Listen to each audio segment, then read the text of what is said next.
by Edward George Bulwer-Lytton. The Coming Race. I am a native of blank in the United States of America. My ancestors migrated from England in the reign of Charles II, and my grandfather was not undistinguished in the War of Independence. My family therefore enjoyed a somewhat high social position in right of birth, and being also opulent, they were considered disqualified for the public service. My father once ran for Congress, but was signally defeated by his tailor. After that event he interfered little in politics and lived much in his library. I was the eldest of 3 sons, and sent at the age of 16 to the old country, partly to complete my literary education, partly to commence my commercial training in a mercantile firm at Liverpool.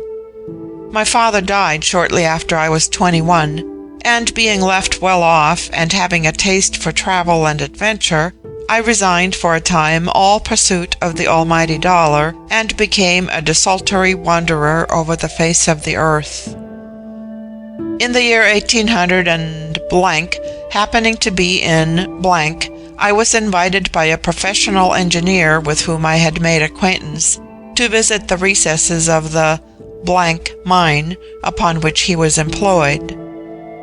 The reader will understand, ere he closes this narrative, my reason for concealing all clue to the district of which I write, and will perhaps thank me for refraining from any description that may tend to its discovery. Let me say then, as briefly as possible, that I accompanied the engineer into the interior of the mine, and became so strangely fascinated by its gloomy wonders, and so interested in my friend's explorations, that I prolonged my stay in the neighborhood, and descended daily, for some weeks, into the vaults and galleries hollowed by nature and art beneath the surface of the earth. The engineer was persuaded that far richer deposits of mineral wealth than had yet been detected would be found in a new shaft that had been commenced under his operations. In piercing this shaft we came one day upon a chasm, jagged and seemingly charred at the sides, as if burst asunder at some distant period by volcanic fires. Down this chasm my friend caused himself to be lowered in a cage, having first tested the atmosphere by the safety lamp. He remained nearly an hour in the abyss. When he returned he was very pale, and with an anxious, thoughtful expression of face, very different from its ordinary character, which was open, cheerful, and fearless.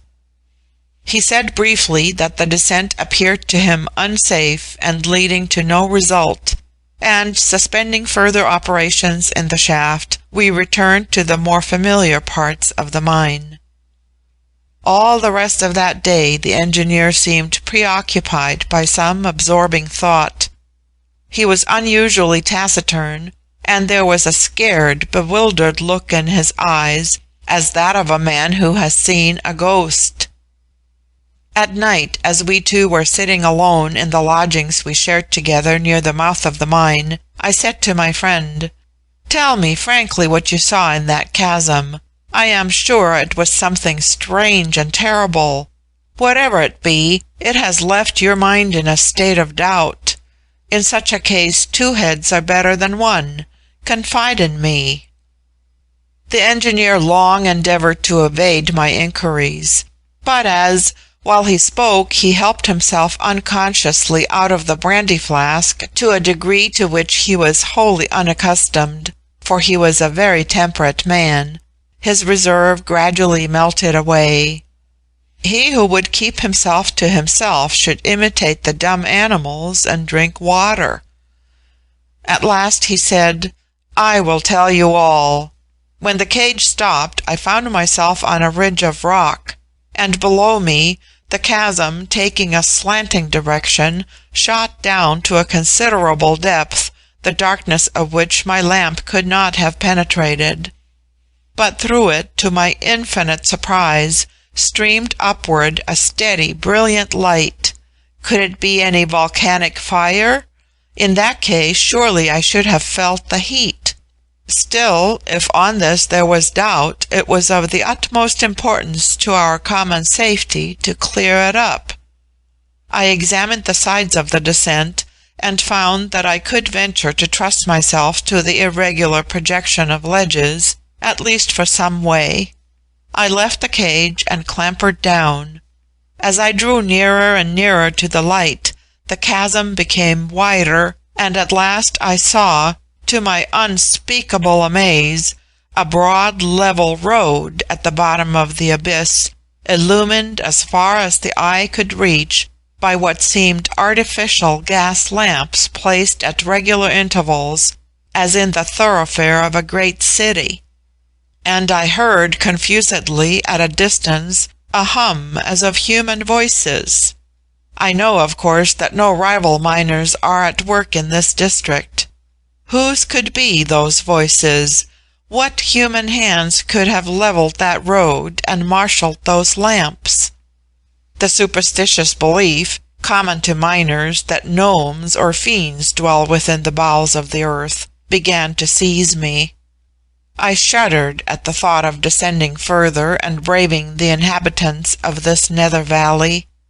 Nor indeed could I have done so without ropes, as from the spot I had reached to the bottom of the chasm, the sides of the rock sank down abrupt, smooth, and sheer. I retraced my steps with some difficulty. Now I have told you all. You will descend again? I ought, yet I feel as if I durst not. A trusty companion halves the journey and doubles the courage. I will go with you. We will provide ourselves with ropes of suitable length and strength, and, pardon me, you must not drink more tonight. Our hands and feet must be steady and firm tomorrow. With the morning my friend's nerves were rebraced, and he was not less excited by curiosity than myself, perhaps more, for he evidently believed in his own story, and I felt considerable doubt of it. Not that he would have wilfully told an untruth, but that I thought he must have been under one of those hallucinations which seize on our fancy or our nerves in solitary, unaccustomed places, and in which we give shape to the formless and sound to the dumb. We selected 6 veteran miners to watch our descent, and as the cage held only one at a time, the engineer descended first, and when he had gained the ledge at which he had before halted, the cage rearose for me. I soon gained his side. We had provided ourselves with a strong coil of rope. The light struck on my sight as it had done the day before on my friend's. The hollow through which it came sloped diagonally. It seemed to me a diffused atmospheric light, not like that from a fire, but soft and silvery, as from a northern star. Quitting the cage, we descended, one after the other, easily enough owing to the juts in the side, till we reached the place at which my friend had previously halted, and which was a projection just spacious enough to allow us to stand abreast. From this spot the chasm widened rapidly like the lower end of a vast funnel, and I saw distinctly the valley, the road, the lamps which my companion had described. He had exaggerated nothing. I heard the sounds he had heard, a mingled, indescribable hum as of voices, and a dull tramp as of feet. Straining my eye farther down, I clearly beheld at a distance the outline of some large building. It could not be merely natural rock, it was too symmetrical, with huge, heavy, Egyptian-like columns, and the whole lighted as from within. I had about me a small pocket telescope, and by the aid of this I could distinguish near the building I mention 2 forms which seemed human, though I could not be sure. At least they were living, for they moved, and both vanished within the building. We now proceeded to attach the end of the rope we had brought with us to the ledge on which we stood, by the aid of clamps and grappling hooks, with which, as well as with necessary tools, we were provided. We were almost silent in our work. We toiled like men afraid to speak to each other. One end of the rope being thus apparently made firm to the ledge, the other, to which we fastened a fragment of the rock, rested on the ground below, a distance of some 50 feet. I was a younger man, and a more active man than my companion, and having served on board ship in my boyhood, this mode of transit was more familiar to me than to him. In a whisper I claimed the precedence, so that when I gained the ground I might serve to hold the rope more steady for his descent. I got safely to the ground beneath, and the engineer now began to lower himself.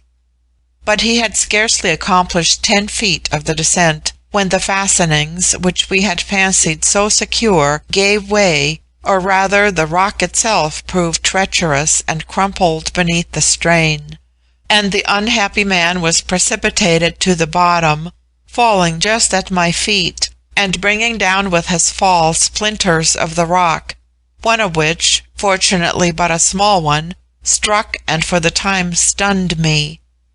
When I recovered my senses, I saw my companion an inanimate mass beside me, life utterly extinct. While I was bending over his corpse in grief and horror, I heard close at hand a strange sound between a snort and a hiss, and turning instinctively to the quarter from which it came, I saw emerging from a dark fissure in the rock a vast and terrible head with open jaws and dull, ghastly, hungry eyes. The head of a monstrous reptile resembling that of the crocodile or alligator, but infinitely larger than the largest creature of that kind I had ever beheld in my travels. I started to my feet and fled down the valley at my utmost speed. I stopped at last, ashamed of my panic and my flight, and returned to the spot on which I had left the body of my friend. It was gone. Doubtless the monster had already drawn it into its den and devoured it.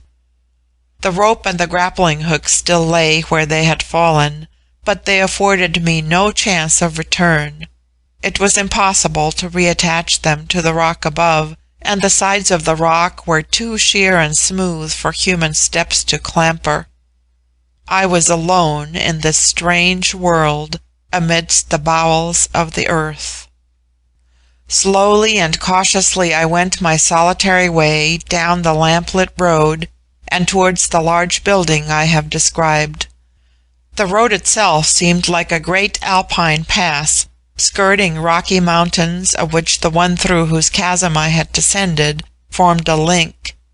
Deep below to the left lay a vast valley, which presented to my astonished eye the unmistakable evidences of art and culture. There were fields covered with a strange vegetation, similar to none I have seen above the earth, the color of it not green, but rather of a dull and leaden hue, or of a golden red. There were lakes and rivulets which seemed to have been curved into artificial banks, some of pure water, others that shone like pools of naphtha. At my right hand, ravines and defiles opened amidst the rocks, with passes between, evidently constructed by art, and bordered by trees, resembling for the most part gigantic ferns, with exquisite varieties of feathery foliage, and stems like those of the palm tree. Others were more like the cane plant, but taller, bearing large clusters of flowers. Others, again, had the form of enormous fungi, with short, thick stems supporting a wide dome-like roof, from which either rose or drooped long, slender branches.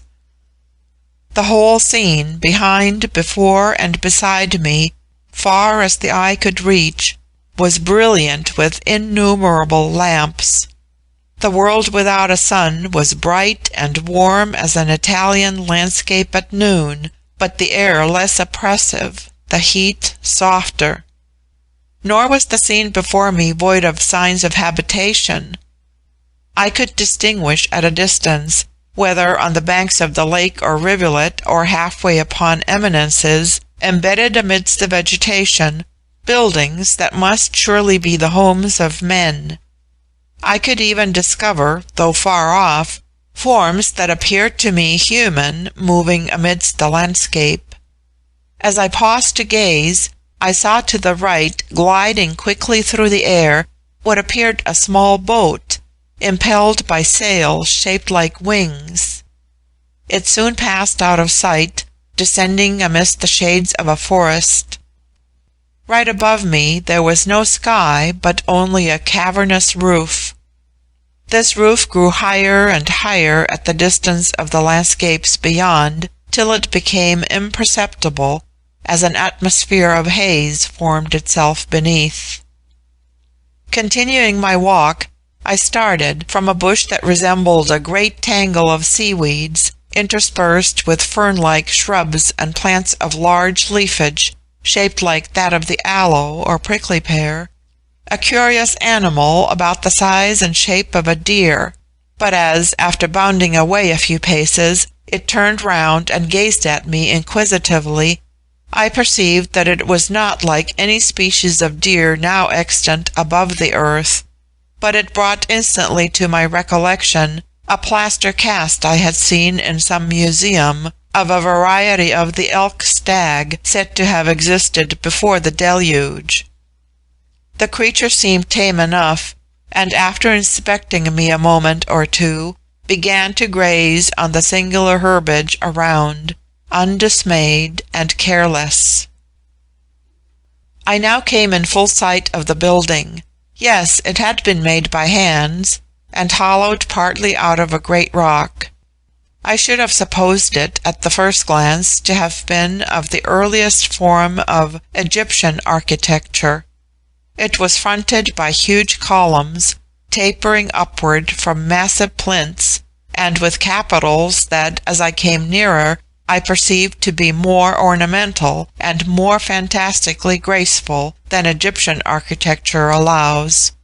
As the Corinthian capital mimics the leaf of the acanthus, so the capitals of these columns imitated the foliage of the vegetation neighboring them, some aloe-like, some fern-like. And now there came out of this building a form, human. Was it human? It stood on the broad way and looked around, beheld me, and approached. It came within a few yards of me, and at the sight and presence of it an indescribable awe and tremor seized me, rooting my feet to the ground. It reminded me of symbolical images of genius or demon that are seen on Etruscan vases or limned on the walls of Eastern sepulchres, images that borrow the outlines of man and are yet of another race. It was tall, not gigantic, but tall as the tallest man below the height of giants. Its chief covering seemed to me to be composed of large wings, folded over its breast and reaching to its knees. The rest of its attire was composed of an undertunic and leggings of some thin fibrous material. It wore on its head a kind of tiara that shone with jewels, and carried in its right hand a slender staff of bright metal like polished steel. But the face! It was that which inspired my awe and my terror. It was the face of man, but yet of a type of man distinct from our known extant races. The nearest approach to it in outline and expression is the face of the sculptured Sphinx, so regular in its calm, intellectual, mysterious beauty. Its color was peculiar, more like that of the red man than any other variety of our species, and yet different from it, a richer and a softer hue, with large black eyes, deep and brilliant, and brows arched as a semicircle. The face was beardless, but a nameless something in the aspect tranquil though the expression, and beauteous though the features, roused that instinct of danger which the sight of a tiger or serpent arouses. I felt that this man-like image was endowed with the force inimical to man. As it drew near, a cold shudder came over me. I fell on my knees and covered my face with my hands. A voice accosted me, a very quiet and very musical key of voice, in a language of which I could not understand a word, but it served to dispel my fear. I uncovered my face and looked up. The stranger, I could scarcely bring myself to call him man, surveyed me with an eye that seemed to read to the very depths of my heart. He then placed his left hand on my forehead, and with the staff in his right, gently touched my shoulder. The effect of this double contact was magical. In place of my former terror, there passed into me a sense of contentment, of joy, of confidence in myself and in the being before me. I rose and spoke in my own language. He listened to me with apparent attention, but with a slight surprise in his looks, and shook his head as if to signify that I was not understood. He then took me by the hand and led me in silence to the building. The entrance was open. Indeed, there was no door to it. We entered an immense hall, lighted by the same kind of lustre as in the scene without, but diffusing a fragrant odor. The floor was in large tessellated blocks of precious metals, and partly covered with a sort of mat-like carpeting. A strain of low music, above and around, undulated as if from invisible instruments, seeming to belong naturally to the place, just as the sound of murmuring waters belongs to a rocky landscape, or the warble of birds to vernal groves. A figure in a simpler garb than that of my guide, but of similar fashion, was standing motionless near the threshold. My guide touched it twice with his staff, and it put itself into a rapid and gliding movement, skimming noiselessly over the floor. Gazing on it, I then saw that it was no living form, but a mechanical automaton. It might be 2 minutes after it vanished through a doorless opening, half screened by curtains at the other end of the hall, when through the same opening advanced a boy of about 12 years old, with features closely resembling those of my guide, so that they seemed to me evidently son and father. On seeing me, the child uttered a cry, and lifted a staff like that borne by my guide, as if in menace. At a word from the elder he dropped it. The two then conversed for some moments, examining me while they spoke. The child touched my garments, and stroked my face with evident curiosity, uttering a sound like a laugh, but with a hilarity more subdued than the mirth of our laughter. Presently the roof of the hall opened, and a platform descended, seemingly constructed of the same principle as the lifts used in hotels and warehouses for mounting from one story to another. The stranger placed himself and the child on the platform, and motioned to me to do the same, which I did. We ascended quickly and safely, and alighted in the midst of a corridor with doorways on either side. Through one of these doorways I was conducted into a chamber fitted up with an oriental splendor. The walls were tessellated with spars and metals and uncut jewels. Cushions and divans abounded. Apertures, as for windows, but unglazed, were made in the chamber, opening to the floor. And as I passed along, I observed that these openings led into spacious balconies, and commanded views of the illumined landscape without.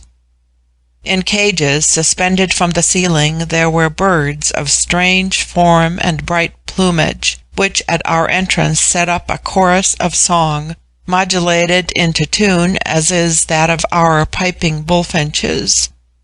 A delicious fragrance, from censers of gold elaborately sculptured, filled the air. Several automata like the one I had seen stood dumb and motionless by the walls. The stranger placed me beside him on a divan, and again spoke to me, and again I spoke, but without the least advance towards understanding each other. But now I began to feel the effects of the blow I had received from the splinters of the falling rock more acutely than I had done at first. There came over me a sense of sickly faintness, accompanied with acute lancinating pains in the head and neck. I sank back on the seat and strove in vain to stifle a groan. On this, the child, who had hitherto seemed to eye me with distrust or dislike, knelt by my side to support me. Taking one of my hands in both his own, he approached his lips to my forehead, breathing on it softly. In a few moments my pain ceased. A drowsy, heavy calm crept over me. I fell asleep. How long I remained in this state I know not, but when I woke I felt perfectly restored. My eyes opened upon a group of silent forms, seated around me in the gravity and quietude of Orientals, all more or less like the first stranger. The same mantling wings, the same fashion of garment, the same sphinx-like faces, with the deep, dark eyes and red man's color. Above all, the same type of race akin to man's, but infinitely stronger of form and grandeur of aspect, and inspiring same unutterable feeling of dread. Yet each countenance was mild and tranquil, and even kindly in expression. And strangely enough, it seemed to me that in this very calm and benignity consisted the secret of the dread which the countenances inspired. They seemed as void of the lines and shadows which care and sorrow and passion and sin leave upon the faces of men, as are the faces of sculptured gods, or as, in the eyes of Christian mourners, seem the peaceful brows of the dead. I felt a warm hand on my shoulder. It was the child's. In his eyes there was a sort of lofty pity and tenderness, such as that which we may gaze on some suffering bird or butterfly. I shrank from that touch. I shrank from that eye. I was vaguely impressed with the belief that, had he so pleased, that child could have killed me as easily as a man can kill a bird or a butterfly. The child seemed pained at my repugnance, quitted me, and placed himself beside one of the windows. The others continued to converse with each other in a low tone, and by their glances towards me I could perceive that I was the object of their conversation. One in especial seemed to be urging some proposal affecting me on the being whom I had first met, and this last by his gesture seemed about to assent to it, when the child suddenly quitted his post by the window, placed himself between me and the other forms, as if in protection, and spoke quickly and eagerly.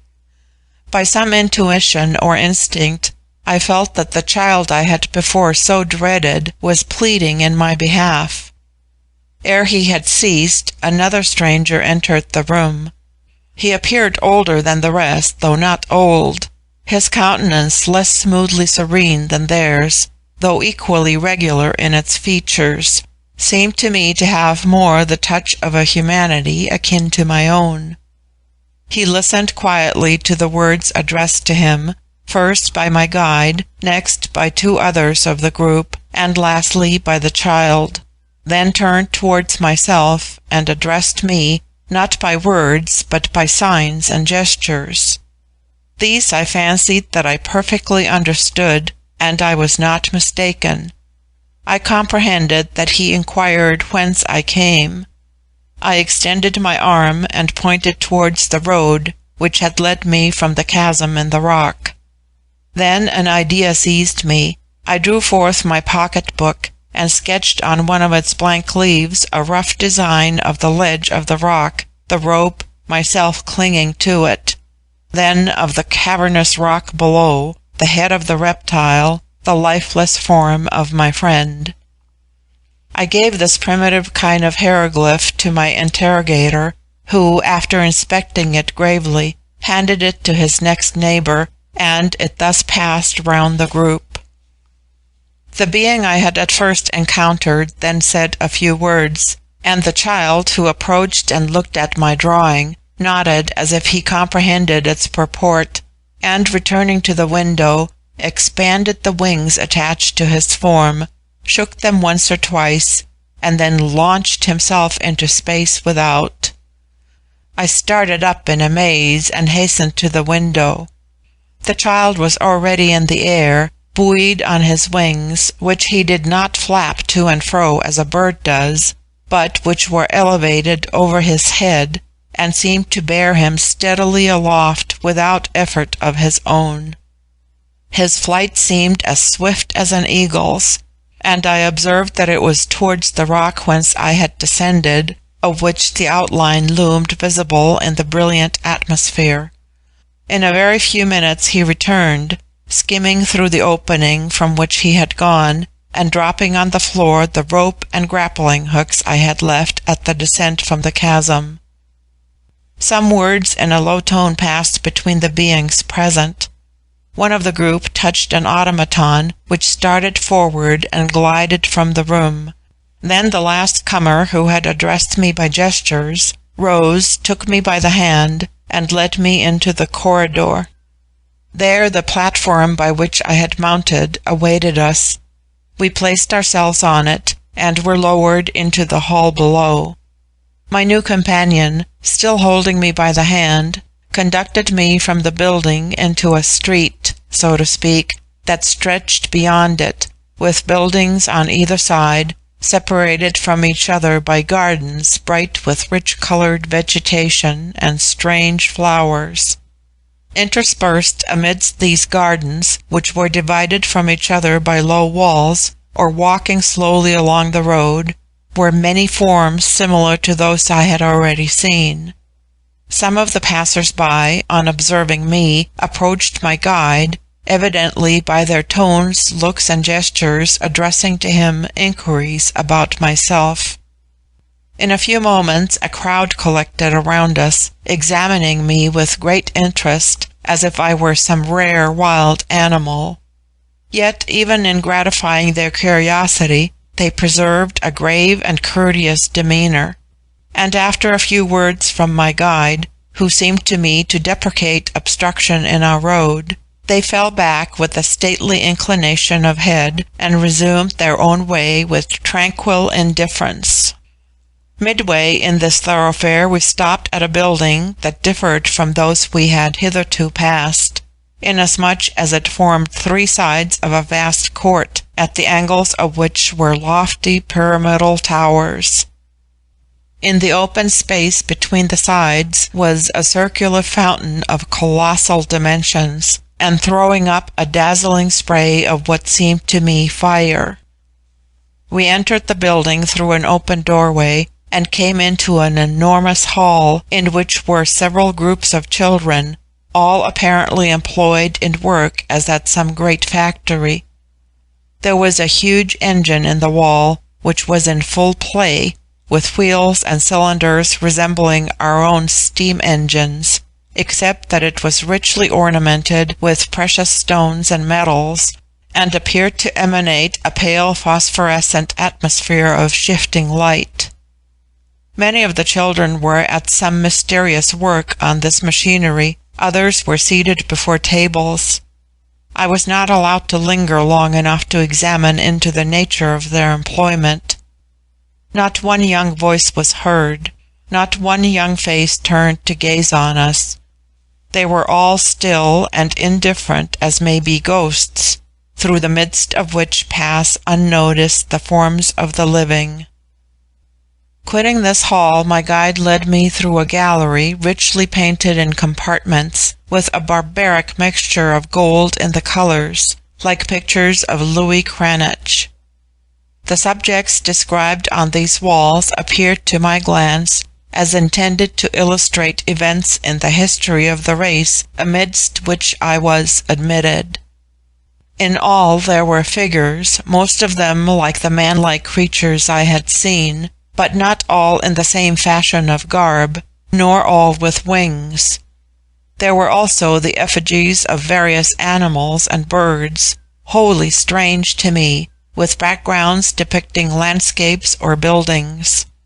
So far as my imperfect knowledge of the pictorial art would allow me to form an opinion, these paintings seemed very accurate in design and very rich in coloring, showing a perfect knowledge of perspective, but their details not arranged according to the rules of composition acknowledged by our artists, wanting, as it were, a centre, so that the effect was vague, scattered, confused, bewildering. They were like heterogeneous fragments of a dream of art. We now came into a room of moderate size, in which was assembled what I afterwards knew to be the family of my guide, seated at a table spread as for repast. The forms thus grouped were those of my guide's wife, his daughter, and 2 sons. I recognized at once the difference between the 2 sexes, though the 2 females were of taller stature and ampler proportions than the males, and their countenances, if still more symmetrical in outline and contour, were devoid of the softness and timidity of expression which give charm to the face of woman as seen on the earth above. The wife wore no wings, the daughter wore wings longer than those of the males. My guide uttered a few words, on which all the persons seated rose, and with that peculiar mildness of look and manner which I have before noticed, and which is, in truth, the common attribute of this formidable race, they saluted me according to their fashion, which consists in laying the right hand very gently on the head, and uttering a soft sibilant monosyllable, a C, equivalent to welcome. The mistress of the house then seated me beside her, and heaped a golden platter before me from one of the dishes. While I ate, and though the viands were new to me, I marvelled more at the delicacy than the strangeness of their flavour. My companions conversed quietly, and, so far as I could detect, with polite avoidance of any direct reference to myself, or any obtrusive scrutiny of my appearance.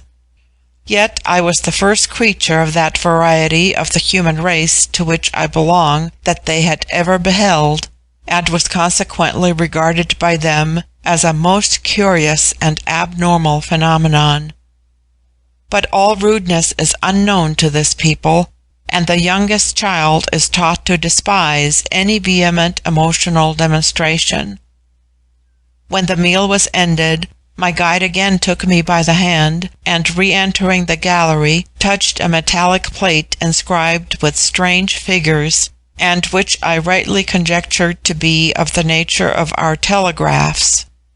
A platform descended, but this time we mounted to a much greater height than in the former building, and found ourselves in a room of moderate dimensions, and which in its general character had much that might be familiar to the associations of a visitor from the upper world. There were shelves on the wall containing what appeared to be books, and indeed were so, mostly very small, like our diamond duodecimos, shaped in the fashion of our volumes, and bound in sheets of fine metal.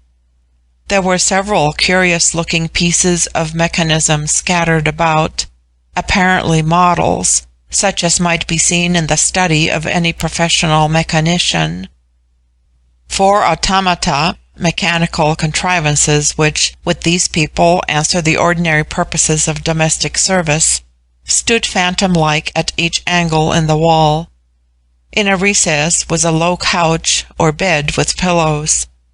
A window, with curtains of some fibrous material drawn aside, opened upon a large balcony. My host stepped out into the balcony. I followed him. We were on the uppermost story of one of the angular pyramids. The view beyond was of a wild and solemn beauty impossible to describe.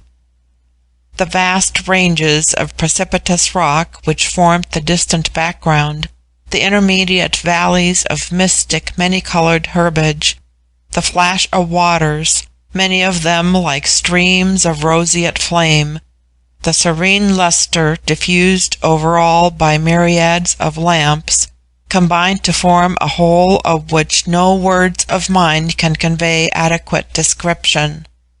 So splendid was it, yet so sombre, so lovely, yet so awful. But my attention was soon diverted from these nether landscapes.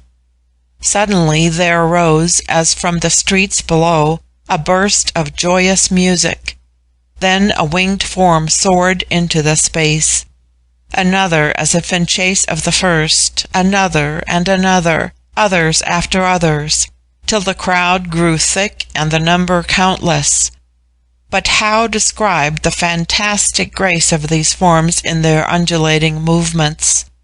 They appeared engaged in some sport or amusement, now forming into opposite squadrons, now scattering, now each group threading the other, soaring, descending, interweaving, severing, all in measured time to the music below, as if in the dance of the fabled Peri.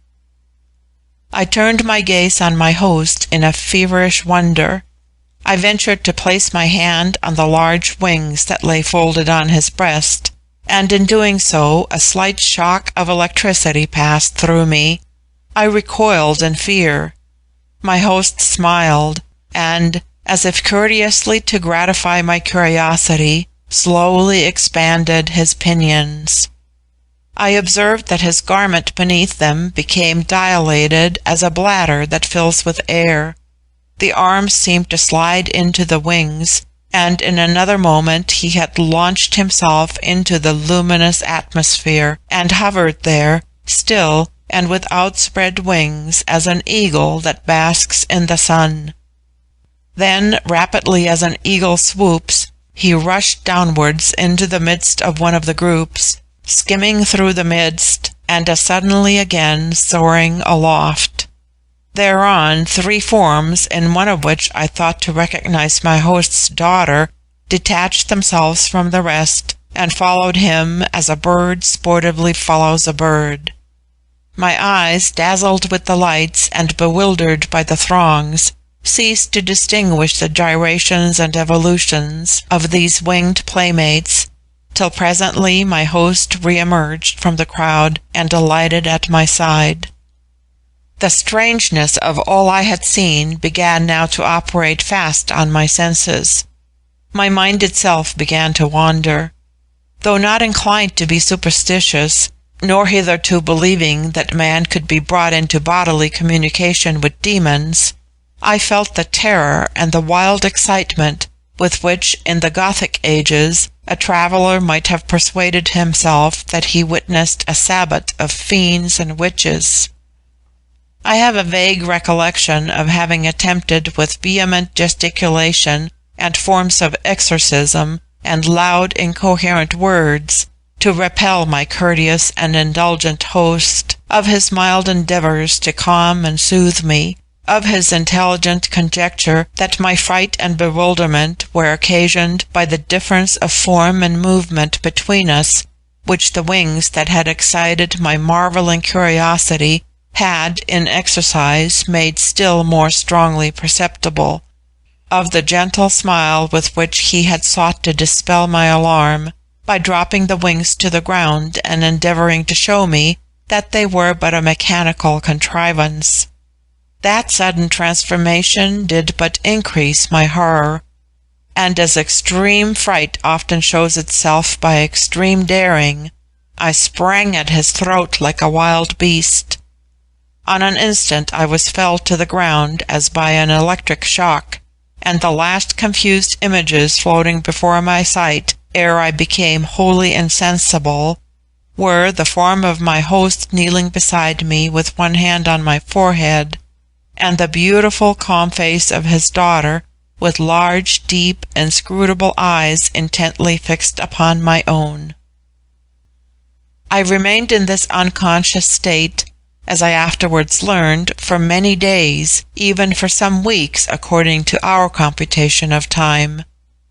When I recovered, I was in a strange room. My host and all his family were gathered round me, and to my utter amaze my host's daughter accosted me in my own language with a slightly foreign accent. "How do you feel?" she asked.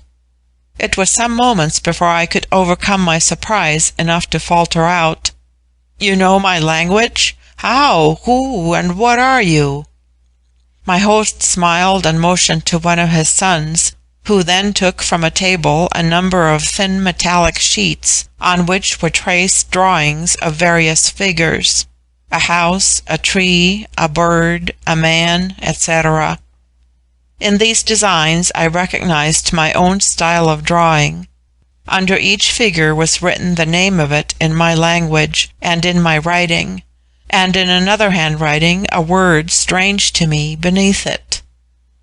Said the host, "Thus we began, and my daughter Z, who belongs to the College of Sages, has been your instructress and ours too."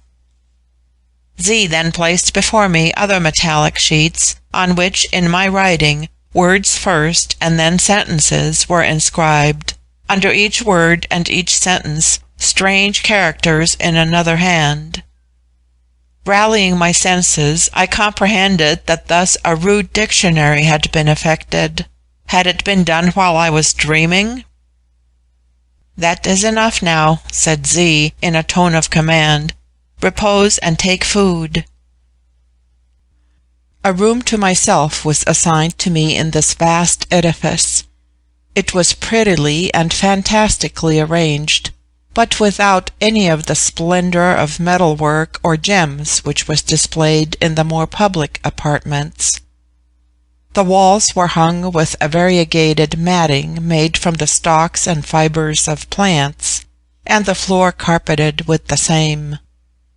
The bed was without curtains, its supports of iron resting on balls of crystal, the coverings of a thin white substance resembling cotton. There were sundry shelves containing books. A curtained recess communicated with an aviary filled with singing birds, of which I did not recognize one resembling those I have seen on earth, except a beautiful species of dove, though this was distinguished from our doves by a tall crest of bluish plumes. All these birds had been trained to sing in artful tunes, and greatly exceeded the skill of our piping bullfinches, which can rarely achieve more than 2 tunes, and cannot, I believe, sing those in concert. One might have supposed oneself at an opera in listening to the voices in my aviary. There were duets and trios, and quartets and choruses, all arranged as in one piece of music. Did I want silence from the birds? I had but to draw a curtain over the aviary, and their song hushed as they found themselves left in the dark. Another opening formed a window, not glazed, but on touching a spring, a shutter ascended from the floor, formed of some substance less transparent than glass, but still sufficiently pellucid to allow a softened view of the scene without. To this window was attached a balcony, or rather hanging garden, wherein grew many graceful plants and brilliant flowers. The apartment and its appurtenances had thus a character, if strange in details, still familiar as a whole to modern notions of luxury, and would have excited admiration if found attached to the apartments of an English duchess or a fashionable French author. Before I arrived, this was Z's chamber. She had hospitably assigned it to me. Some hours after the waking up which is described in my last chapter, I was lying alone on my couch, trying to fix my thoughts on conjecture as to the nature and genus of the people amongst whom I was thrown, when my host and his daughter Z entered the room. My host, still speaking my native language, inquired with much politeness whether it would be agreeable to me to converse, or if I preferred solitude. I replied that I should feel much honoured and obliged by the opportunity offered me to express my gratitude for the hospitality and civilities I had received in a country to which I was a stranger, and to learn enough of its customs and manners not to offend through ignorance.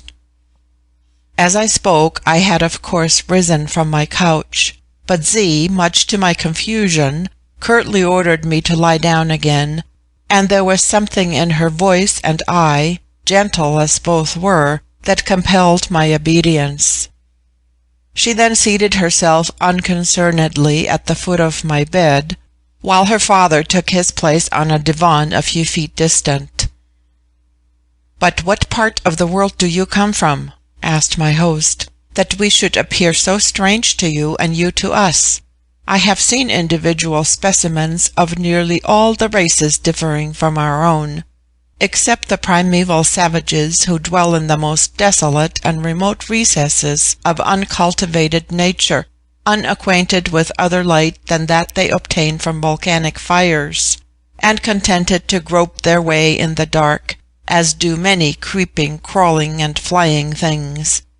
But certainly you cannot be a member of those barbarous tribes, nor on the other hand do you seem to belong to any civilized people." I was somewhat nettled at this last observation, and replied that I had the honour to belong to one of the most civilized nations of the earth, and that, so far as light was concerned, while I admired the ingenuity and disregard of expense with which my host and his fellow citizens had contrived to illumine the regions unpenetrated by the rays of the sun, yet I could not conceive how any who had once beheld the orbs of heaven could compare to their lustre the artificial lights invented by the necessities of man.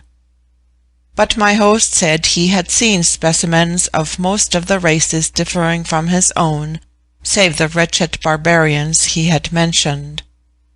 Now, was it possible that he had never been on the surface of the earth, or could he only be referring to communities buried within its entrails? My host was for some moments silent. His countenance showed a degree of surprise which the people of that race very rarely manifest under any circumstances howsoever extraordinary. But Z was more intelligent, and exclaimed, "So you see, my father, that there is truth in the old tradition. There always is truth in every tradition commonly believed in all times and by all tribes." "Z," said my host mildly, "you belong to the college of sages, and ought to be wiser than I am. But as chief of the light-preserving council, it is my duty to take nothing for granted till it is proved to the evidence of my own senses." Then, turning to me, he asked me several questions about the surface of the earth and the heavenly bodies, upon which, though I answered him to the best of my knowledge, my answers seemed not to satisfy nor convince him. He shook his head quietly, and changing the subject rather abruptly, asked how I had come down from what he was pleased to call one world to the other. I answered that under the surface of the earth there were mines containing minerals or metals essential to our wants and our progress in all arts and industries, and I then briefly explained the manner in which, while exploring one of those mines, I and my ill-fated friend had obtained a glimpse of the regions into which we had descended, and how the descent had cost him his life, appealing to the rope and grappling hooks that the child had brought to the house in which I had been at first received, as a witness of the truthfulness of my story. My host then proceeded to question me as to the habits and modes of life among the races on the upper earth, more especially among those considered to be the most advanced in that civilization which he was pleased to define, the art of diffusing throughout a community the tranquil happiness which belongs to a virtuous and well-ordered household. Naturally desiring to represent in the most favorable colors the world from which I came, I touched but slightly, though indulgently, on the antiquated and decaying institutions of Europe, in order to expatiate on the present grandeur and prospective preeminence of that glorious American Republic in which Europe enviously seeks its model and tremblingly foresees its doom.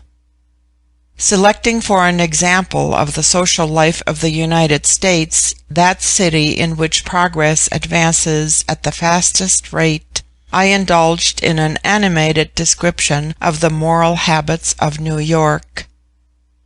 Mortified to see by the faces of my listeners that I did not make the favorable impression I had anticipated, I elevated my theme, dwelling on the excellence of democratic institutions, their promotion of tranquil happiness by the government of party, and the mode in which they diffused such happiness throughout the community by preferring, for the exercise of power and the acquisition of honors, the lowliest citizens in point of property, education, and character.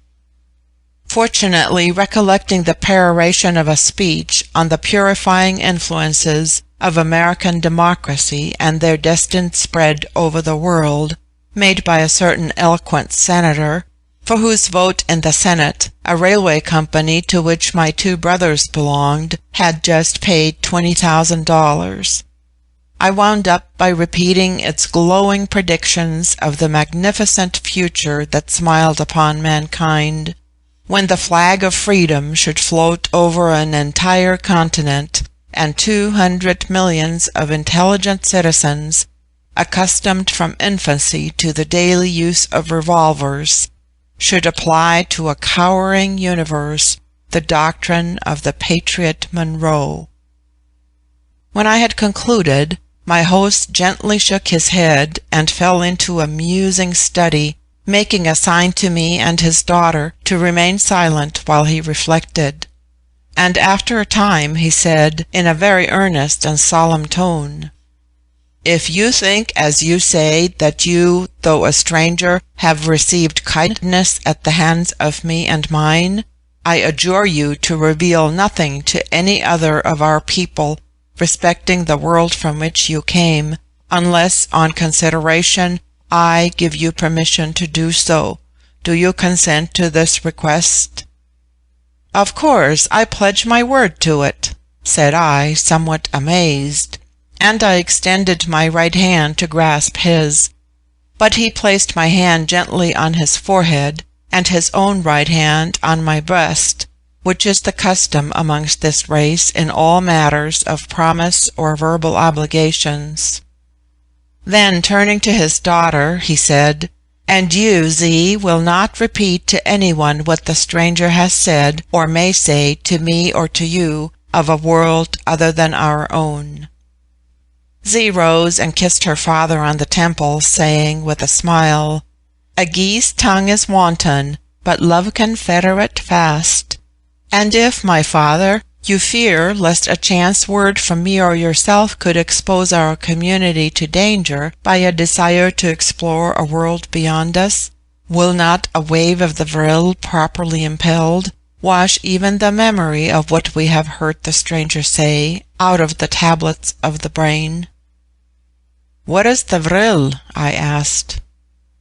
Therewith Z began to enter into an explanation of which I understood very little, for there is no word in any language I know which is an exact synonym for Vril.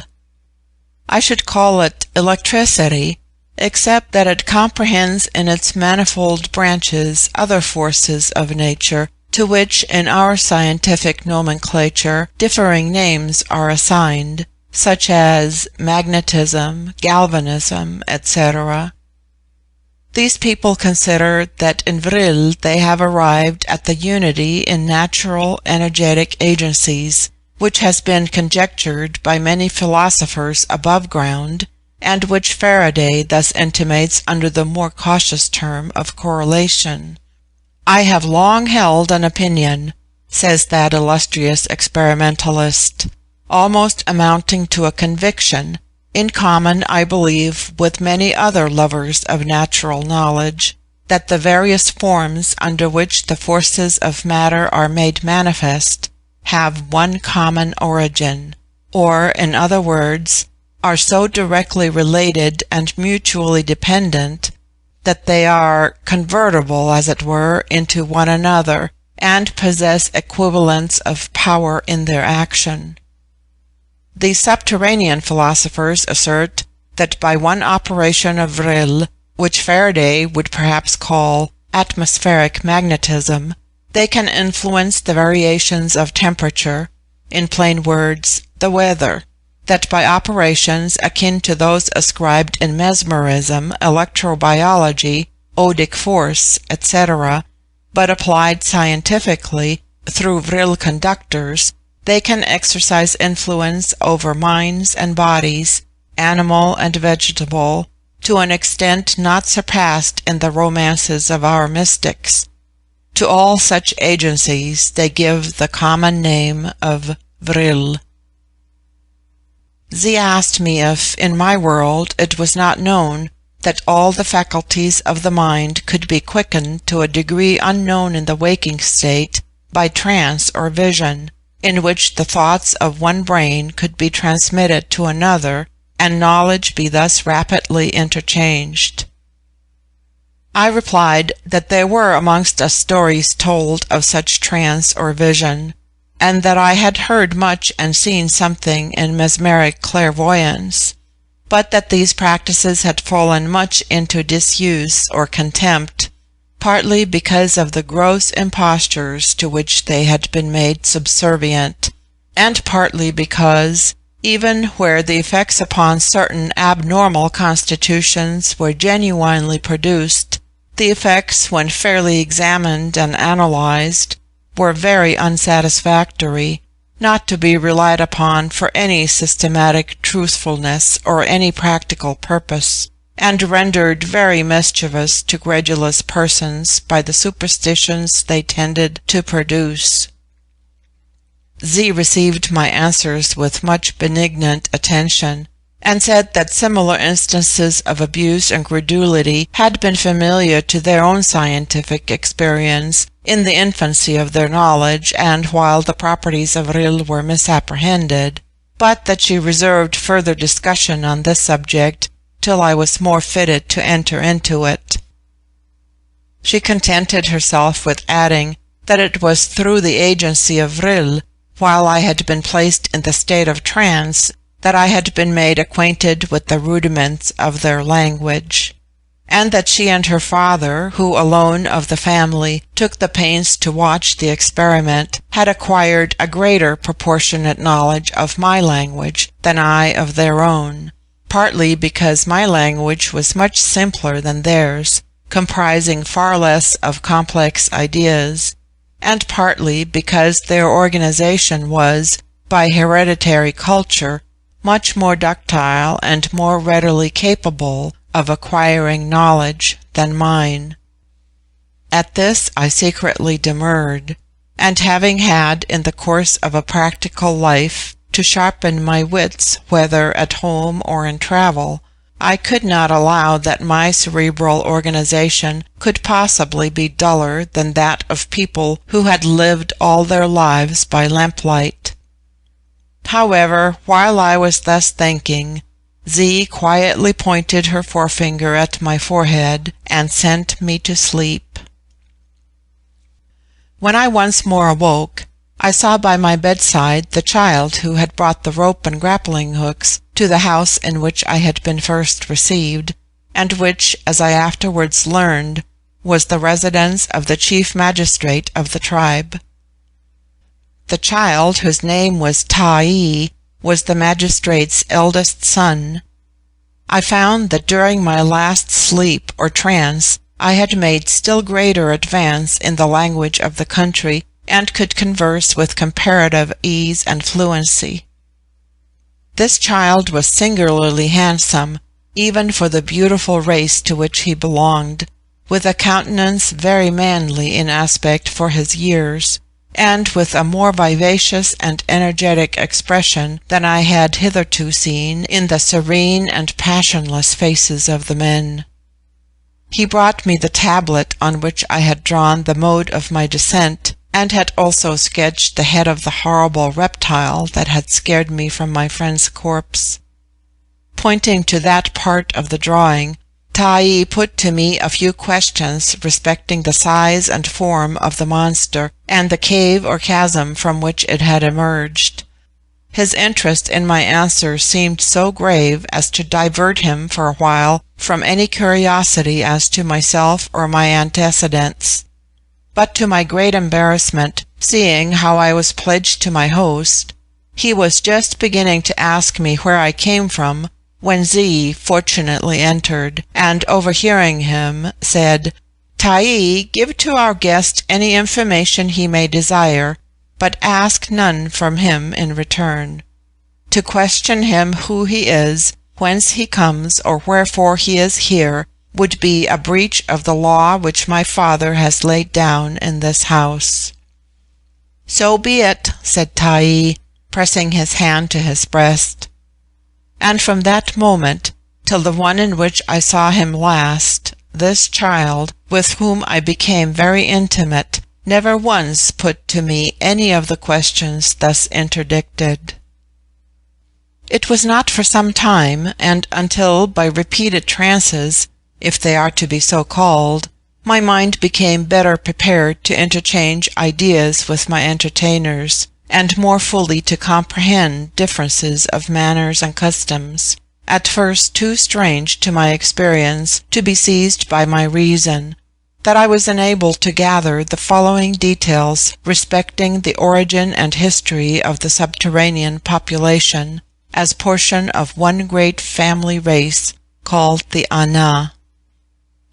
According to the earliest traditions, the remote progenitors of the race had once tenanted a world above the surface of that in which their descendants dwelt.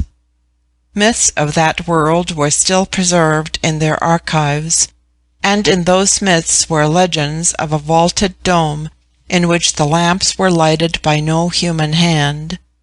But such legends were considered by most commentators as allegorical fables.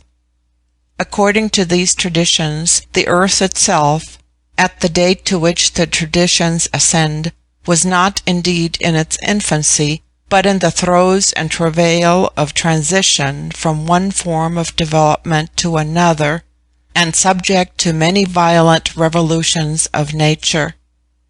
By one of such revolutions, that portion of the upper world inhabited by the ancestors of this race had been subjected to inundations, not rapid but gradual and uncontrollable, in which all, save a scanty remnant, were submerged and perished.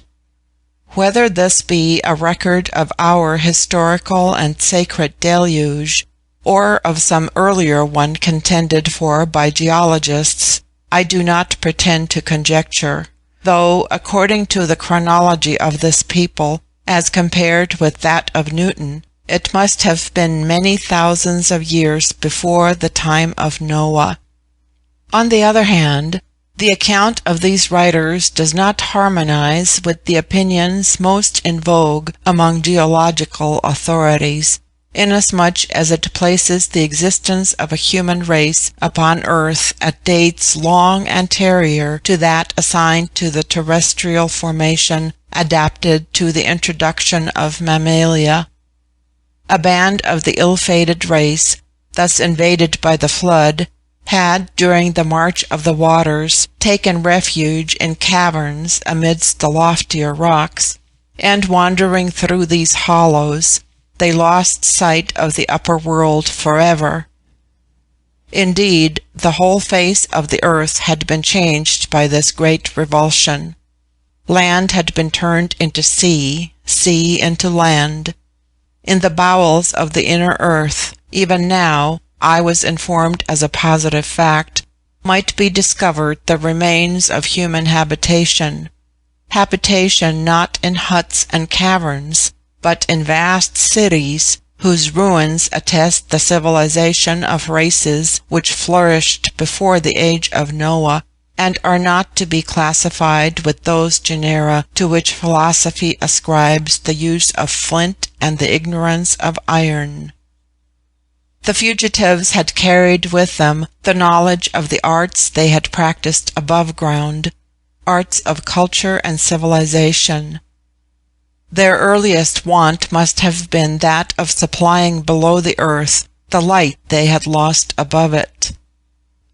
And at no time, even in the traditional period, do the races, of which the one I now sojourned with formed a tribe, seem to have been unacquainted with the art of extracting light from gases, or manganese, or petroleum.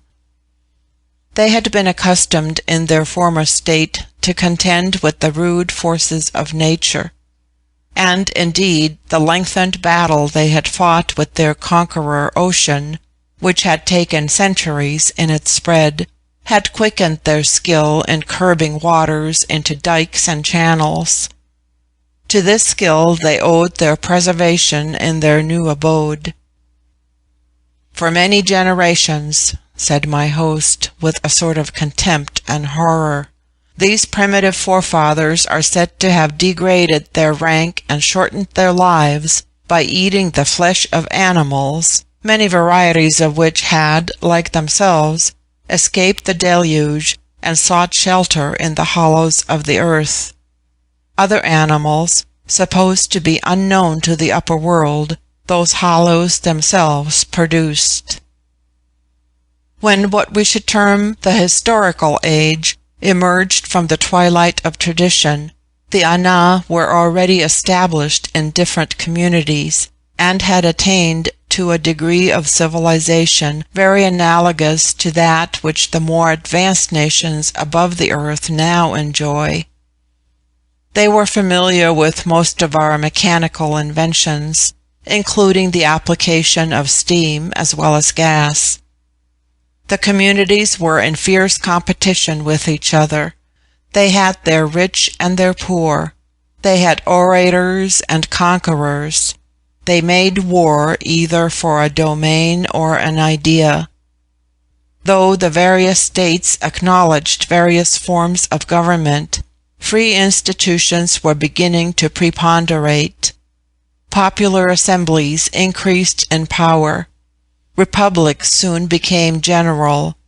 The democracy to which the most enlightened European politicians look forward as the extreme goal of political advancement, and which still prevailed among other subterranean races, whom they despised as barbarians.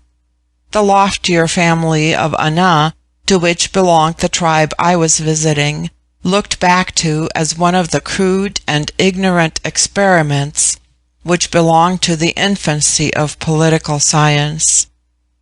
It was the age of envy and hate, of fierce passions, of constant social changes more or less violent, of strife between classes, of war between state and state. This phase of society lasted, however, for some ages, and was finally brought to a close, at least among the nobler and more intellectual populations, by the gradual discovery of the latent powers stored in the all-permeating fluid, which they denominate Vril. According to the account I received from Z, who, as an erudite professor of the College of Sages, had studied such matters more diligently than any other member of my host's family, this fluid is capable of being raised and disciplined into the mightiest agency over all forms of matter, animate or inanimate.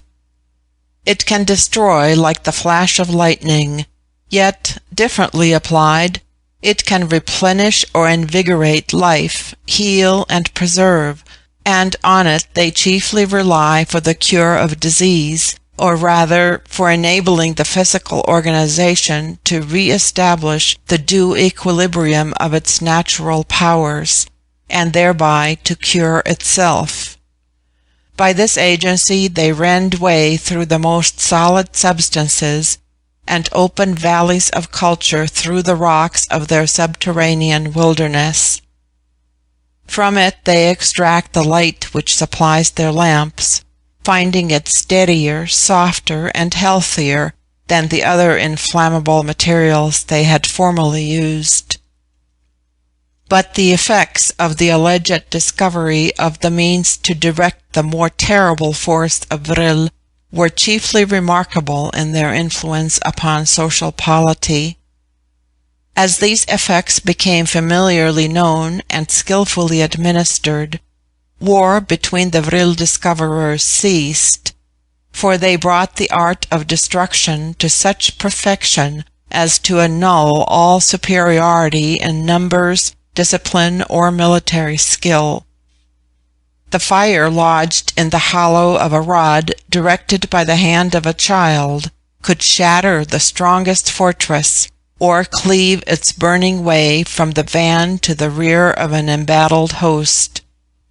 If army met army, and both had command of this agency, it could be but to the annihilation of each. The age of war was therefore gone. But with the cessation of war, other effects bearing upon the social state soon became apparent. Man was so completely at the mercy of man, each whom he encountered being able, if so willing, to slay him on the instant, that all notions of government by force gradually vanished from political systems and forms of law. It is only by force that vast communities, dispersed through great distances of space, can be kept together. But now there was no longer either the necessity of self-preservation or the pride of aggrandizement to make one state desire the preponderate in population over another. The Vril discoverers thus, in the course of a few generations, peacefully split into communities of moderate size. The tribe amongst which I had fallen was limited to 12,000 families. Each tribe occupied a territory sufficient for all its wants, and at stated periods the surplus population departed to seek a realm of its own. There appeared no necessity for any arbitrary selection of these emigrants. There was always a sufficient number who volunteered to depart.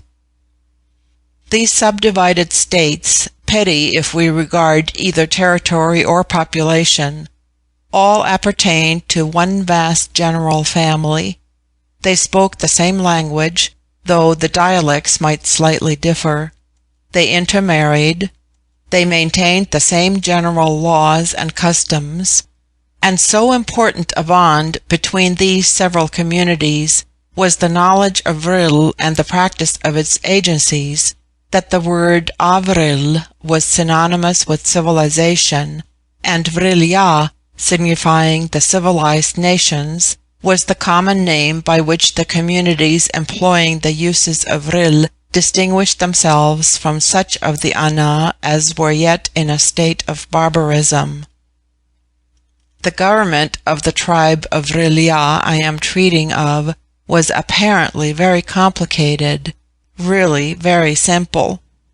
It was based upon a principle recognized in theory, though little carried out in practice above ground, namely, that the object of all systems of philosophical thought tends to the attainment of unity, or the ascent through all intervening labyrinths to the simplicity of a single first cause or principle. Thus, in politics, even Republican writers have agreed that a benevolent autocracy would ensure the best administration if there were any guarantees for its continuance or against its gradual abuse of the powers accorded to it. This singular community elected, therefore, a single supreme magistrate styled Tur. He held his office nominally for life, but he could seldom be induced to retain it after the first approach of old age. There was, indeed, in this society nothing to induce any of its members to covet the cares of office. No honours, no insignia of higher rank were assigned to it. The supreme magistrate was not distinguished from the rest by superior habitation or revenue. On the other hand, the duties awarded to him were marvellously light and easy, requiring no preponderant degree of energy or intelligence. There being no apprehensions of war, there were no armies to maintain. There being no government of force, there was no police to appoint and direct. What we call crime was utterly unknown to the Vril-ya, and there were no courts of criminal justice. The rare instances of civil disputes were referred for arbitration to friends chosen by either party, or decided by the council of sages, which will be described later. There were no professional lawyers, and indeed their laws were but amicable conventions, for there was no power to enforce laws against an offender who carried in his staff the power to destroy his judges. There were customs and regulations, to compliance with which for several ages the people had tacitly habituated themselves, or if in any instance an individual felt such compliance hard, he quitted the community and went elsewhere.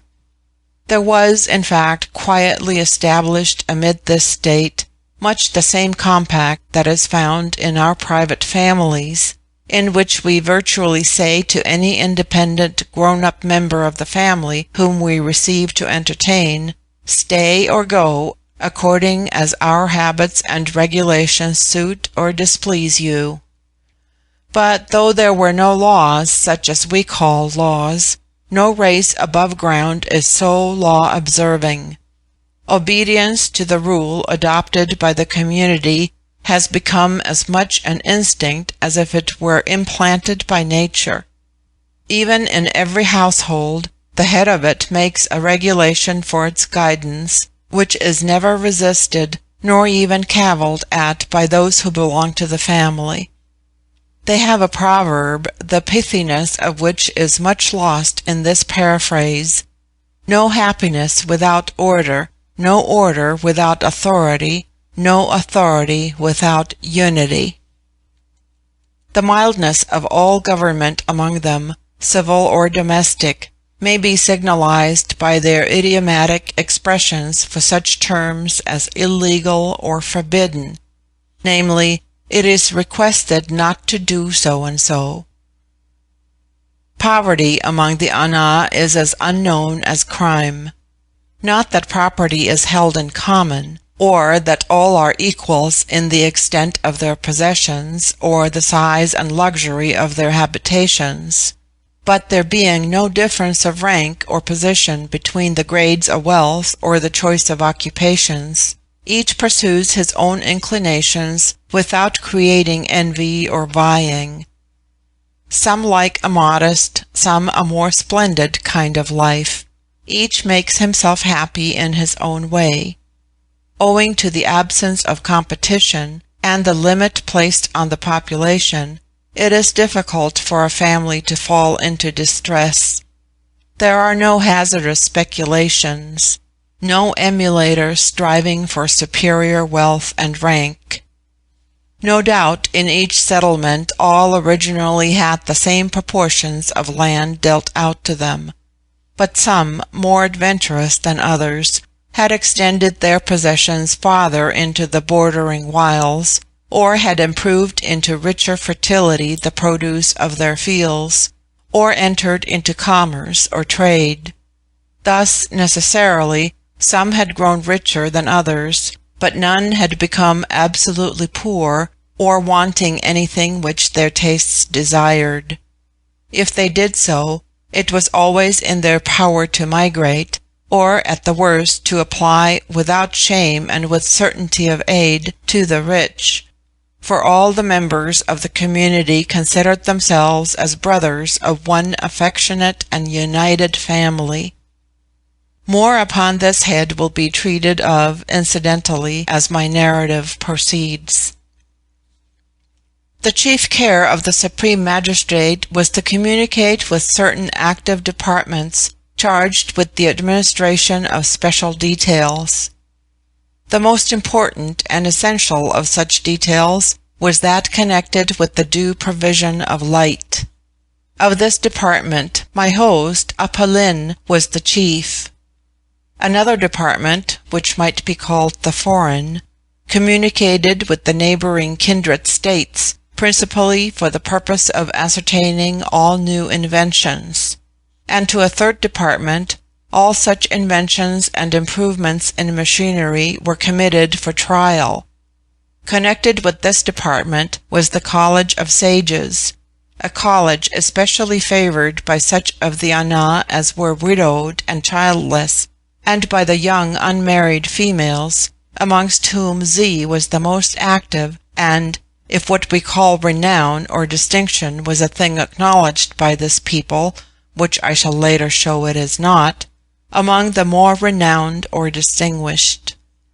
It is by the female professors of this college that those studies which are deemed of least use in practical life, as purely speculative philosophy, the history of remote periods, and such sciences as entomology, conchology, etc., are the more diligently cultivated.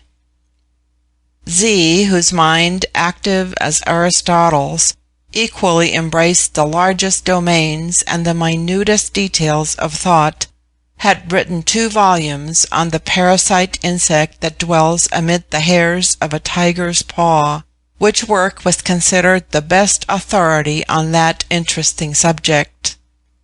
Note: the animal here referred to has many points of difference from the tiger of the upper world.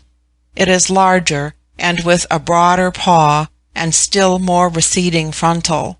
It haunts the side of lakes and pools, and feeds principally on fishes, though it does not object to any terrestrial animal of inferior strength that comes in its way. It is becoming very scarce even in the wild districts, where it is devoured by gigantic reptiles. I apprehended that it clearly belongs to the tiger species, since the parasite animalcule found in its paw, like that in the Asiatic tiger, is a miniature image of itself. End note. But the researches of the sages are not confined to such subtle or elegant studies. They comprise various others more important, and especially the properties of Vril, to the perception of which their finer nervous organization renders the female professors eminently keen. It is out of this college that the Tur, or chief magistrate, selects counsellors, limited to 3, in the rare instances in which novelty of event or circumstance perplexes his own judgment. There are a few other departments of minor consequence, but all are carried on so noiselessly and quietly that the evidence of a government seems to vanish altogether, and social order to be as regular and unobtrusive as if it were a law of nature.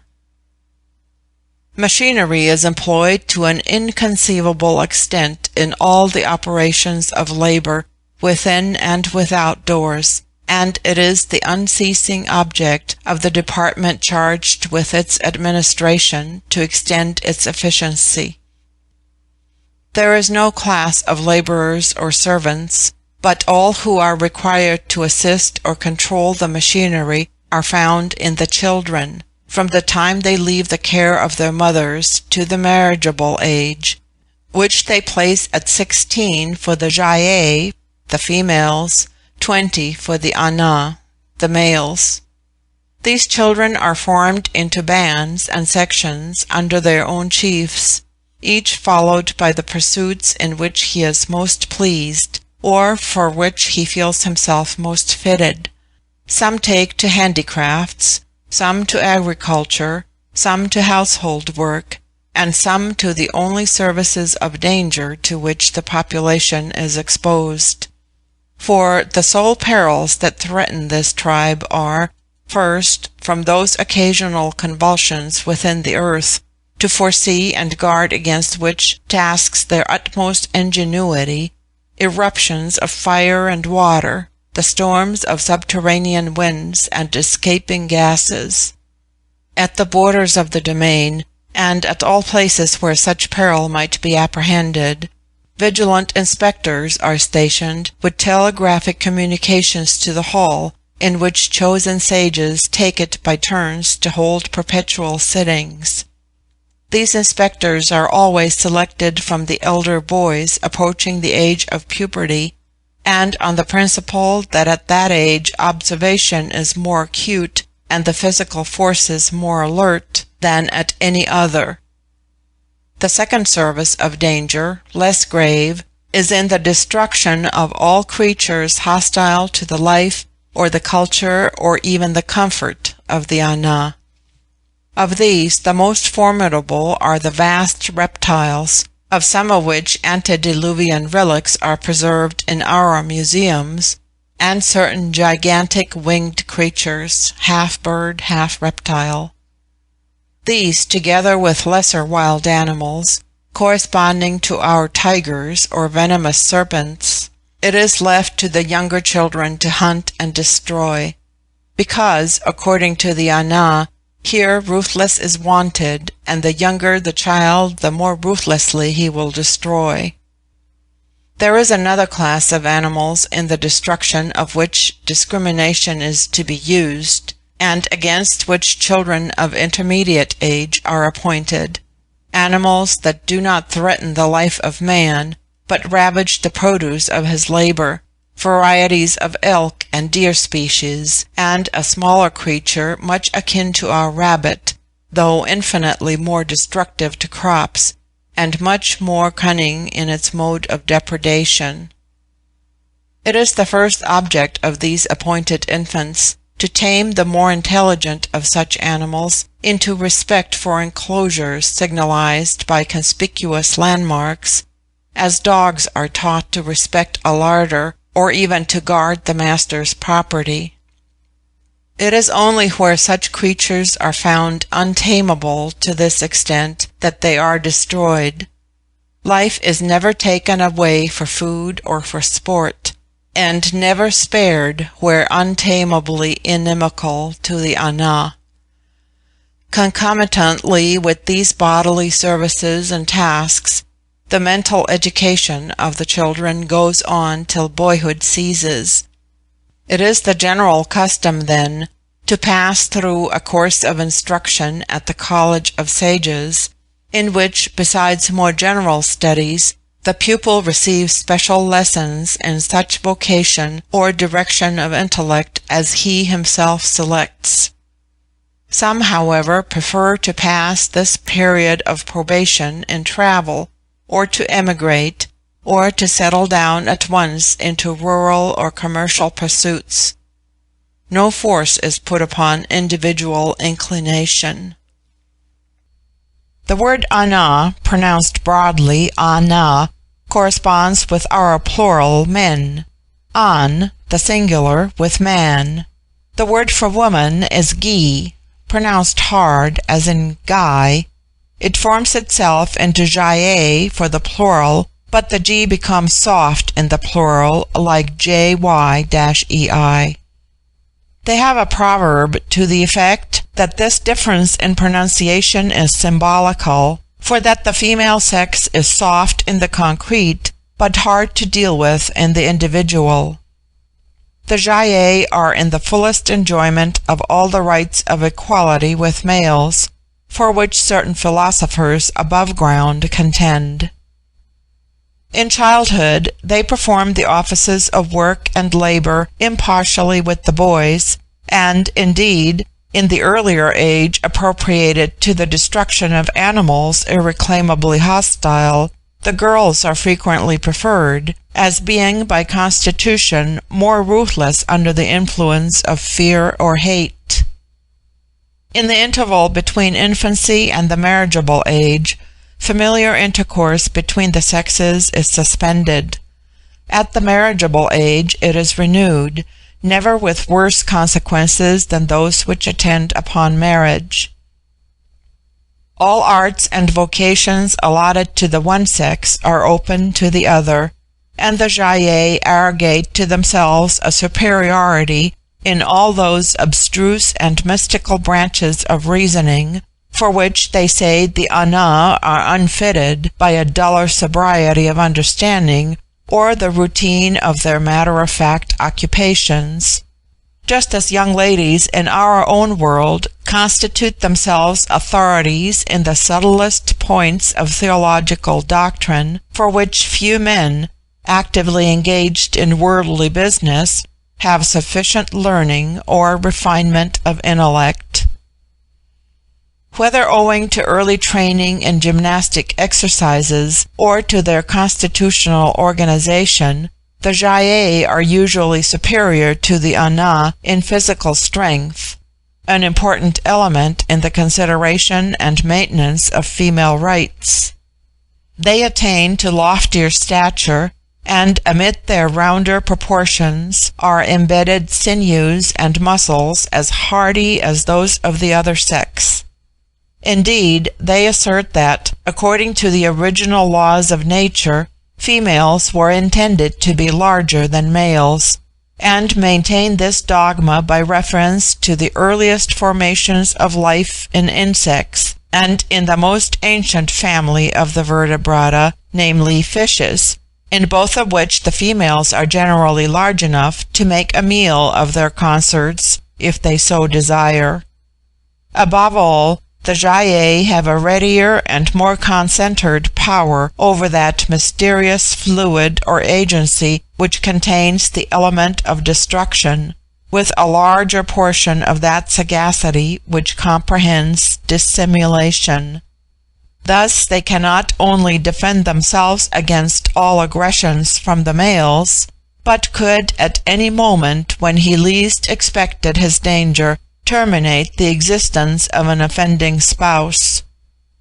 To the credit of the jaillis, no instance of their abuse of this awful superiority in the art of destruction is on record for several ages.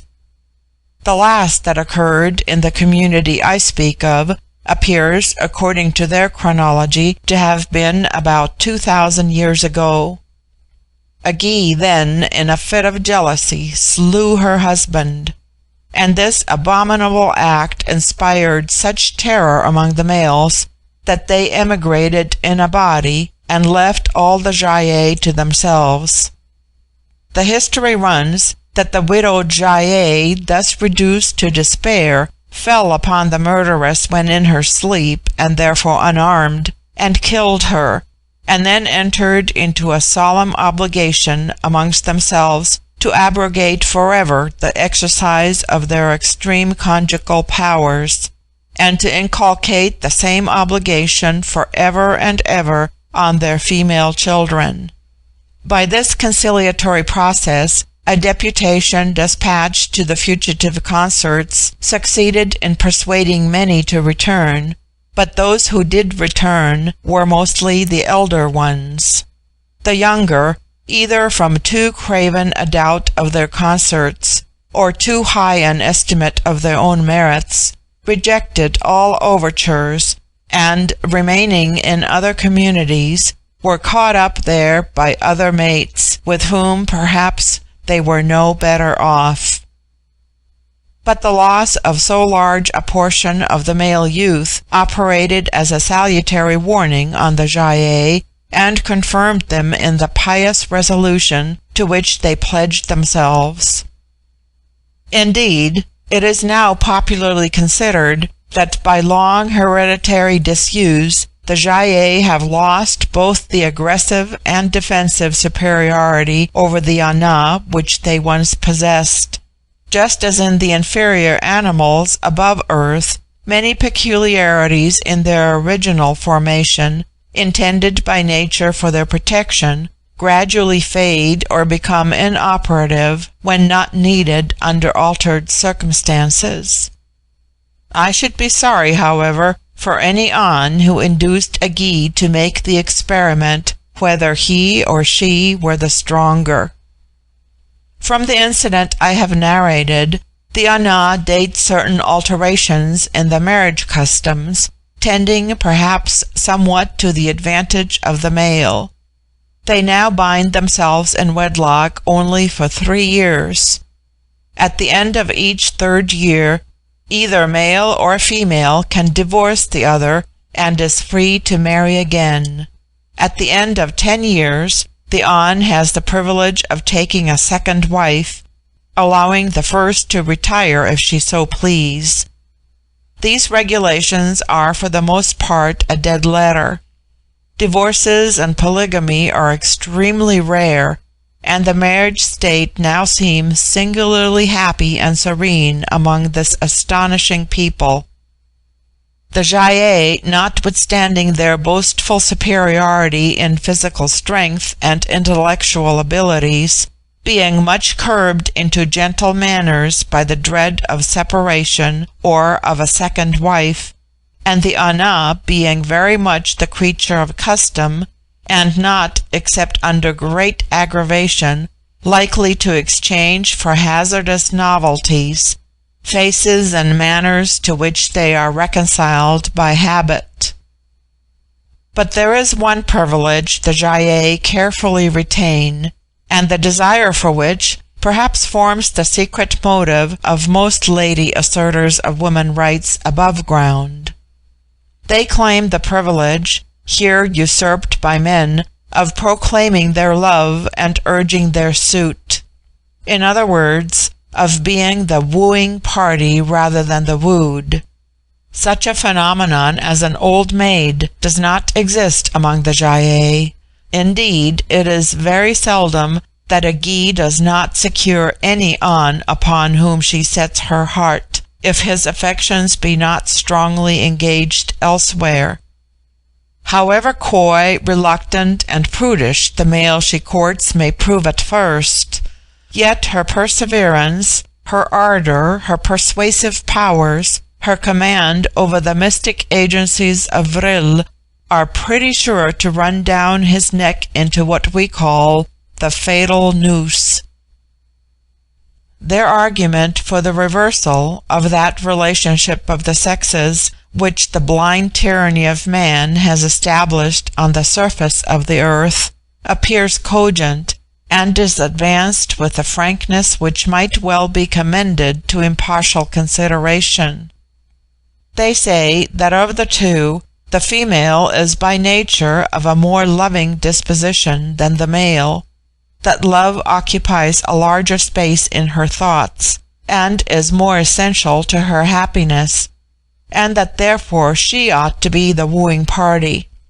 That otherwise the male is a shy and dubitant creature, that he has often a selfish predilection for the single state, that he often pretends to misunderstand tender glances and delicate hints, that, in short, he must be resolutely pursued and captured. They add, moreover, that unless the Gy can secure the An of her choice, and one whom she would not select out of the whole world becomes her mate, she is not only less happy than she otherwise would be, but she is not so good a being, that her qualities of heart are not sufficiently developed, whereas the An is a creature that less lastingly concentrates his affections on one object, that if he cannot get the Gy whom he prefers, he easily reconciles himself to another Gy, and finally, that at the worst, if he is loved and taken care of, it is less necessary to the welfare of his existence that he should love as well as be loved. He grows contented with his creature comforts, and the many occupations of thought which he creates for himself. Whatever may be said as to this reasoning, the system works well for the male, for being thus sure that he is truly and ardently loved, and that the more coy and reluctant he shows himself, the more determination to secure him increases, he generally contrives to make his consent dependent on such conditions as he thinks the best calculated to ensure, if not a blissful, at least a peaceful life. Each individual has his own hobbies, his own ways, his own predilections, and, whatever they may be, he demands a promise of full and unrestrained concession to them. This, in the pursuit of her object, the Gy readily promises. And as the characteristic of this extraordinary people is an implicit veneration for truth, and her word, once given, is never broken even by the giddiest Gy, the conditions stipulated for are religiously observed. In fact, notwithstanding all their abstract rights and powers, the Gy are the most amiable, conciliatory, and submissive wives I have ever seen, even in the happiest households above ground. It is an aphorism among them that where a Gy loves, it is her pleasure to obey. It will be observed that in the relationship of the sexes, I have spoken only of marriage, for such is the moral perfection to which this community has attained, that any illicit connection is as little possible amongst them as it would be to a couple of linnets during the time they agree to live in pairs. Nothing had more perplexed me in seeking to reconcile my sense to the existence of regions extending below the surface of the earth, and habitable by beings, if dissimilar from, still in all material points of organism akin to those in the upper world, than the contradiction thus presented to the doctrine in which, I believe, most geologists and philosophers concur, namely, that though with us the sun is the great source of heat, yet the deeper we go beneath the crust of the earth, the greater is the increasing heat, being, it is said, found in the ratio of a degree for every foot, commencing from 50 feet below the surface. But though the domains of the tribe I speak of were on the higher ground, so comparatively near to the surface that I could account for a temperature therein suitable to organic life, yet even the ravines and valleys of that realm were much less hot than philosophers would deem possible at such a depth. Certainly not warmer than the south of France, or at least of Italy, and according to all the accounts I received, vast tracts immeasurably deeper beneath the surface, and in which one might have thought only salamanders could exist, were inhabited by innumerable races organized like ourselves. I cannot pretend in any way to account for a fact which is so at variance with the recognized laws of science, nor could Z much help me towards a solution of it. She did but conjecture that sufficient allowance had not been made by our philosophers for the extreme porousness of the interior earth, the vastness of its cavities and irregularities, which serve to create free currents of air and frequent winds, and for the various modes in which heat is evaporated and thrown off. She allowed, however, that there was a depth at which the heat was deemed to be intolerable to such organized life as was known to the experience of the Vril-ya, though their philosophers believed that even in such places life of some kind, life sentient, life intellectual, would be found abundant and thriving, could the philosophers penetrate to it. Wherever the all-good builds, said she, there be sure he places inhabitants. He loves not empty dwellings. She added, however, that many changes in temperature and climate had been effected by the skill of the Vril-ya, and that the agency of Vril had been successfully employed in such changes. She described a subtle and life-giving medium called lai, which I suspect to be identical with the ethereal oxygen of Dr. Lewin's, wherein work all the correlative forces united under the name of Vril, and contended that wherever this medium could be expanded, as it were, sufficiently for the various agencies of Vril to have ample play, a temperature congenial to the highest forms of life could be secured. She said also that it was the belief of their naturalists that flowers and vegetation had been produced originally, whether developed from seeds born from the surface of the earth in the earlier convulsions of nature, or imported by the tribes that first sought refuge in cavernous hollows, through the operations of the light constantly brought to bear on them, and the gradual improvement in culture. She said also that since the Vril light had superseded all other light-giving bodies, the colors of flowers and foliage had become more brilliant, and vegetation had acquired larger growth. Leaving these matters to the consideration of those better competent to deal with them, I must now devote a few pages to the very interesting questions connected with the language of the Vril-ya. The language of the Vril-ya is peculiarly interesting, because it seems to me to exhibit with great clearness the traces of the three main transitions through which language passes in attaining the perfection of form. One of the most illustrious of recent philologists, Max Muller, in arguing for the analogy between the strata of language and the strata of the earth, lays down this absolute dogma: quote, "No language can, by any possibility, be inflectional without having passed through the agglutinative and isolating stratum. No language can be agglutinative without clinging with its roots to the underlying stratum of isolation." End quote. On the Stratification of Language, page 20.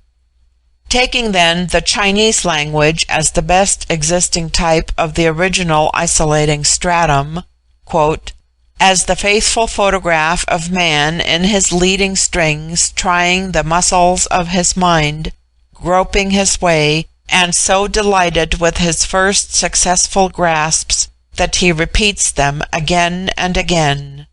End quote. Max Muller, page 3. We have, in the language of the Vril-ya, still clinging with its roots to the underlying stratum, the evidences of the original isolation. It abounds in monosyllables, which are the foundations of the language. The transition into the agglutinative form marks an epoch that must have gradually extended through ages, the written literature of which has only survived in a few fragments of symbolical mythology and certain pithy sentences which have passed into popular proverbs. With the extant literature of the Vril-ya, the inflectional stratum commences. No doubt at that time there must have operated concurrent causes in the fusion of races by some dominant people, and the rise of some great literary phenomena by which the form of language became arrested and fixed.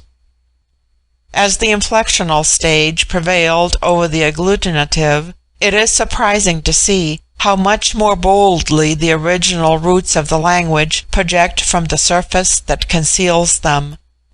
In the old fragments and proverbs of the preceding stage, the monosyllables which compose those roots vanish amidst words of enormous length, comprehending whole sentences from which no one part can be disentangled from the other and employed separately. But when the inflectional form of language became so far advanced as to have its scholars and grammarians, They seem to have united in extirpating all such polysynthetical or polysyllabic monsters as devouring invaders of the aboriginal forms. Words beyond 3 syllables became proscribed as barbarous, and in proportion as the language grew thus simplified, it increased in strength, in dignity, and in sweetness. Though now very compressed in sound, it gains in clearness by that compression. By a single letter, according to its position, they contrive to express all that with civilized nations in our upper world it takes the waste, sometimes of syllables, sometimes of sentences, to express. Let me here cite 1 or 2 instances. An, which I will translate man, ana, men. The letter S is with them a letter implying multitude, according to where it is placed. Sana means mankind. Ansa, a multitude of men. The prefix of certain letters in their alphabet invariably denotes compound significations.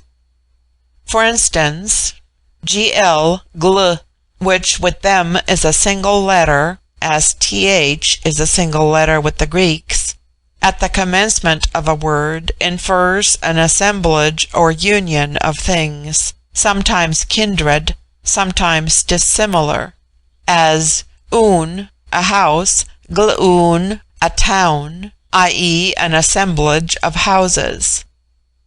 Ata is sorrow, glata, a public calamity.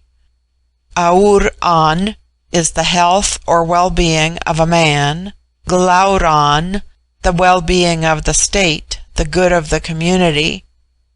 And a word constantly in their mouths is aglauran, which denotes their political creed, namely, that the first principle of a community is the good of all.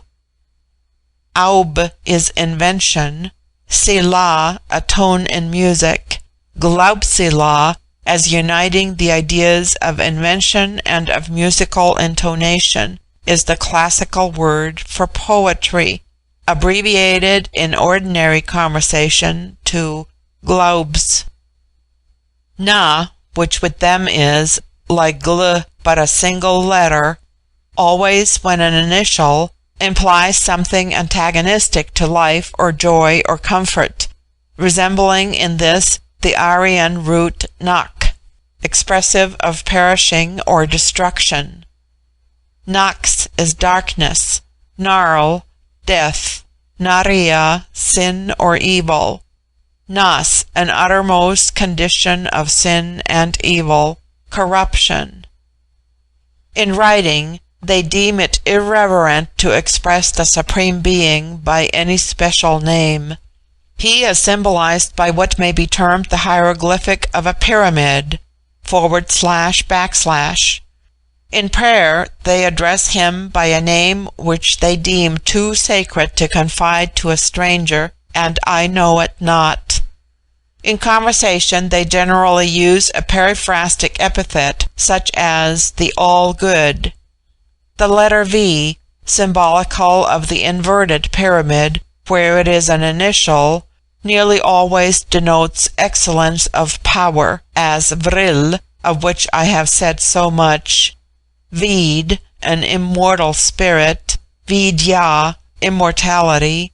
Cum, pronounced like the Welsh cum, denotes something of hollowness. Cum itself is a cave. Cum in, a hole. Zicum, a valley. Cum zi, vacancy or void. Bodhacum, ignorance, literally knowledge void. Cum posh is their name for the government of the many, or the ascendancy of the most ignorant or hollow. Posh is an almost untranslatable idiom, implying, as the reader will see later, contempt. The closest rendering I can give to it is our slang term bosh, and this kumpush may be loosely rendered hollow bush. But when democracy or kumpush degenerates from popular ignorance into that popular passion or ferocity which precedes its disease, as, to cite illustrations from the upper world, during the French reign of terror, or for the 50 years of the Roman Republic preceding the ascendancy of Augustus, their name for that state of things is gleknas. Ek is strife, glek the universal strife, nas, as I before said, is corruption or rot. Thus gleknas may be construed the universal strife rot. Their compounds are very expressive, thus buddha being knowledge, and tu, a participle that implies the action of cautiously approaching. Tu buddha is their word for philosophy. Pa is a contemptuous exclamation analogous to our idiom, stuff and nonsense.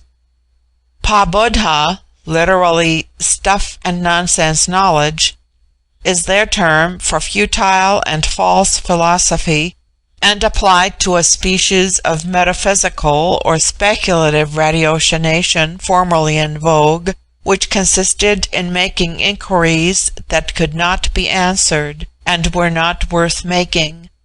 Such, for instance, as, why does an on have 5 toes to his feet instead of 4 or 6? Did the first on, created by the All-Good, have the same number of toes as his descendants? In the form by which an on will be recognized by his friends in the future state of being, will he retain any toes at all? And if so, will they be material toes or spiritual toes? I take these illustrations of Pa Buddha not in irony or jest, but because the very inquiries I name formed the subject of controversy by the latest cultivators of that science 4,000 years ago. In the declension of nouns, I was informed that anciently there were 8 cases, one more than in the Sanskrit grammar. But the effect of time has been to reduce these cases and multiply, instead of these varying terminations, explanatory propositions. At present, in the grammar submitted to my study, there were 4 cases to nouns, 3 having varying terminations, and the 4th a differing prefix. Singular nominative on, man. Dative ano, man. Accusative anan, man. Vocative hilan, O man. Plural. Nominative ana, men. Dative anoi, 2 men. Accusative ananda, men. Vocative hil ananda, O men. In the elder inflectional literature, the dual form existed. It has long been obsolete. The genitive case with them is also obsolete. The dative supplies its place. They say, the house to a man, instead of the house of a man. When used, sometimes in poetry, the genitive in the termination is the same as the nominative. So is the ablative, the preposition that marks it being a prefix or suffix at option, and generally decided by ear, according to the sound of the noun. It will be observed that the prefix hil marks the vocative case.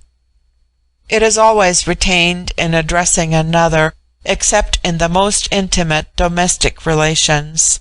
Its omission would be considered rude, just as in our forms of speech, in addressing a king it would have been deemed disrespectful to say king, and reverential to say O king. In fact, as they have no titles of honor, the vocative adjuration supplies the place of a title, and is given impartially to all. The prefix hil enters into the composition of words that imply distant communications, as Vril-ya, to travel.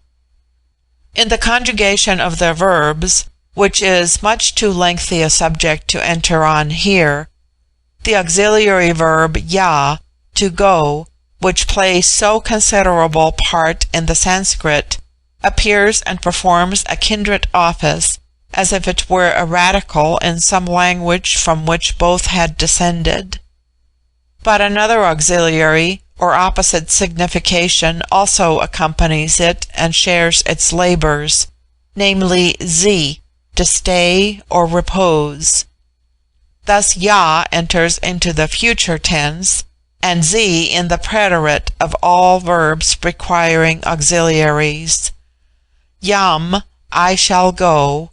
Yam, I may go. Yani-ya, I shall go. Literally, I go to go. Zampu-yan, I have gone. Literally, I rest from gone.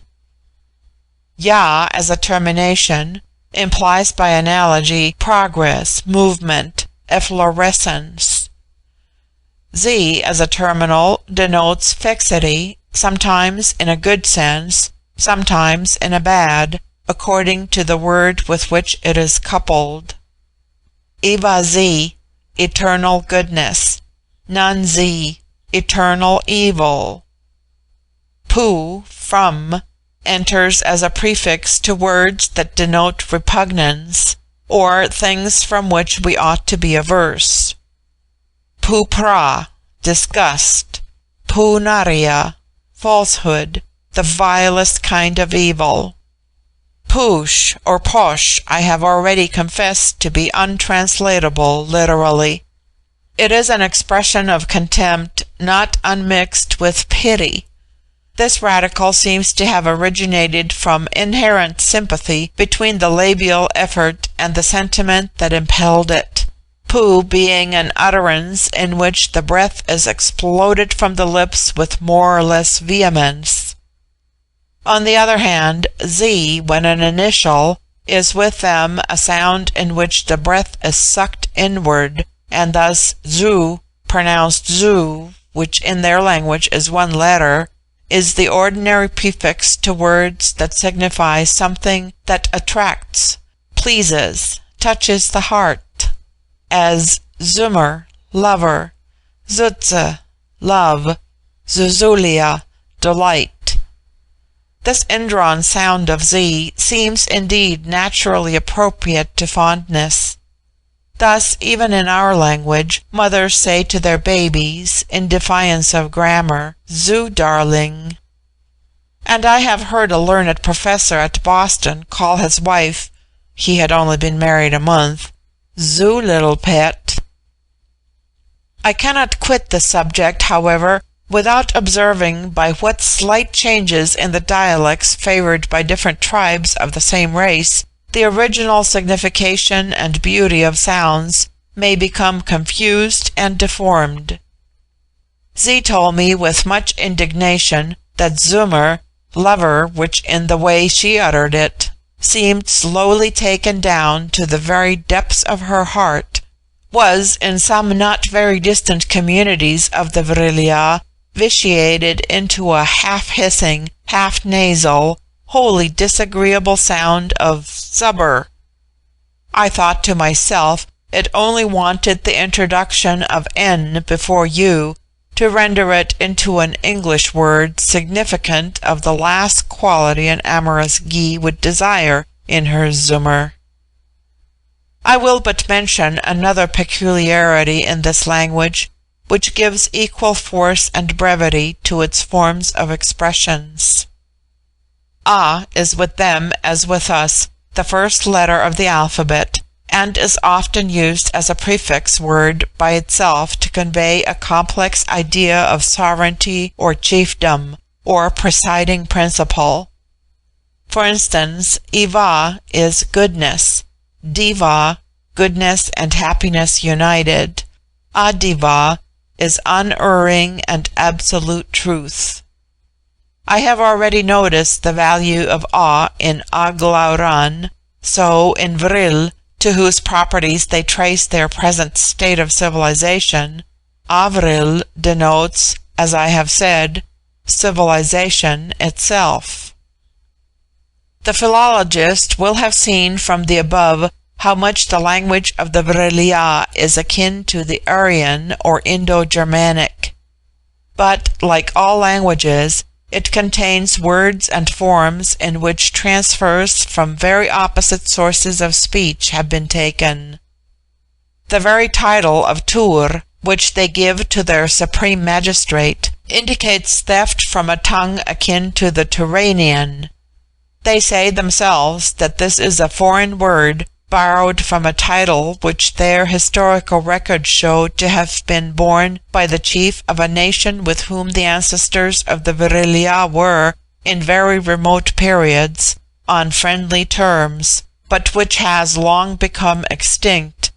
And they say that when, after the discovery of Vril, they remodeled their political institutions, they expressly adopted a title taken from an extinct race and a dead language for that of their chief magistrate, in order to avoid all titles for that office with which they had previous associations. Should life be spared to me, I may collect into systematic form such knowledge as I acquired of this language during my sojourn amongst the Vril-ya, but what I have already said will perhaps suffice to show to genuine philological students that a language which, preserving so many of the roots in the aboriginal form, and clearing from the immediate but transitory polysynthetical stage so many rude encumbrances, from popular ignorance into that popular passion or ferocity which precedes its disease, as, to cite illustrations from the upper world, during the French reign of terror, or for the 50 years of the Roman Republic preceding the ascendancy of Augustus. Their name for that state of things is gleknas. Ek is strife, glek the universal strife, nas, as I before said, is corruption or rot. Thus gleknas may be construed the universal strife rot. Their compounds are very expressive. That which the Ana have attained forbids the progressive cultivation of literature, especially in the two main divisions of fiction and history. I shall have occasion to show later. This people have a religion, and whatever may be said against it, at least it has these strange peculiarities. Firstly, that all believe in the creed they profess. Secondly, that they all practice the precepts which the creed inculcates. They unite in the worship of one divine creator and sustainer of the universe. They believe that it is one of the properties of the all-permeating agency of Vril to transmit to the wellspring of life and intelligence every thought that a living creature can conceive. And though they do not contend that the idea of a deity is innate, yet they say that the man, is the only creature, so far as their observation of nature extends, to whom the capacity of conceiving that idea, with all the trains of thought which open out from it, is vouchsafed. They hold that this capacity is a privilege that cannot be given in vain, and hence that prayer and thanksgiving are acceptable to the divine Creator, and necessary to the complete development of the human creature. They offer their devotions both in private and public. Not being considered one of their species, I was not admitted into the building or temple in which the public worship is rendered. But I am informed that the service is exceedingly short, and unattended with any pomp of ceremony. It is a doctrine with the Vril-ya that earnest devotion of complete abstraction from the actual world cannot, with benefit to itself, be maintained long at a stretch by the human mind, especially in public, and that all attempts to do so either lead to fanaticism or to hypocrisy. When they pray in private, it is when they are alone or with their young children.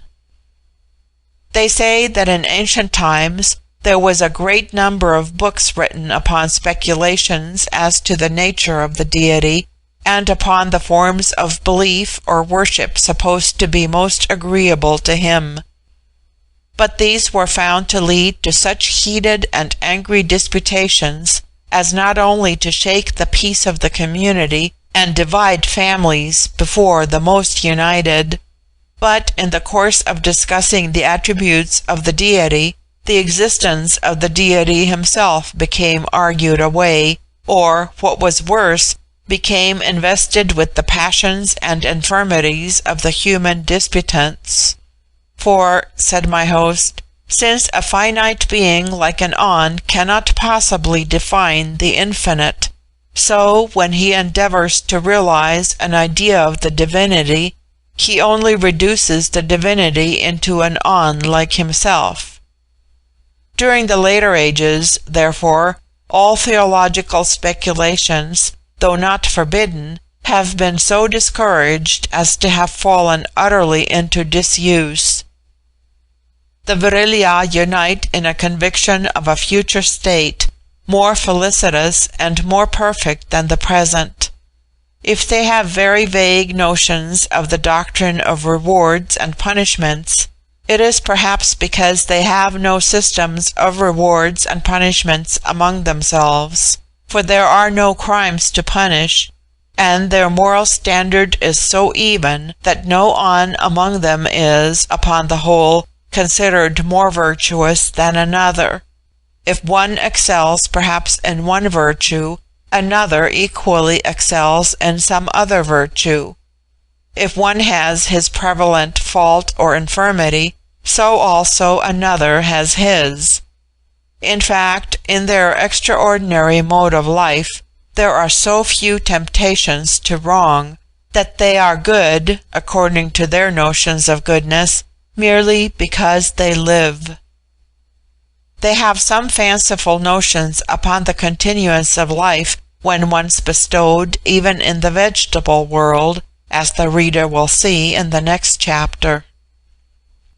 Though, as I have said, the Vril-ya discourage all speculations on the nature of the Supreme Being, they appear to concur in a belief by which they think to solve that great problem of the existence of evil which has so perplexed the philosophy of the upper world. They hold that wherever he has once given life, with the perceptions of that life, however faint it be, as in a plant, the life is never destroyed. It passes into new and improved forms, though not in this planet, differing therein from the ordinary doctrine of metempsychosis, and that the living thing retains the sense of identity, so that it connects its past life with its future, and is conscious of its progressive improvement in the scale of joy. For they say that, without this assumption, they cannot, according to the lights of human reason vouchsafed to them, discover the perfect justice which must be a constituent quality of the all-wise and the all-good.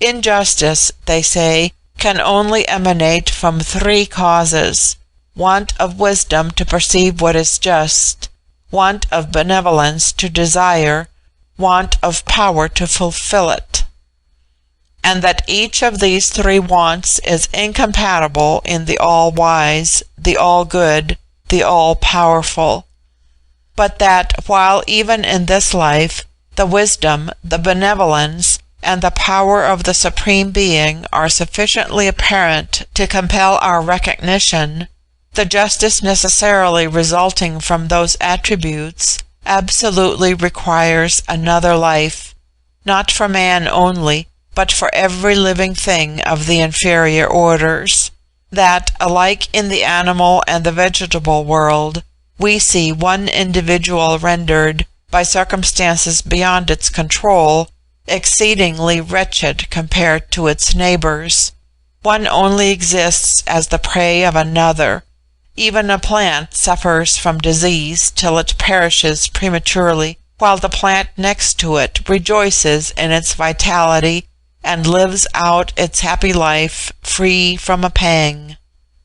That it is an erroneous analogy from human infirmities to reply by saying that the Supreme Being only acts by general laws, thereby making his own secondary causes so potent as to mar the essential kindness of the first cause, and a still meaner and more ignorant conception of the all-good to dismiss with a brief contempt all consideration of justice for the myriad forms into which he has infused life, and assume that justice is only due to the single product of the An.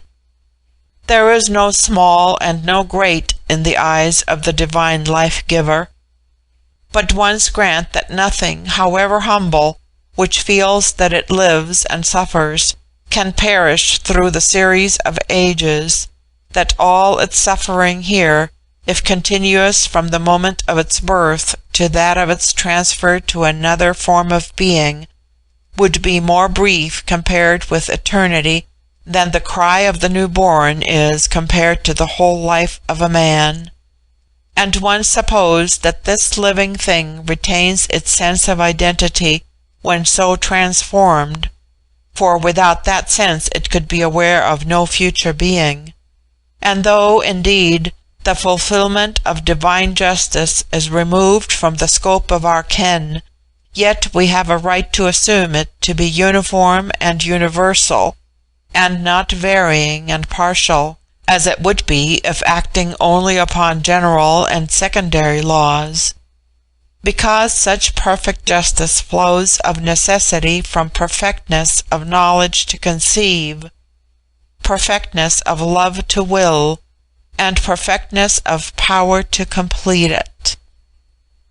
However fantastic this belief of the Vril-ya may be, it tends perhaps to confirm politically the systems of government which, admitting different degrees of wealth, yet establishes perfect equality in rank, exquisite mildness in all relations and intercourse, and tenderness to all created things which the good of the community does not require them to destroy. And though their notion of compensation to a tortured insect or a cankered flower may seem to some of us a very wild crotchet, yet at least is not a mischievous one. And it may furnish matter for no unpleasing reflection to think that within the abysses of earth, never lit by a ray from the material heavens, there should have penetrated so luminous a conviction of their ineffable goodness of the Creator, so fixed an idea that the general laws by which He acts cannot admit of any partial injustice or evil, and therefore cannot be comprehended without reference to their action over all space and throughout all time.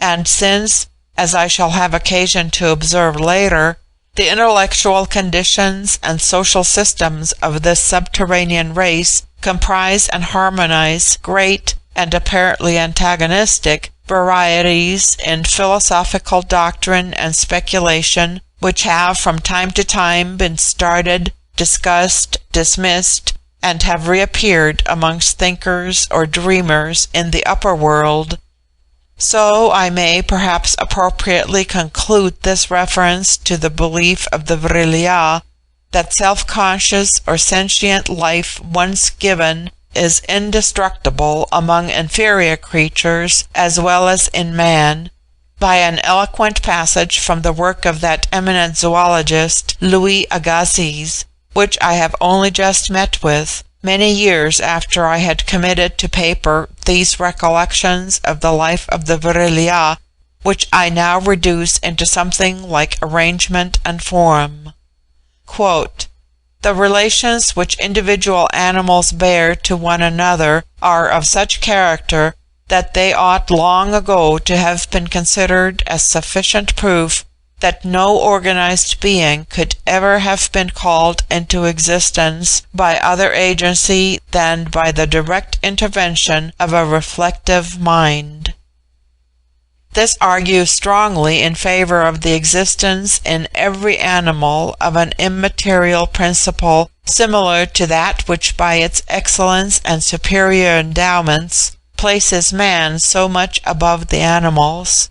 Yet the principle unquestionably exists, and whether it be called sense, reason, or instinct, it presents in the whole range of organized beings a series of phenomena closely linked together, and upon it are based not only the higher manifestations of the mind, but the very permanence of the specific differences which characterize every organism. Most of the arguments in favor of the immortality of man apply equally to the permanency of this principle in other living beings. May I not add that a future life in which man would be deprived of that great source of enjoyment and intellectual and moral improvement which results from the contemplation of the harmonies of an organic world would involve a lamentable loss? And may we not look to a spiritual concert of the combined worlds and all their inhabitants in the presence of their Creator as the highest conception of paradise? End quote, from the Essay on Classification, section 17, pages 97 to 99. Kind to me as I found all in this household, the young daughter of my host was the most considerate and thoughtful in her kindness. At her suggestion I laid aside the habiliments in which I had descended from the upper earth, and adopted the dress of the Vril-ya, with the exception of the artful wings, which served them, when on foot, as a graceful mantle. But as many of the Vril-ya, when occupied in urban pursuits, did not wear these wings, this exception created no marked difference between myself and the race among whom I sojourned, and I was thus able to visit the town without exciting unpleasant curiosity. Out of the household no one suspected that I had come from the upper world, and I was but regarded as one of some inferior and barbarous tribe whom Aph Lin entertained as a guest. The city was large in proportion to the territory round it, which was of no greater extent than many an English or Hungarian nobleman's estate. But the whole of it, to the verge of the rocks which constituted its boundary, was cultivated to the nicest degree, except where certain allotments of mountains and pasture were humanely left free to the sustenance of the harmless animals they had tamed, though not for domestic use. So great is their kindness towards these humbler creatures, that a sum is devoted from the public treasury for the purpose of deporting them to other Vril-ya communities willing to receive them, chiefly new colonies, whenever they become too numerous for the pastures allotted to them in their native place. They do not, however, multiply to an extent comparable to the ratio at which, with us, animals bred for slaughter increase. It seems a law of nature that animals not useful to man gradually recede from the domains he occupies, or even become extinct. It is an old custom of the various sovereign states amidst which the race of the Vril-ya are distributed, to leave between each state a neutral and uncultivated borderland. In the instance of the community I speak of, this tract, being a ridge of savage rocks, was impassable by foot, but was easily surmounted, whether by wings of the inhabitants or the airboats, of which I shall speak hereafter. Roads through it were also cut for the transit of vehicles impelled by vril. These intercommunicating tracts were always kept lighted, and the expense thereof defrayed by a special tax, to which all the communities comprehended in the denomination of Vril-ya contribute in settled proportions. By these means a considerable commercial traffic with other states, both near and distant, was carried on. The surplus wealth on this special community was chiefly agricultural. The community was also eminent for skill in constructing implements connected with the arts of husbandry.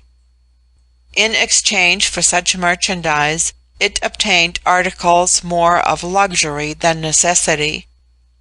There were few things imported on which they set a higher price than birds taught to pipe artful tunes in concert. These were brought from a great distance, and were marvelous for beauty of song and plumage. I understand that extraordinary care was taken by their breeders and teachers in selection, and that the species had wonderfully improved during the last few years. I saw no other pet animals among this community except some very amusing and sportive creatures of the batrachian species, resembling frogs, but with very intelligent countenances, which the children were fond of, and kept in their private gardens. They appear to have no animals akin to our dogs or horses, though that learned naturalist Z informed me that such creatures had once existed in those parts, and might now be found in regions inhabited by other races than the Vril-ya.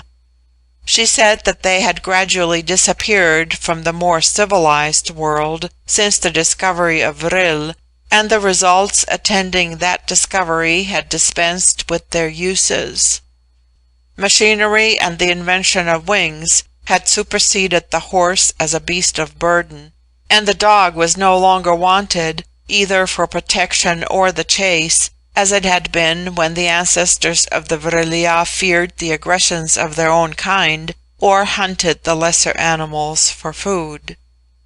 Indeed, however, so far as the horse was concerned, this region was so rocky that a horse could have been there of little use either for pastime or burden.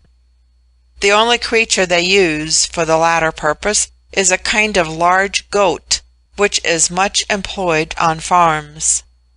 The nature of the surrounding soil in these districts may be said to have first suggested the invention of wings and airboats. The largeness of space in proportion to the space occupied by the city was occasioned by the custom of surrounding every house with a separate garden. The broad main street, in which Upper Lynn dwelt, expanded into a vast square in which were placed the College of Sages and all the public offices. A magnificent fountain of the luminous fluid which I call naphtha, I am ignorant of its real nature, in the center. All these public edifices have a uniform character of massiveness and solidity. They reminded me of the architectural pictures of Martin. Along the upper stories of each ran a balcony, or rather a terraced garden, supported by columns, filled with flowering plants, and tenanted by many kinds of tame birds. From the square branched several streets, all broad and brilliantly lighted, and ascending up the eminence on either side. In my excursions in the town I was never allowed to go alone. Upper Lynn or his daughter was my habitual companion. In this community the adult Gy is seen walking with any young on as familiarly as if there were no difference of sex. The retail shops are not very numerous. The persons who attend on a customer are all children of various ages, and exceedingly intelligent and courteous, but without the least touch of importunity or cringing. The shopkeeper himself might or might not be visible. When visible, he seemed rarely employed on any matter connected with his professional business, and yet he had taken to that business from special liking for it, and quite independently of his general sources of fortune. The Ana of the community are, on the whole, an indolent set of beings after the active age of childhood. Whether by temperament or philosophy, they rank repose among the chief blessings of life. Indeed, when you take away from a human being the incentives to action which are found in cupidity or ambition, it seems to me no wonder that he rests quiet. In their ordinary movements they prefer the use of their feet to that of their wings.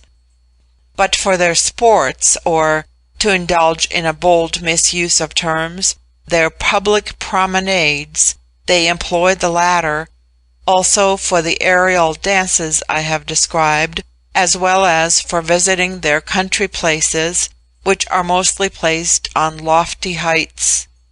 And when still young, they prefer their wings for travel into the other regions of the Ana to vehicular conveyances. Those who accustom themselves to flight can fly, if less rapidly than some birds, yet from 25 to 30 miles an hour, and keep up that rate for 5 or 6 hours at a stretch. But the Ana generally, on reaching middle age, are not fond of rapid movements requiring violent exercise. Perhaps for this reason, as they hold a doctrine which our own physicians will doubtless approve, namely, that regular transpiration through the pores of the skin is essential to health, they habitually use the sweating baths, to which we give the name Turkish or Roman, succeeded by douches of perfumed waters. They have great faith in the salubrious virtue of certain perfumes.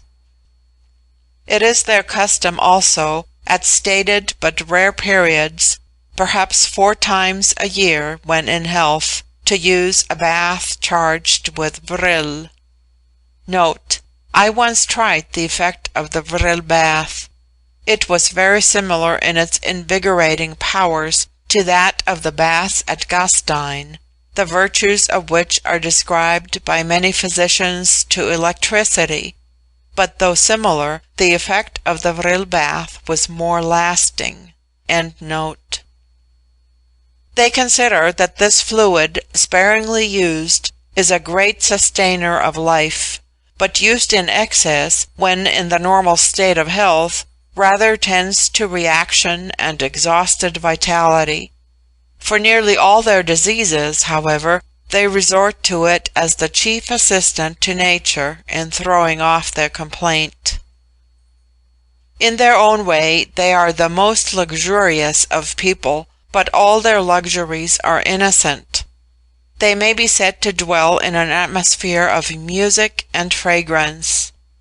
Every room has its mechanical contrivances for melodious sounds, usually tuned down to soft murmured notes, which seem like sweet whispers from invisible spirits. They are too accustomed to these gentle sounds to find them a hindrance to conversation, nor, when alone, to reflection. But they have a notion that to breathe an air filled with continuous melody and perfume has necessarily an effect at once soothing and elevating upon the formation of character and the habits of thought. Though so temperate, and with total abstinence from other animal food than milk, and from all intoxicating drinks, they are delicate and dainty to an extreme in food and beverage, and in all their sports even the old exhibit a childlike gaiety. Happiness is the end at which they aim, not as the excitement of a moment, but as the prevailing condition of the entire existence, and regard for the happiness of each other is evinced by the exquisite amenity of their manners. Their conformation of skull has marked differences from that of any known races in the upper world, though I cannot help thinking it a development, in the course of countless ages of the brachycephalic type of the Age of Stone in Lyell's Elements of Geology, Chapter 10, page 113, as compared with the dolichocephalic type of the beginning of the Age of Iron, correspondent with that now so prevalent amongst us, and called the Celtic type. It has the same comparative massiveness of forehead, not receding like the Celtic, the same even roundness in the frontal organs. But it is far loftier in the apex, and far less pronounced in the hinder cranial hemisphere, where phrenologists place the animal organs. To speak as a phrenologist, the cranium common to the Vril-ya has the organs of weight, number, tune, form, order, causality, very largely developed. That of construction much more pronounced than that of ideality. Those which are called the moral organs, such as conscientiousness and benevolence, are amazingly full. Amativeness and combativeness are both small, adhesiveness large, the organ of destructiveness, i.e., of determined clearance of intervening obstacles, immense, but less than that of benevolence. And their philoprogenitiveness takes rather the character of compassion and tenderness to things that need aid or protection than of the animal love of offspring. I never met with one person deformed or misshapen. The beauty of their countenances is not only in symmetry of feature, but in a smoothness of surface, which continues without line or wrinkle to the extreme of old age, and a serene sweetness of expression, combined with that majesty which seems to come from consciousness of power and the freedom of all terror, physical or moral. It is that very sweetness combined with that majesty which inspired in a beholder like myself, accustomed to strive with the passions of mankind, a sentiment of humiliation, of awe, of dread. It is such an expression as a painter might give to a demigod, a genius, an angel. The males of the Vril-ya are entirely beardless. The Jaye sometimes, in old age, develop a small moustache. I was surprised to find that the color of their skin was not uniformly that which I had remarked in those individuals whom I had first encountered, some being much fairer, and even with blue eyes, and hair of a deep golden auburn, though still of complexions warmer or richer in tone than persons in the north of Europe. I was told that this admixture of coloring arose from the intermarriage with other and more distant tribes of the Vril-ya, who, whether by the accident of climate or early distinction of race, were of fairer hues than the tribes of which this community formed one. It was considered that the dark red skin showed the most ancient family of Ana, but they attached no sentiment of pride to that antiquity, and, on the contrary, believed their present excellence of breed came from frequent crossing with other families differing yet akin, and they encourage such intermarriages, always provided that it be with the Vril-ya nations. Nations which, not conforming their manners and institutions to those of the Vril-ya, nor indeed held capable of acquiring the powers over the Vril agencies which it had taken them generations to attain and transmit, were regarded with more disdain than the citizens of New York regard the Negroes. I learned from Z, who had more lore in all matters than any male with whom I was brought into familiar converse, that the superiority of the Vril-ya was supposed to have originated in the intensity of their earlier struggles against obstacles in nature amidst the localities in which they had first settled.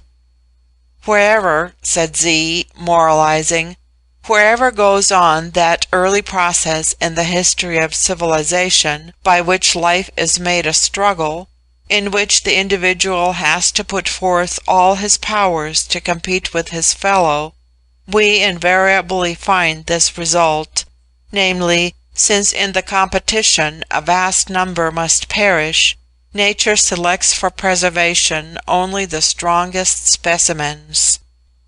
With our race, therefore, even before the discovery of Vril, only the highest organizations were preserved, and there is among our ancient books a legend, once popularly believed, that we were driven from a region that seems to denote the world you come from, in order to perfect our condition and attain to the purest elimination of our species by the severity of the struggles our forefathers underwent, and that, when our education shall become finally completed, we are destined to return to the upper world and supplant all the inferior races now existing therein.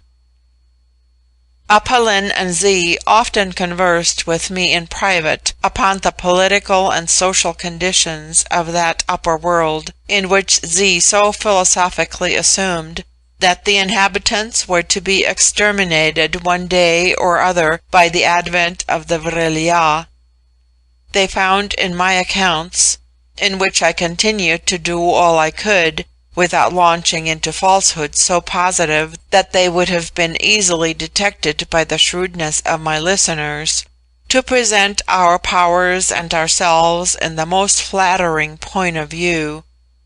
Perpetual subjects of comparison between our most civilized populations and the meaner subterranean races which they considered hopelessly plunged in barbarism, and doomed to gradual if certain extinction. But they both agreed in desiring to conceal from their community all premature opening into the regions lighted by the sun. Both were humane, and shrunk from the thought of annihilating so many millions of creatures, and the pictures I drew of our life, highly colored as they were, saddened them. In vain I boasted of our great men, poets, philosophers, orators, generals, and defied the Vril-ya to produce their equals. Alas, said Z, this predominance of the few over the many is the surest and most fatal sign of a race incorrigibly savage. See you not that the primary condition of mortal happiness consists in the extinction of that strife and competition between individuals, which, no matter what forms of government they adopt, render the many subordinate to the few, destroy real liberty to the individual, whatever may be the nominal liberty of the state, and annul that calm of existence without which felicity, mental or bodily, cannot be attained. Our notion is, that the more we can assimilate life to the existence which our noblest ideas conceive to be that of spirits on the other side of the grave, why, the more we approximate to a divine happiness here, and the more easily we glide into the conditions of being hereafter. For surely all we can imagine of the life of gods, or of blessed immortals, supposes the absence of self-made cares and contentious passions, such as avarice and ambition. It seems to us that it must be a life of serene tranquillity, not indeed without active occupations to the intellectual or spiritual powers, but occupations, of whatsoever nature they be, congenial to the idiosyncrasies of each, not forced and repugnant, a life gladdened by the untrammeled interchange of gentle affections, in which the moral atmosphere utterly kills hate and vengeance, and strife and rivalry. Such is the political state to which all the tribes and families of the Vril-ya seek to attain, and towards that goal all our theories of government are shaped. You see how utterly opposed is such a progress to that of the uncivilized nations from which you come, and which aim at a systematic perpetuity of troubles and cares and warring passions, aggravated more and more as their progress storms its way onward. The most powerful of all the races in our world, beyond the pale of the Vril-ya, esteems itself the best governed of all political societies, and to have reached in that respect the extreme end at which political wisdom can arrive, so that the other nations should tend more or less to copy it. It has established, on its broadest base, the kumposh, namely, the government of the ignorant upon the principles of being the most numerous. It has placed the supreme bliss in the vying with each other in all things, so that the evil passions are never in repose, vying for power, for wealth, for eminence of some kind. And in this rivalry it is horrible to hear the vituperation, the slanders and calumnies which even the best and mildest among them heap on each other without remorse or shame. Some years ago, said Apolline, I visited this people, and their misery and degradation were the most appalling, because they were always boasting of their felicity and grandeur as compared with the rest of their species. And there is no hope that this people, which evidently resembles your own, can improve, because all their notions tend to further deterioration. They desire to enlarge their dominion more and more, in direct antagonism to the truth that, beyond a very limited range, it is impossible to secure to a community the happiness which belongs to a well-ordered family. And the more they mature a system by which a few individuals are heated and swollen to a size above the standard slenderness of the millions, the more they chuckle and exact and cry out, "See by what great exceptions to the common littleness of our race we prove the magnificent results of our system." In fact, resumed Z, if the wisdom of human life be to approximate to the serene equality of immortals, there can be no more direct flying off into the opposite direction than a system which aims at carrying to the utmost the inequalities and turbulences of mortals. Nor do I see how, by any forms of religious belief, mortals so acting could fit themselves even to appreciate the joys of immortals, to which they still expect to be transferred by mere act of dying. On the contrary, minds accustomed to place happiness in things so much the reverse of godlike would find the happiness of gods exceedingly dull, and would long to get back to a world in which they could quarrel with each other. I have spoken so much of the Vril staff that my reader may expect me to describe it. This I cannot do accurately, for I was never allowed to handle it for fear of some terrible accident occasioned by my ignorance of its use. And I have no doubt that it requires much skill and practice in the exercise of its various powers. It is hollow, and has in the handle several stops, keys, or springs by which its force can be altered, modified, or directed, so that by one process it destroys, by another it heals, by one it can rend the rock, by another disperse the vapor, by one it affects bodies, by another it can exercise a certain influence over minds. It is usually carried in the convenient size of a walking staff, but it has slides by which it can be lengthened or shortened, at will. When used for special purposes, the upper part rests in the hollow of the palm with the fore and middle fingers protruded. I was assured, however, that its power was not equal in all, but proportioned to the amount of certain vril properties in the wearer, in affinity or rapport with the purposes to be effected. Some were more potent to destroy, others to heal, etc.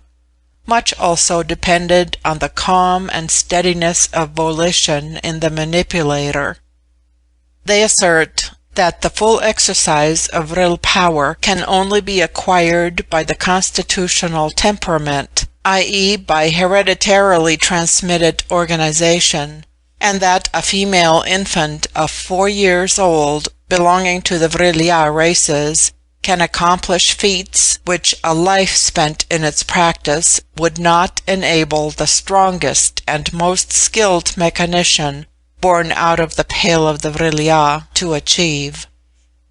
All these wands are not equally complicated. Those entrusted to children are much simpler than those borne by sages of either sex, and constructed with a view to the special object on which the children are employed, which, as I have before said, is, among the youngest children, the most destructive. In the wands of wives and mothers, the correlative destroying force is usually abstracted, the healing power fully charged. I wish I could say more in detail of this singular conductor of the vril fluid, but its machinery is as exquisite as its effects are marvelous.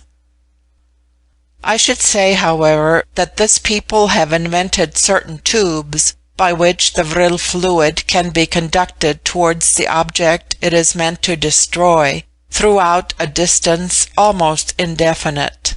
At least, I put it modestly when I say from 500 to 1,000 miles.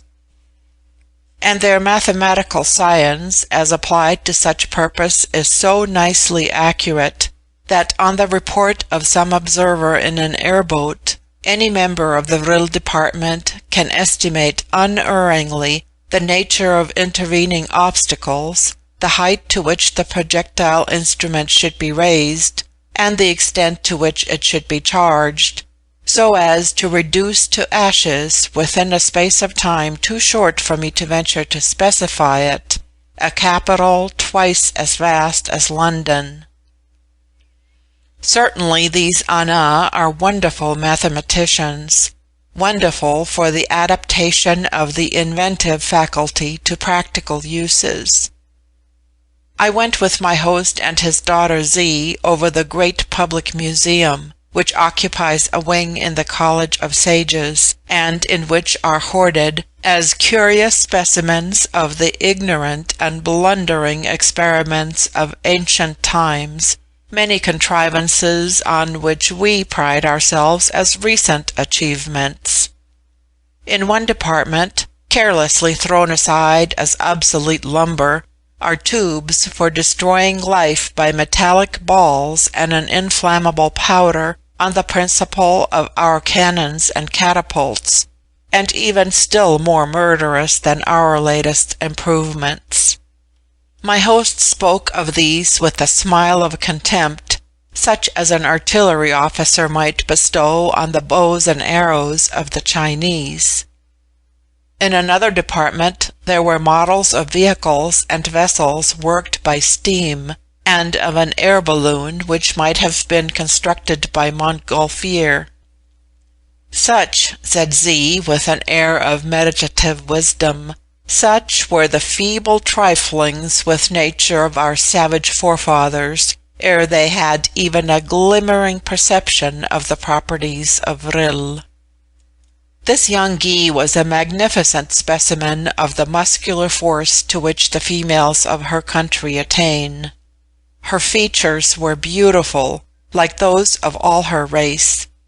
Never in the upper world have I seen a face so grand and so faultless, but her devotion to the severer studies had given to her countenance an expression of abstract thought which rendered it somewhat stern when in repose, and such a sternness became formidable when observed in connection with her ample shoulders and lofty stature.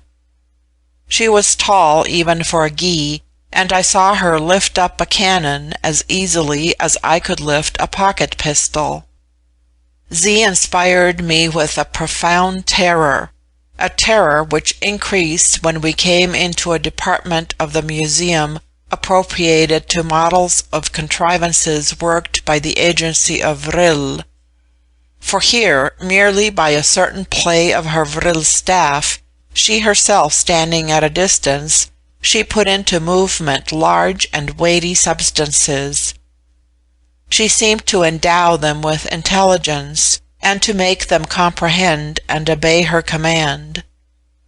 She set complicated pieces of machinery into movement, arrested the movement, or continued it, until, within an incredibly short time, various kinds of raw material were reproduced as symmetrical works of art, complete and perfect. Whatever effect mesmerism or electrobiology produces over the nerves and muscles of animated objects, this young Gy produced by the motions of her slender rod over the springs and wheels of lifeless mechanism. When I mentioned to my companions my astonishment at this influence over inanimate matter, while owning that, in our world, I had witnessed phenomena which showed that over certain living organizations, certain other living organizations could establish an influence genuine in itself, but often exaggerated by credulity or craft. Z, who was more interested in such subjects than her father, bade me stretch forth my hand, and then, placing it beside her own, she called my attention to certain distinctions of type and character. In the first place, the thumb of the Gy, and, as I afterwards noticed, of all that race, male or female, was much larger, at once longer and more massive, than is found with our species above ground. There is almost, in this, as great a difference as there is between the thumb of a man and that of a gorilla. Secondly, the palm is proportionally thicker than ours, the texture of the skin infinitely finer and softer, its average warmth is greater. More remarkable than all this is a visible nerve perceptible under the skin, which starts from the wrist skirting the ball of the thumb and branching fork-like at the roots of the fore and middle fingers.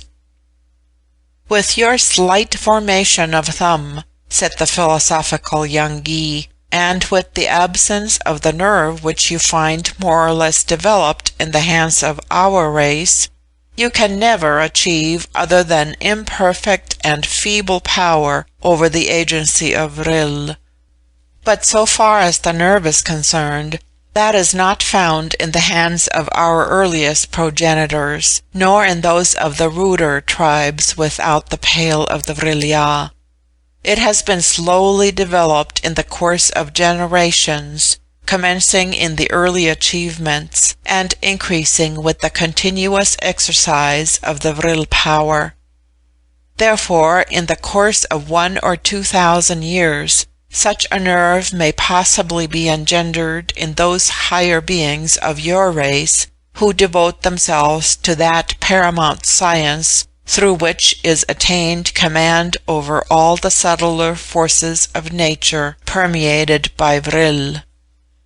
But when you talk of matter as something in itself inert and motionless, your parents or tutors surely cannot have left you so ignorant as not to know that no form of matter is motionless and inert.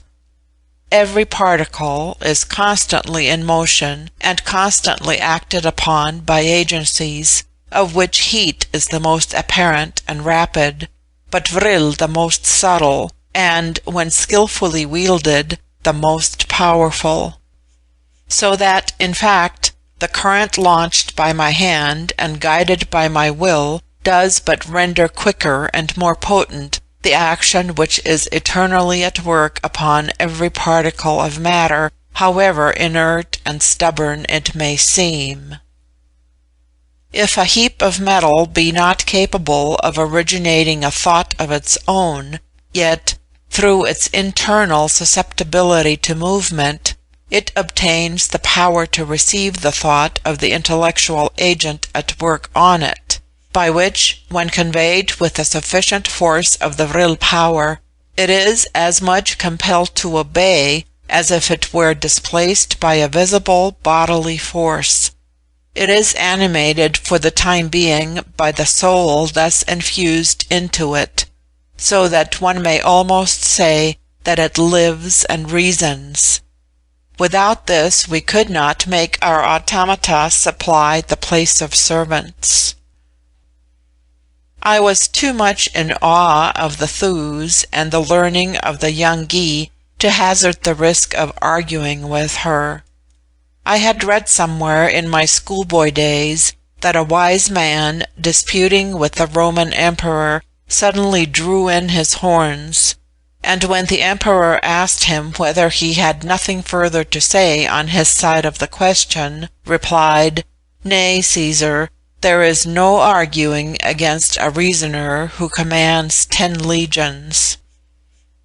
Though I had a secret persuasion that whatever the real effects of vril upon matter, Mr. Faraday could have proved her a very shallow philosopher as to its extent or its causes, I had no doubt that Z could have brained all the fellows of the Royal Society, one after the other, with a blow of her fist.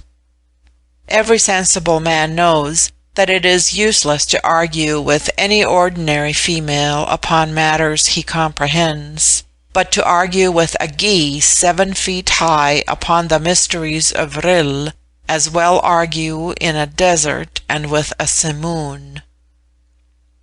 Amid the various departments to which the vast building of the College of Sages was appropriated, that which interested me most was devoted to the archaeology of the Vril-ya, and comprised a very ancient collection of portraits. In these the pigments and groundwork employed were of so durable a nature that even pictures said to be executed at dates as remote as those in the earliest annals of the Chinese retained much freshness of color. In examining this collection, 2 things especially struck me. First, that the pictures said to be between 6,000 and 7,000 years old were of a much higher degree of art than any produced within the last 3,000 to 4,000 years. And second, that the portraits within the former period much more resembled our own upper world and European types of countenance. Some of them, indeed, reminded me of the Italian heads which look out from the chemises of Titian, speaking of ambition of craft, of care or of grief, with furrows in which the passions have passed with iron ploughshare. These were the countenances of men who had lived in struggle and conflict before the discovery of the latent forces of vril had changed the character of society, men who had fought with each other for power or fame, as we in the upper world fight. The type of face began to evince a marked change about 1,000 years after the vril revolution, becoming then with each generation more serene, and in that serenity more terribly distinct from the faces of laboring and sinful men, while in proportion as the beauty and the grandeur of the countenance itself became more fully developed, the art of the painter became more tame and monotonous. But the greatest curiosity in the collection was that of 3 portraits belonging to the prehistorical age, and, according to mythical tradition, taken by the orders of a philosopher whose origin and attributes were as much mixed up with symbolical fable as those of an Indian Buddha or a Greek Prometheus. From this mysterious personage, at once a sage and a hero, all the principal sections of the Vril-ya race pretend to trace a common origin. The portraits are of the philosopher himself, of his grandfather and great-grandfather. They are all at full length. The philosopher is attired in a long tunic, which seems to form a loose suit of scaly armor, borrowed perhaps from some fish or reptile, but the feet and hands are exposed. The digits in both are wonderfully long and webbed. He has little or no perceptible throat, and a low, receding forehead, not at all the ideal of a sage's. He has bright brown prominent eyes, a very wide mouth and high cheekbones, and a muddy complexion. According to tradition, this philosopher had lived to a patriarchal age extending over many centuries, and he remembered distinctly in middle life his grandfather as surviving, and in childhood his great-grandfather. The portrait of the first he had taken, or caused to be taken, while yet alive. That of the latter was taken from his effigies in mummy. The portrait of his grandfather had the features and aspect of the philosopher, only much more exaggerated. He was not dressed, and the color of his body was singular, the breast and stomach yellow, the shoulders and legs of a dull bronze hue. The great-grandfather was a magnificent specimen of the batrachian genus, a giant frog, pour example. Among the pithy sayings which, according to tradition, the philosopher bequeathed to posterity in rhythmical form and sententious brevity, this is notably recorded. Quote, "Humble yourselves, my descendants, the father of your race was a twat, tadpole.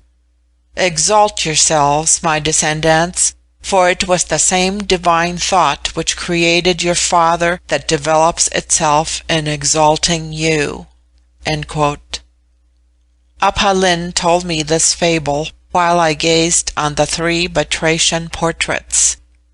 I said in reply, "You make a jest of my supposed ignorance and credulity as an uneducated tish, but though these horrible daubs may be of great antiquity, and were intended, perhaps, for some rude caricature, I presume that none of your race, even in the less enlightened ages, ever believed that the great-grandson of a frog became a sententious philosopher, or that any section, I will not say of the lofty Vril-ya, but of the meanest varieties of the human race, had its origin in a tadpole."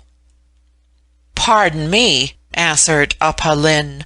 "In what we call the wrangling or philosophical period of history, which was at its height about 7,000 years ago, there was a very distinguished naturalist who proved, to the satisfaction of numerous disciples, such analogical and anatomical agreements in structure between an awn and a frog, as to show that out of the one must have developed the other.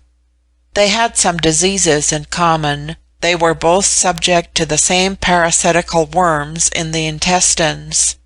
And, strange to say, the awn has, in his structure, a swimming bladder, no longer of any use to him, but which is a rudiment that clearly proves his descent from a frog.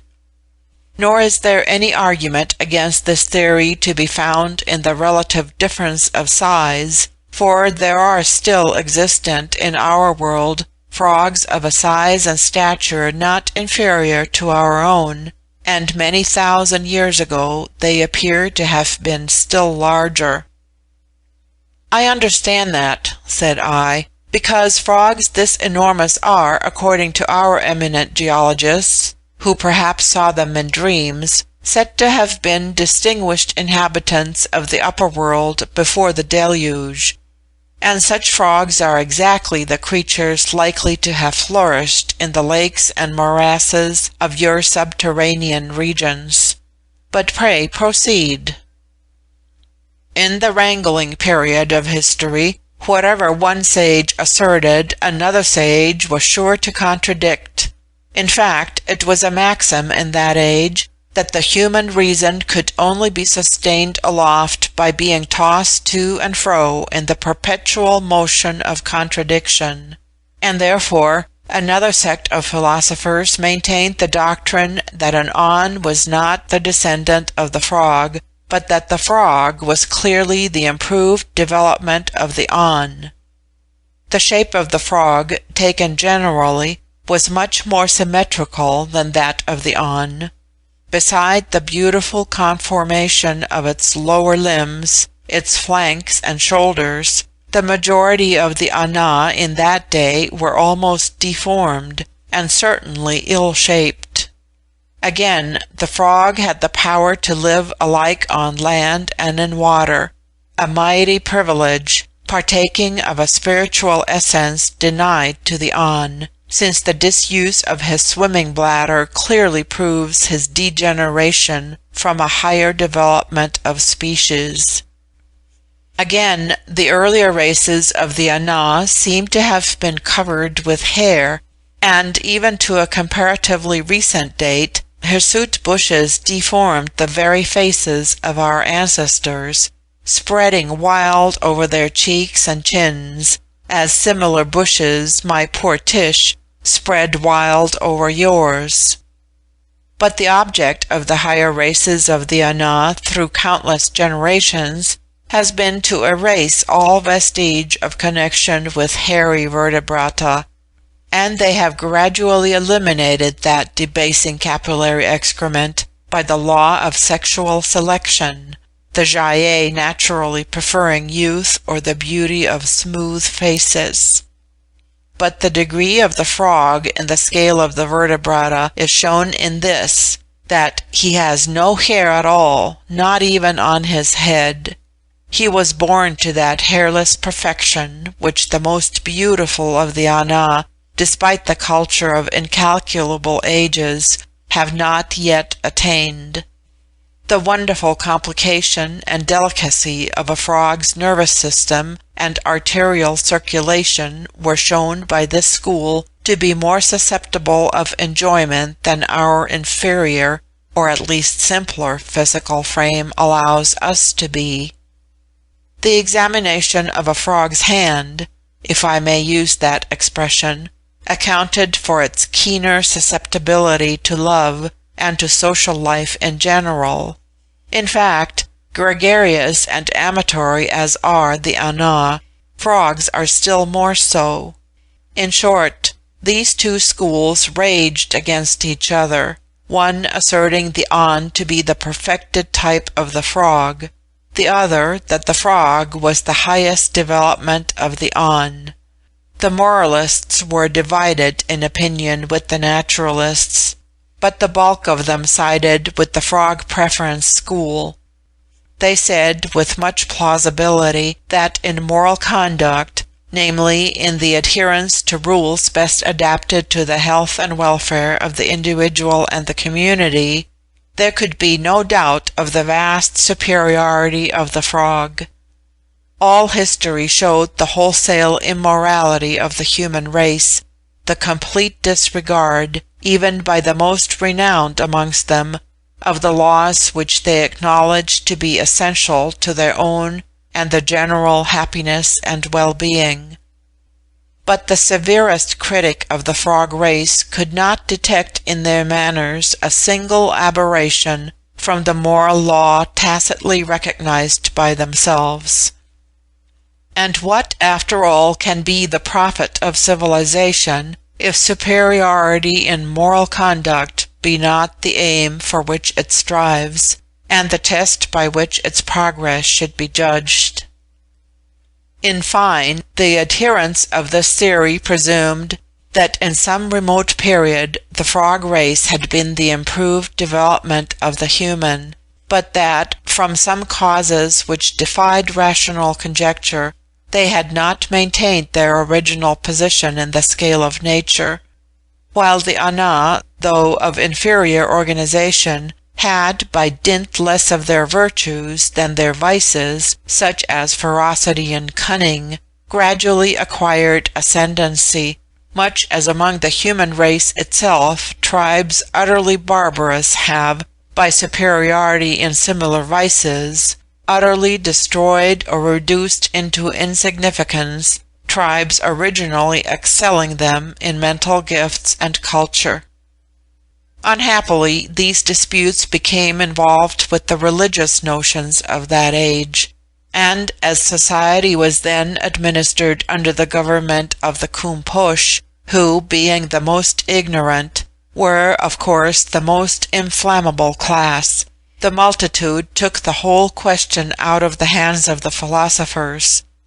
Political chiefs saw that the frog dispute, so taken up by the populace, could become a most valuable instrument of their ambition, and for not less than 1,000 years war and massacre prevailed, during which period the philosophers on both sides were butchered, and the government of Kumpush itself was happily brought to an end by the ascendancy of a family that clearly established its descent from the aboriginal tadpole, and furnished despotic rulers to the various nations of the Ana. These despots finally disappeared, at least from our communities, as the discovery of Vril led to the tranquil institutions under which flourish all the races of the Vril-ya. And do no wranglers or philosophers now exist to revive the dispute?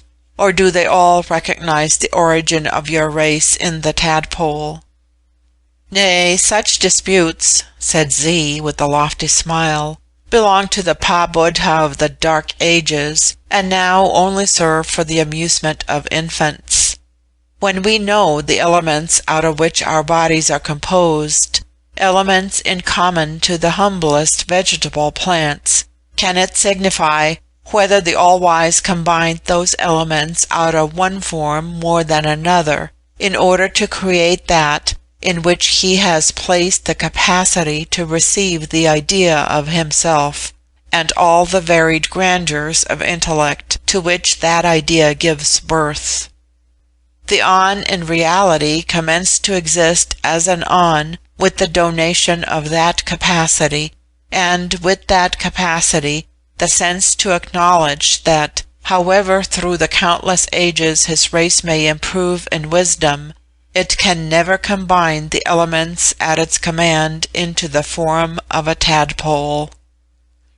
You speak well, Z, said Appa Lin, and it is enough for us short-lived mortals to feel a reasonable assurance that whether the origin of the On was a tadpole or not, he is no more likely to become a tadpole again than the institutions of the Vril-ya are likely to relapse into the heaving quagmire and certain strife-rot of a Kumpush.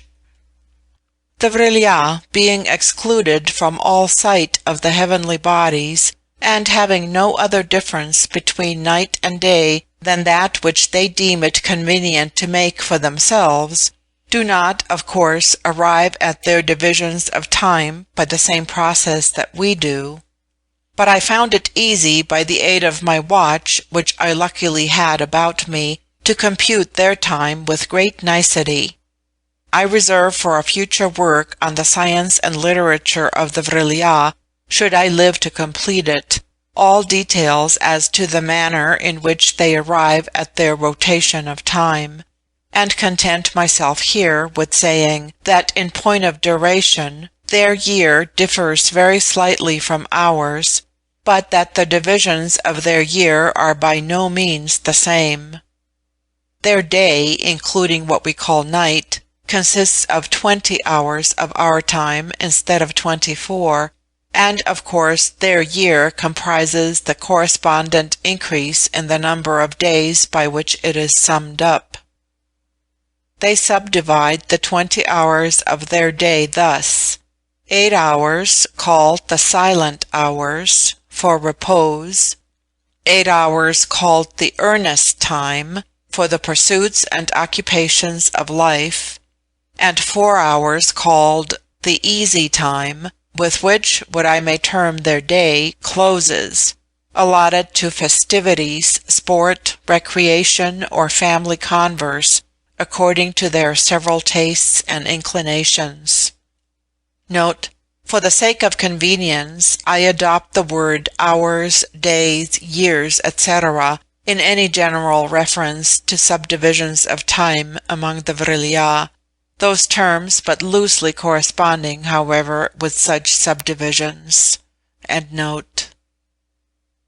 But, in truth, out of doors there is no night. They maintain, both in the streets and in the surrounding country, to the limits of their territory, the same degree of light at all hours. Only within doors they lower it to a soft twilight during the silent hours. They have a great horror of perfect darkness, and their lights are never wholly extinguished. On occasions of festivity they continue the duration of full light, but equally keep note of the distinction between night and day by mechanical contrivances which answer the purpose of our clocks and watches. They are very fond of music, and it is by music that these chronometers strike the principal division of time. At every one of their hours during the day, the sounds coming from all the timepieces in their public buildings, and caught up, as it were, by those of houses or hamlets scattered amidst the landscapes without the city, have an effect singularly sweet, and yet singularly solemn.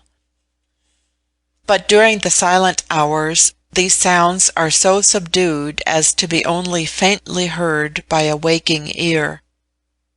They have no change of seasons, and, at least on the territory of this tribe, the atmosphere seems to me very equable, warm as that of an Italian summer, and humid rather than dry. In the forenoon usually very still, but at times invaded by strong blasts from the rocks that made the borders of their domain. But time is the same to them for sowing or reaping as in the golden isles of the ancient poets. At the same moment you see the younger plants in blade or bud, the older in ear or fruit. All fruit-bearing plants, however, after fruitage, either shed or change the color of their leaves. But that which interested me most in reckoning up their divisions of time was the ascertainment of the average duration of life amongst them. I found on minute inquiry that this very considerably exceeded the term allotted to us on the upper earth. What 70 years are to us, 100 years are to them. Nor is this the only advantage they have over us in longevity, for as few among us attain to the age of 70, so, on the contrary, few among them die before the age of 100. And they enjoy a general degree of health and vigor which makes life itself a blessing even to the last. Various causes contribute to this result: the absence of all alcoholic stimulants, temperance in food, more especially, perhaps, a serenity of mind undisturbed by anxious occupations and eager passions. They are not tormented by our avarice or our ambition. They appear perfectly indifferent even to the desire of fame. They are capable of great affection, but their love shows itself in a tender and cheerful complaisance, and, while forming their happiness, seems rarely, if ever, to constitute their woe. As the Gy is sure only to marry where she herself fixes her choice, and as here, not less than above ground, it is the female on whom the happiness of home depends, so the Gy, having chosen the mate she prefers to all others, is lenient to his faults, consults his humours, and does her best to secure his attachment. The death of a beloved one is, of course, with them, as with us, a cause for sorrow. But not only is death with them so much more rare before that age in which it becomes a release, but when it does occur, the survivor takes much more consolation than, I'm afraid, the generality of us do, in the certainty of reunion in another and yet happier life.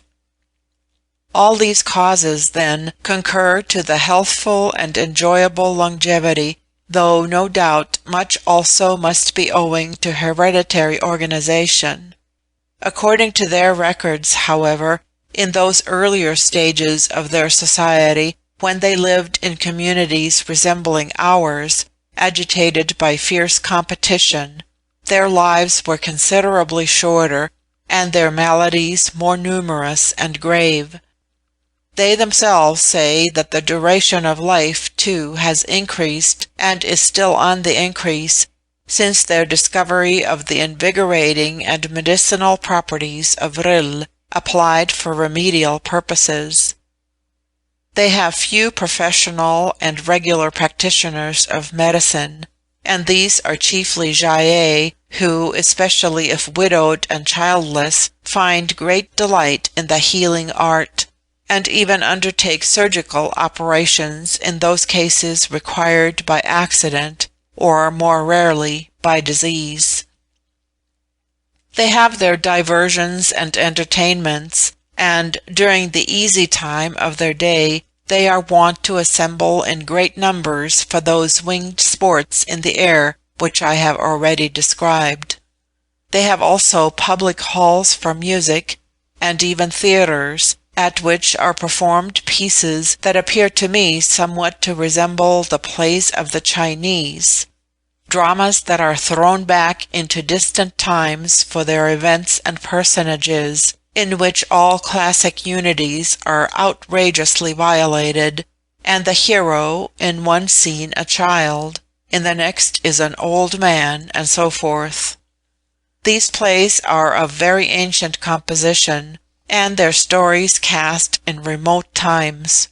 They appeared to me very dull on the whole, but were relieved by startling mechanical contrivances, and a kind of farcical broad humour, and detached passages of great vigour and power expressed in language highly poetical, but somewhat overcharged with metaphor and trope. In fine, they seem to me very much what the plays of Shakespeare seemed to a Parisian in the time of Louis XV, or perhaps to an Englishman in the reign of Charles II. The audience, of which the jaillis constituted the chief portion, appeared to enjoy greatly the representation of these dramas, which, for so sedate and majestic a race of females, surprised me, till I observed that all the performers were under the age of adolescence, and conjectured truly that the mothers and sisters came to please their children and brothers. I have said that these dramas are of great antiquity. No new plays, indeed, no imaginative works sufficiently important to survive their immediate day, appear to have been composed for several generations. In fact, though there is no lack of new publications, and they have even what may be called newspapers, these are chiefly devoted to mechanical science, reports of new inventions, announcements respecting various details of business, in short, to practical matters. Sometimes a child writes a little tale of adventure, or a young guy vents her amorous hopes or fears in a poem, but these effusions are of very little merit, and are seldom read except by children and maiden jaillis. The most interesting works of a purely literary character are those of explorations and travels into other regions of this nether world, which are generally written by young emigrants, and are read with great avidity by the relations and friends they have left behind.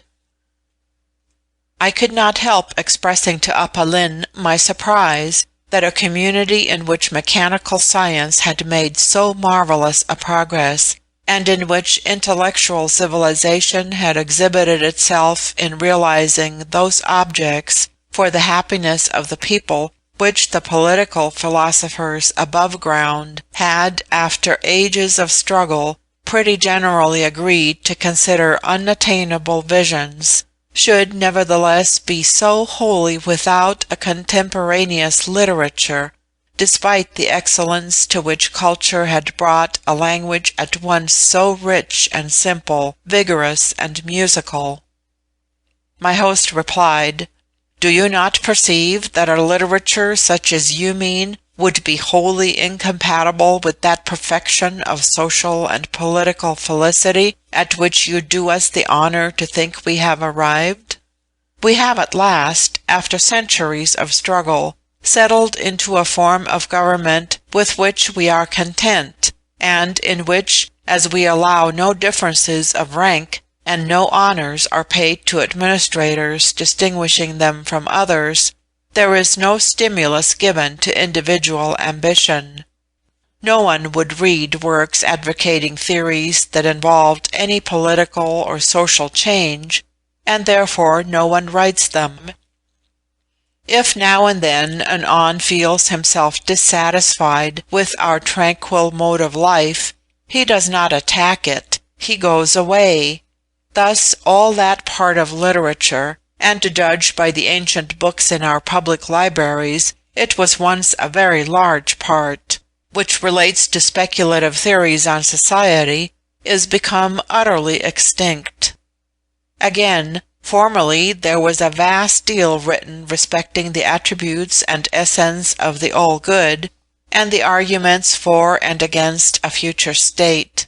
But now we all recognize two facts, that there is a divine being, and there is a future state, and we all equally agree that if we wrote our fingers to the bone, we could not throw any light upon the nature and conditions of that future state, or quicken our apprehensions of the attributes and essence of that divine being.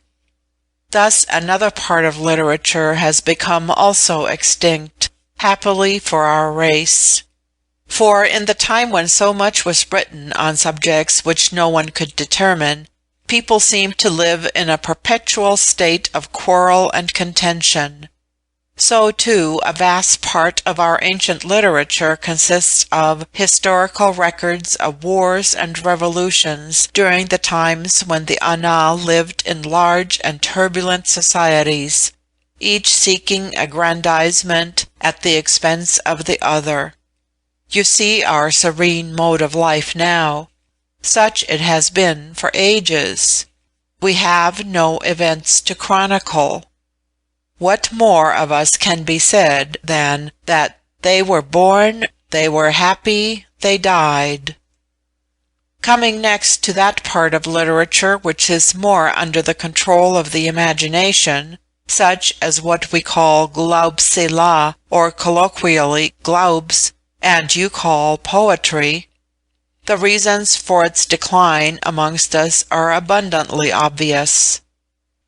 We find, by referring to the great masterpieces in that department of literature which we all still read with pleasure, but of which none would tolerate imitations, that they consist in their portraiture of passions which we no longer experience, ambition, vengeance, unhallowed love, the thirst for warlike renown, and such like.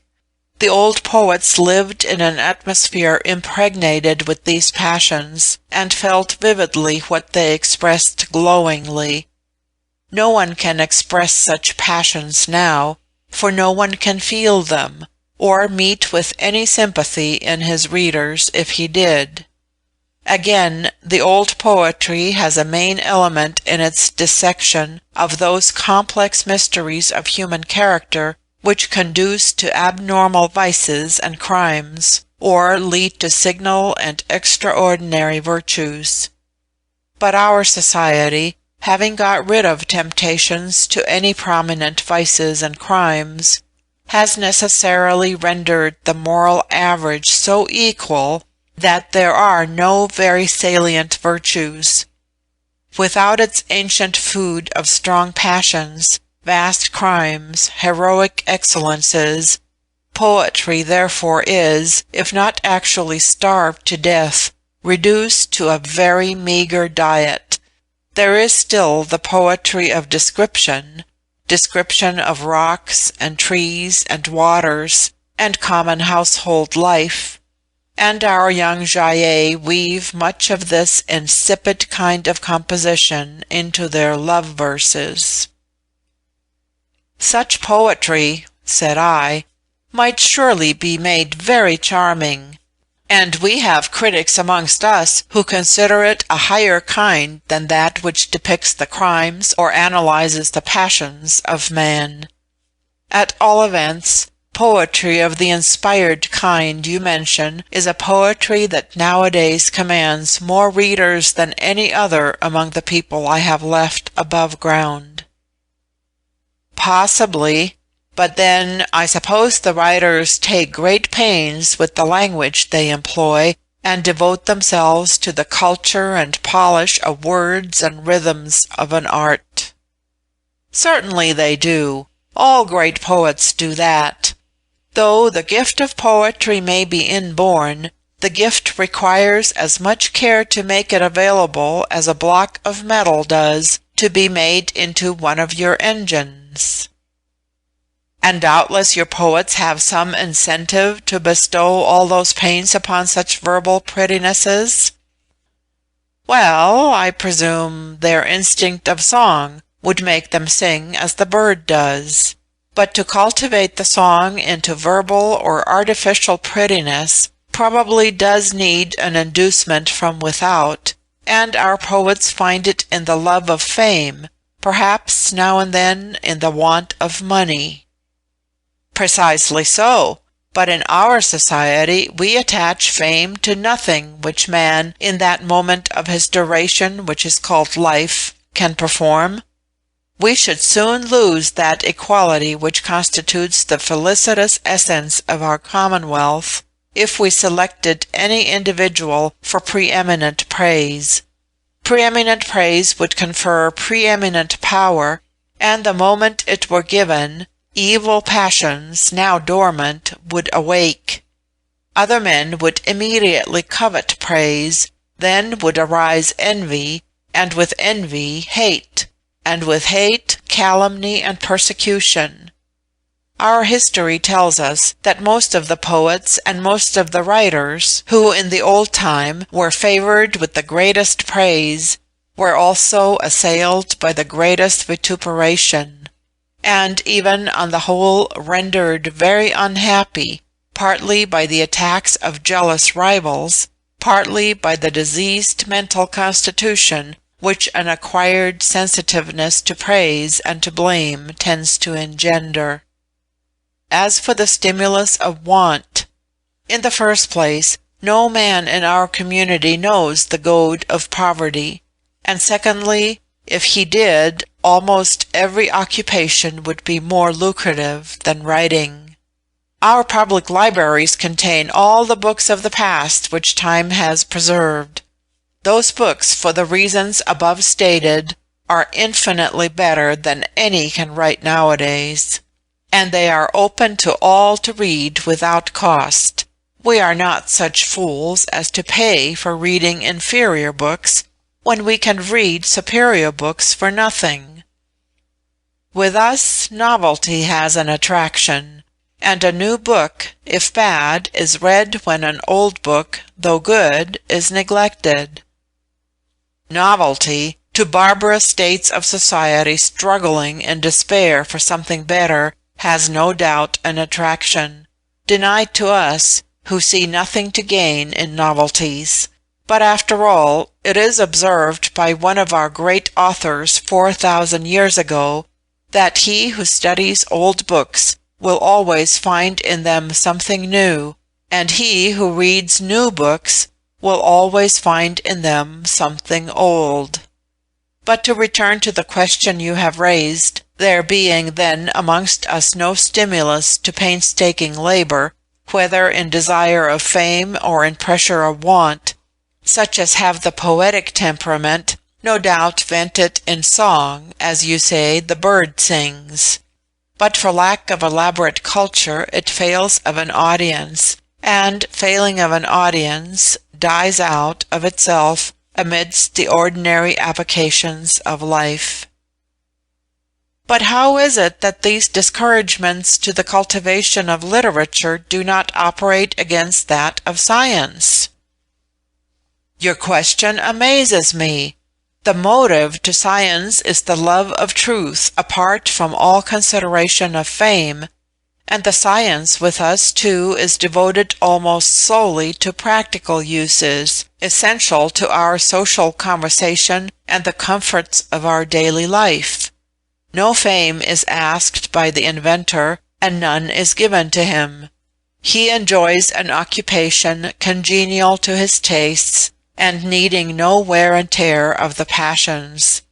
Man must have exercise for his mind as well as body, and continuous exercise rather than violent is best for both. Our most ingenious cultivators of science are, as a general rule, the longest lived and the most free from disease.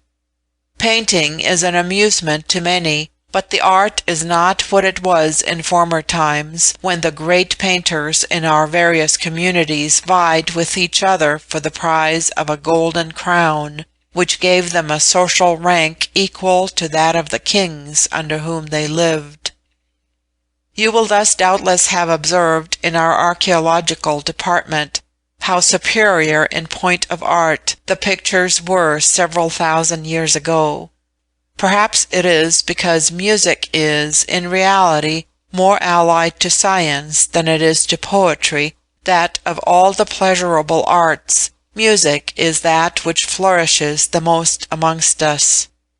Still, even in music, the absence of stimulus in praise or fame has served to prevent any great superiority of one individual over another, and we rather excel in choral music, with the aid of our vast mechanical instruments in which we make great use of the agency of water, than in single performers.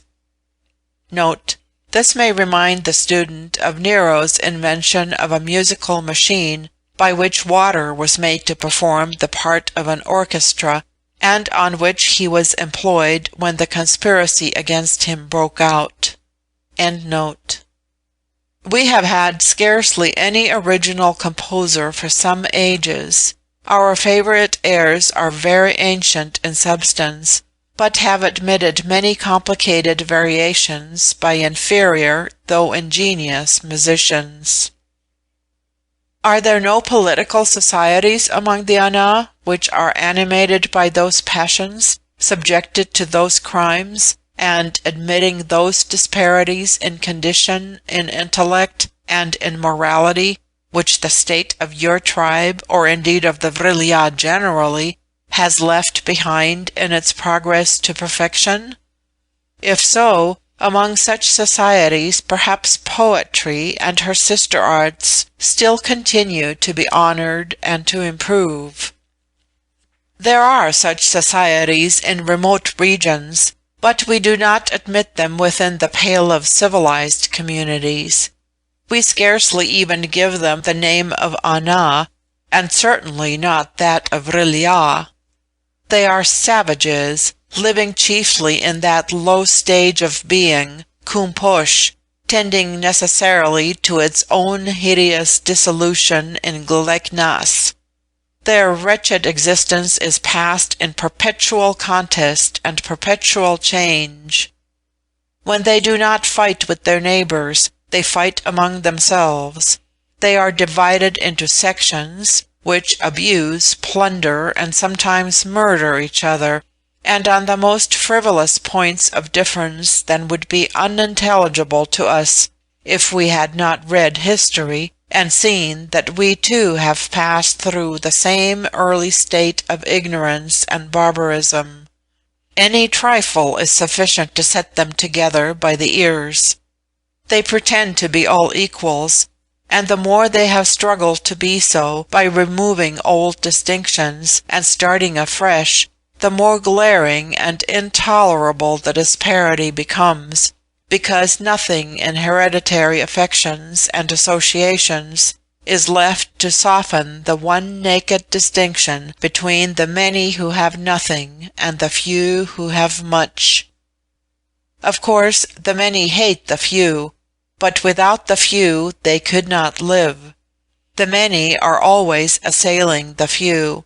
Sometimes they exterminate the few, but as soon as they have done so, a new few starts out of the many and is harder to deal with than the old few.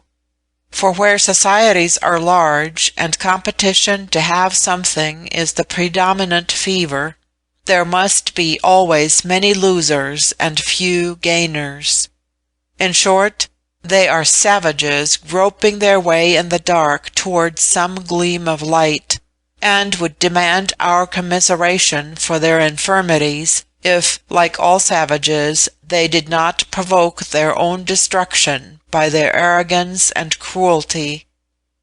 Can you imagine that creatures of this kind, armed only with such miserable weapons as you may see in our Museum of Antiquities, clumsy iron tubes charged with saltpeter, have more than once threatened with destruction a tribe of the Vril-ya which dwells nearest to them, because they say they have 30 millions of population, and that tribe may have 50,000, if the latter do not accept their notions of soksek, money-getting, on some trading principles which they have the impudence to call a law of civilisation.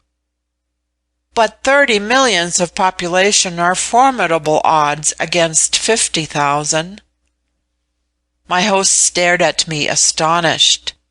"Stranger," said he, "you could not have heard me say that this threatened tribe belongs to the Vril-ya, and it only waits for these savages to declare war in order to commission some half a dozen small children to sweep away their whole population." At these words I felt a thrill of horror, recognizing much more affinity with the savages than I did with the Vril-ya, and remembering all I had said in praise of the glorious American institutions which Apalin stigmatized as kumposh. Recovering my self-possession, I asked if there were modes of transit by which I could safely visit this temerarious and remote people. "You can travel with safety by Vril agency either along the ground or amid the air, throughout all the range of the communities with which we are allied and akin. But I cannot vouch for your safety in barbarous nations governed by different laws from ours. Nations, indeed, so benighted that there are among them large numbers who actually live by stealing from each other, and one could not with safety in the silent hours even leave the doors of one's own house open." Here our conversation was interrupted by the entrance of Tayi, who came to inform us that he, having been deputed to discover and destroy the enormous reptile which I had seen on my first arrival, had been on the watch for it ever since his visit to me, and had begun to suspect that my eyes had deceived me, or that the creature had made its way through the cavities within the rocks to the wild regions in which dwelt its kindred race, when it gave evidences of its whereabouts by a great devastation of the herbage bordering one of the lakes. "And," said Tayi, "I feel sure that within that lake it is now hiding, so," turning to me, "I thought it might amuse you to accompany me to see the way we destroy such unpleasant visitors." As I looked at the face of the young child, and called to mind the enormous size of the creature he proposed to exterminate, I felt myself shudder with fear for him, and perhaps fear for myself, if I accompanied him in such a chase. But my curiosity to witness the destructiveness effects of the boasted Vril, and my unwillingness to lower myself in the eyes of an infant by betraying apprehensions of personal safety, prevailed over my first impulse. Accordingly, I thanked Tayi for his courteous consideration for my amusement, and professed my willingness to set out with him on so diverting an enterprise. As Tayi and myself, on quitting the town and leaving to the left the main road which led to it, struck into the fields, the strange and solemn beauty of the landscape, lighted up by numberless lamps to the verge of the horizon, fascinated my eyes, and rendered me for some time an inattentive listener to the talk of my companion. Along our way various operations of agriculture were being carried on by machinery, the forms of which were new to me, and for the most part very graceful. For among these people, art being so cultivated for the sake of mere utility, exhibits itself in adorning or refining the shapes of useful objects. Precious metals and gems are so profuse among them that they are lavished on things devoted to purposes the most commonplace, and their love of utility leads them to beautify its tools, and quickens their imagination in a way unknown to themselves. In all service, whether in or out of doors, they make great use of automaton figures, which are so ingenious and so pliant to the operations of Vril, that they actually seem gifted with reason. It was scarcely possible to distinguish the figures I beheld, apparently guiding or superintending the rapid movements of vast engines, from human forms endowed with thought. By degrees, as we continued to walk on, my attention became roused by the lively and acute remarks of my companion. The intelligence of the children among this race is marvelously precocious, perhaps from the habit of having entrusted to them at so early an age the toils and responsibilities of middle age. Indeed, in conversing with Tayi, I felt as if talking with some superior and observant man of my own years. I asked him if he could form any estimate of the number of communities into which the race of the Vril-ya is subdivided. Not exactly, he said, because they multiply, of course, every year as the surplus of each community is drafted off. But I heard my father say that, according to the last report, there were 1.5 million of communities speaking our language and adopting our institutions and forms of life and government, but, I believe, with some differences about which you had better ask Z. She knows more than most of the Ana do. An An cares less for things that do not concern him than a Gi does. The Jaye are inquisitive creatures. Does each community restrict itself to the same number of families or amount of population that you do? No, some have much smaller populations, some have larger, varying according to the extent of the country they appropriate, or to the degree of excellence to which they have brought their machinery. Each community sets its own limit according to circumstances, taking care always that there shall never arise any class of poor by the pressure of population upon the productive powers of the domain, and that no state shall be too large for a government resembling that of a single well-ordered family. I imagine that no Vril community exceeds 30,000 households, but as a general rule, the smaller the community, provided there be hands enough to do justice to the capacities of the territory it occupies, the richer each individual is, and the larger the sum contributed to the general treasury. Above all, the happier and the more tranquil is the whole political body, and the more perfect the products of its industry. the state which all tribes of the Vril-ya acknowledge to be the highest in civilization, and which has brought the Vril force to its fullest development, is perhaps the smallest.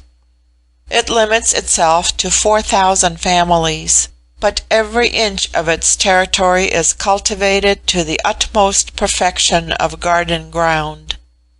Its machinery excels that of every other tribe, and there is no product of its industry in any department which is not sought for at extraordinary prices by each community of our race.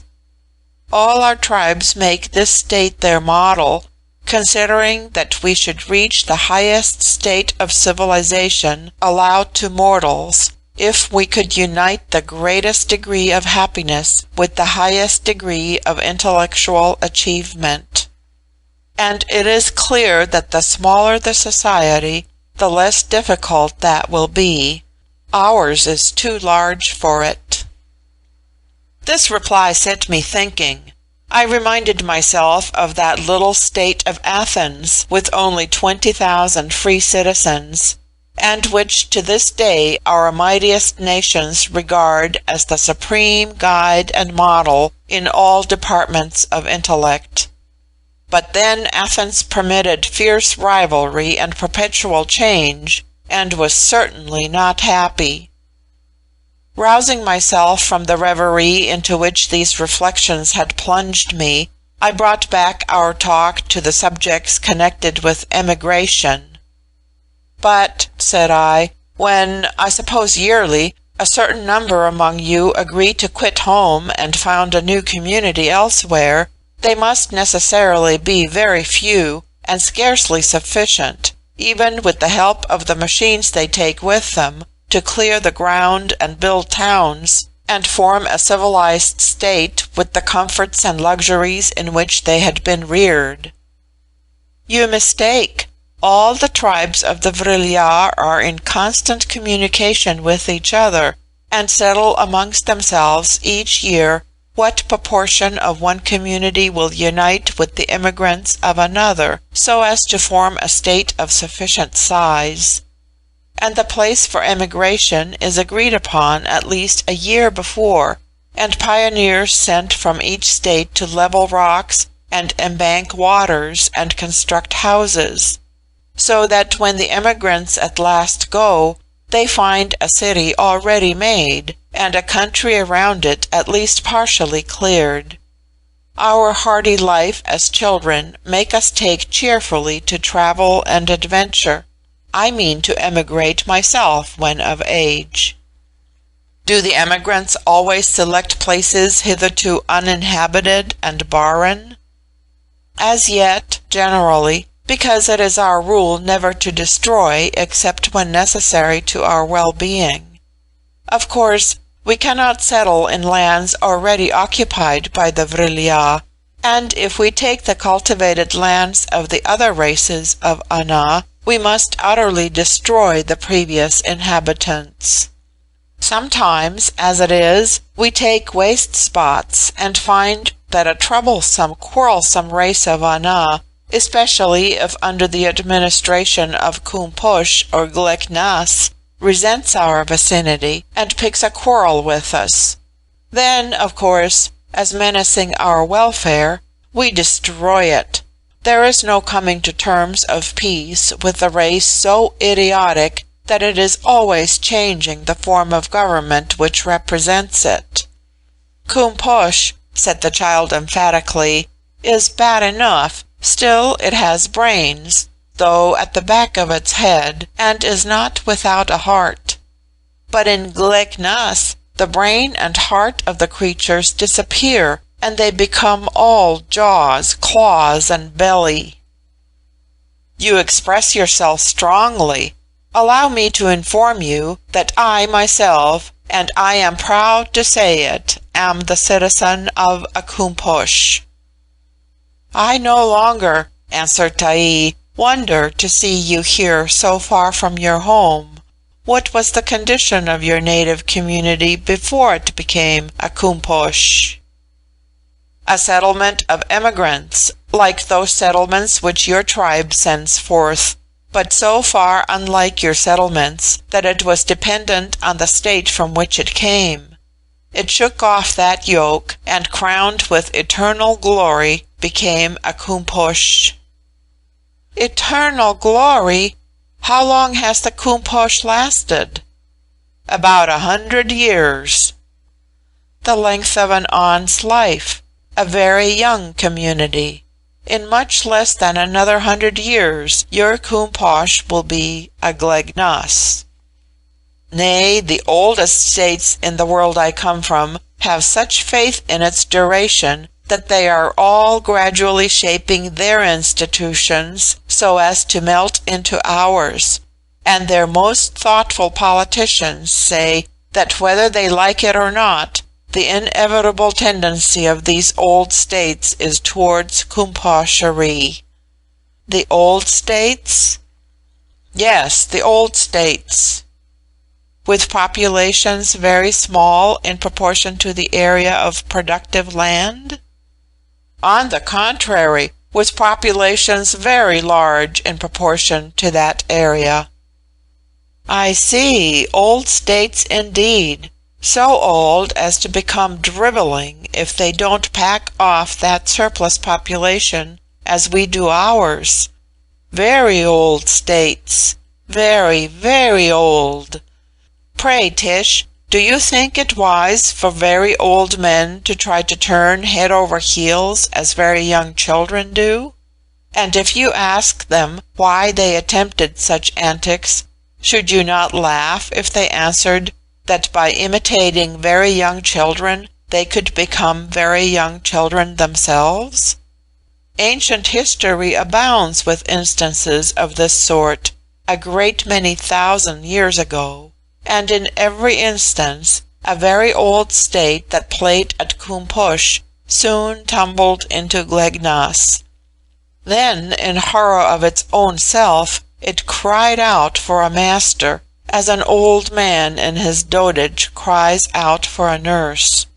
And after a succession of masters or nurses, more or less long, that very old state died out of history. A very old state attempting Kumposhery is like a very old man who pulls down the house to which he has been accustomed, but he has so exhausted his vigor in pulling down that all he can do in the way of rebuilding is to run up a crazy hut in which himself and his successors whine out, "How the wind blows! How the walls shake!" My dear Tae, I make all excuse for your unenlightened prejudices, which every schoolboy educated in a Kumposh could easily controvert, though he might not be so precociously learned in ancient history as you appear to be. I learned? Not a bit of it. But would a schoolboy educated in your Kumposh ask his great-great-grandfather or great-great-grandmother to stand on his or her head with the feet uppermost? And if the poor old folks hesitated, say, "What do you fear? See how I do it." Tae, I disdain to argue with a child of your age. I repeat, I make allowances for your want of that culture which a Kumposh alone can bestow. I, in my turn, answered Tae with an air of suave but lofty good breeding which characterizes his race, not only make allowances for you as not educated among the Vril-ya, but I entreat you to vouchsafe me your pardon for the insufficient respect to the habits and opinions of so amiable a Tish. I ought before to have observed that I was commonly called Tish by my host and his family, as being a polite and indeed a pet name, literally signifying a small barbarian. The children apply it endearingly to the tame species of frog which they keep in their gardens.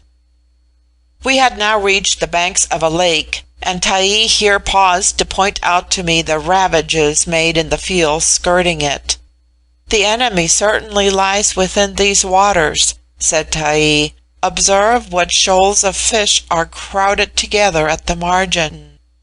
Even the great fishes with the small ones, who are their habitual prey and who generally shun them, all forget their instincts in the presence of a common destroyer. This reptile certainly must belong to the class of Krek-a, which are more devouring than any other, and are said to be among the few surviving species of the world's dreadest inhabitants before the Ana were created. The appetite of a Krek is insatiable. It feeds alike upon vegetable and animal life. But for the swift-footed creatures of the elk species, it is too slow in its movements. Its favorite dainty is an awn when it can catch him unawares, and hence the Ana destroy it relentlessly whenever it enters their dominion. I have heard that when our forefathers first cleared this country, these monsters, and others like them, abounded, and Vril being then undiscovered, many of our race were devoured.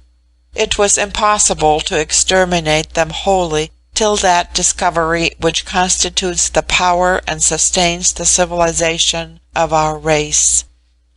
But after the uses of Vril became familiar to us, all creatures inimical to us were soon annihilated. Still, once a year or so, one of these enormous creatures wanders from the unreclaimed and savage districts beyond, and within my memory one has seized upon a young Gy who was bathing in this very lake. Had she been on land and armed with her staff, it would not have dared even to show itself, for, like all savage creatures, the reptile has a marvellous instinct which warns it against the bearer of the Vril wand. How they teach their young to avoid him, though seen for the first time, is one of those mysteries which you may ask Z to explain, for I cannot. The reptile in this instinct does but resemble our wild birds and animals, which will not come in reach of a man armed with a gun. When the electric wires were first put up, partridges struck against them in their flight, and fell down wounded. No younger generations of partridges meet with a similar accident. So long as I stand here, the monster will not stir from its lurking place. But we must now decoy it forth. Will that not be difficult? Not at all. Seat yourself yonder on that crag, about 100 yards from the bank, while I retire to a distance. In a short time the reptile will catch sight or scent of you, and perceiving that you are no Vril bearer, will come forth to devour you. As soon as it is fairly out of the water, it becomes my prey. Do you mean to tell me that I am to be decoy to that horrible monster which could engulf me within its jaws in a second? I beg to decline." The child laughed. "Fear nothing," said he, "only sit still." Instead of obeying the command, I made a bound, and was about to take fairly to my heels, when Taii touched me slightly on the shoulder, and fixing his eye steadily on mine, I was rooted to the spot. All power of volition left me. Submissive to the infant's gesture, I followed him to the crag he had indicated, and seated myself there in silence. Most readers have seen something of the effects of electrobiology, whether genuine or spurious. No professor of that doubtful craft had ever been able to influence a thought or a movement of mine, but I was a mere machine at the will of this terrible child. Meanwhile he expanded his wings, soared aloft, and alighted amidst a copse at the brow of a hill at some distance. I was alone, and turning my eyes with an indescribable sensation of horror towards the lake, I kept them fixed on its water, spellbound. It might be 10 or 15 minutes, to me it seemed ages, before the still surface, gleaming under the lamplight, began to be agitated towards the center. At the same time, the shoals of fish near the margin evinced their sense of the enemy's approach by a splash and leap and bubbling circle. I could detect their hurried flight hither and thither, some even casting themselves ashore. A long, dark, undulous furrow came moving along the waters, nearer and nearer, till the vast head of the reptile emerged, its jaws bristling with fangs, and its dull eyes fixing themselves hungrily on the spot where I sat motionless. And now its 4 feet were on the strand, now its enormous breast, scaled on either side as in armor, in the center showing its corrugated skin of a dull venomous yellow. And now its whole length was on the land, 100 feet or more from the jaw to the tail. Another stride of those ghastly feet would have brought it to the spot where I sat. There was but a moment between me and this grim form of death, when what seemed a flash of lightning shot through the air, smote, and for a space of time briefer than that in which a man can draw his breath, enveloped the monster. And then, as the flash vanished, there lay before me a blackened, charred, smouldering mass, a something gigantic, but of which even the outlines of form were burnt away, and rapidly crumbling into dust and ashes. I remained still seated, still speechless, ice cold with a new sensation of dread. What had been horror was now awe. I felt the child's hand on my head. Fear left me. The spell was broken. I rose up. "You see with what ease the Vril-ya destroy their enemies," said Ta'i, and then, moving towards the bank, he contemplated the smouldering relics of the monster and said quietly, "I have destroyed larger creatures, but none with so much pleasure. Yes, it is a Krek. What suffering it must have inflicted while it lived." Then he took up the poor fishes that had flung themselves ashore and restored them mercifully to their native element. As we walked back to the town, Ta'i took a new and circuitous way in order to show me what, to use a familiar term, I will call the station, from which emigrants or travelers to other communities commence their journeys. I had, on a former occasion, expressed a wish to see their vehicles. These I found to be of 2 kinds, one for land journeys, one for aerial voyages. The former were of all sizes and forms, some not larger than an ordinary carriage, some movable houses of 1 story and containing several rooms, furnished according to the ideas of comfort or luxury which are entertained by the Vril-ya.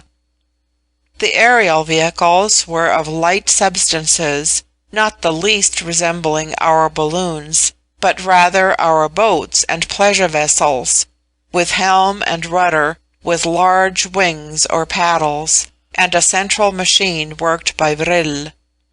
All the vehicles, both for land or air, were indeed worked by that potent and mysterious agency. I saw a convoy set out on its journey, but it had few passengers, containing chiefly articles of merchandise, and was bound to a neighboring community, for among all the tribes of the Vril-ya there is considerable commercial interchange. I may here observe that their money currency does not consist of the precious metals, which are too common among them for that purpose. The smaller coins in ordinary use are manufactured from a peculiar fossil shell, the comparatively scarce remnant of some very early deluge, or other convulsion of nature, by which a species has become extinct. It is minute, and flat as an oyster, and takes a jewel-like polish. This coinage circulates among all the tribes of the Vril-ya. Their larger transactions are carried on much like ours, by bills of exchange, and thin metallic plates which answer the purpose of our banknotes. Let me take this occasion of adding that the taxation among the tribe I became acquainted with was very considerable compared with the amount of population.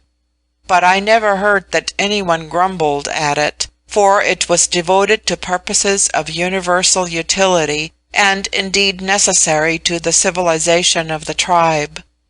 The cost of lighting so large a range of country, of providing for emigration, of maintaining the public buildings at which the various operations of national intellect were carried on, from the first education of an infant to the departments in which the College of Sages were perpetually trying new experiments in mechanical science, all these involved the necessity for considerable state funds. To these I must add an item that struck me as very singular.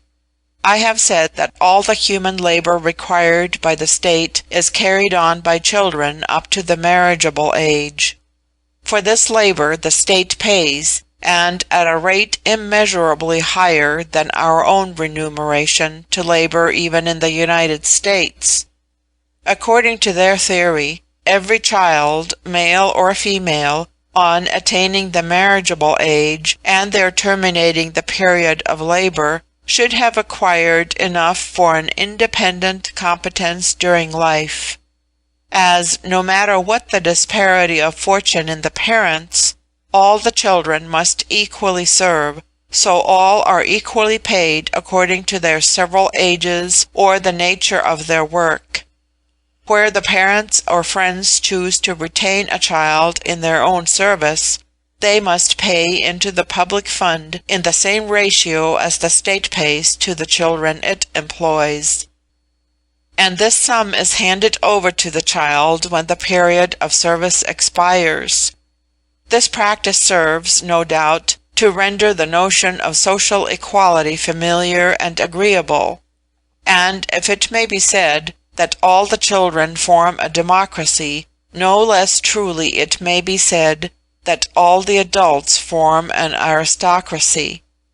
The exquisite politeness and refinement of manners among the Vril-ya, the generosity of their sentiments, the absolute leisure they enjoy for following out their own private pursuits, the amenities of their domestic intercourse, in which they seem as members of one noble order that can have no distrust of each other's word or deed, all combine to make the Vril-ya the most perfect nobility which a political disciple of Plato or Sidney could conceive for the ideal of an aristocratic republic. From the date of the expedition with Tayi, which I have just narrated, the child paid me frequent visits. He had taken a liking to me, which I cordially returned. Indeed, as he was not yet 12 years old, and had not commenced the course of scientific studies with which childhood closes in that country, my intellect was less inferior to his than to that of the elder members of his race, especially of the Gy-ei, and most especially of the accomplished Z. The children of the Vril-ya, having upon their minds the weight of so many active duties and grave responsibilities, are not generally mirthful. But Tayi, with all his wisdom, had much of the playful good humour one often finds the characteristic of elderly men of genius. He felt that sort of pleasure in my society which a boy of a similar age in the upper world has in the company of a pet dog or monkey. It amused him to try and teach me the ways of his people, as it amuses a nephew of mine to make his poodle walk on his hind legs or jump through a hoop. I willingly lent myself to such experiments, but I never achieved the success of the poodle. I was very much interested, at first, in the attempt to ply the wings which the youngest of the Vril-ya use as nimbly and easily as ours do their legs and arms. But my efforts were attended with contusions serious enough to make me abandon them in despair. These wings, as I before said, are very large, reaching to the knee, and in repose thrown back so as to form a very graceful mantle. They are composed from the feathers of a gigantic bird that abounds in the rocky heights of the country, the color mostly white, but sometimes with reddish streaks. They are fastened round the shoulders with light but strong springs of steel, and when expanded, the arms slide through loops for that purpose, forming, as it were, a stout central membrane. As the arms are raised, a tubular lining beneath the vest or tunic becomes, by mechanical contrivance inflated with air, increased or diminished at will by the movement of the arms, and serving to buoy the whole form as on bladders. The wings and the balloon-like apparatus are highly charged with vril, and when the body is thus wafted upward, it seems to become singularly lightened of its weight. I found it easy enough to soar from the ground. Indeed, when the wings were spread, it was scarcely possible not to soar. But then came the difficulty and the danger. I utterly failed in the power to use and direct the pinions, though I am considered among my own race unusually alert and ready in bodily exercises, and am a very practised swimmer. I could only make the most confused and blundering efforts at flight. I was the servant of the wings were not my servants. They were beyond my control, and when, by a violent strain of muscle, and, I must fairly own, in that abnormal strength which is given by excessive fright, I curbed their gyrations and brought them near to the body, it seemed as if I lost the sustaining power stored in them and the connecting bladders, as when the air is let out of a balloon, and found myself precipitated again to the earth, saved indeed by some spasmodic flutterings from being dashed to pieces, but not saved from the bruises and the stun of a heavy fall. I would, however, have persevered in my attempts, but for the advice or the commands of the scientific Z, who had benevolently accompanied my flutterings, and, indeed, on the last occasion, flying just under me, received my form as it fell on her own expanded wings, and preserved me from breaking my head on the roof of the pyramid from which we had ascended. "I see," she said, "that your trials are in vain, not from the fault of the wings and their appurtenances, nor from any imperfectness and malformation of your own corpuscular system, but from irremediable, because organic, defect in your power of volition. Learn that the connection between the will and the agencies of that fluid which has been subjected to the control of the Vril-ya was never established by the first discoverers, never achieved by a single generation. It has gone on increasing, like other properties of race, in proportion as it has been uniformly transmitted from parent to child, so that, at last, it has become an instinct, and an infant on of our race wills to fly as intuitively and unconsciously as he wills to walk. He thus plies his invented or artificial wings with as much safety as a bird plies those with which it is born. I did not think sufficiently of this when I allowed you to try an experiment which allured me, for I have longed to have in you a companion. I shall abandon the experiment now. Your life is becoming dear to me."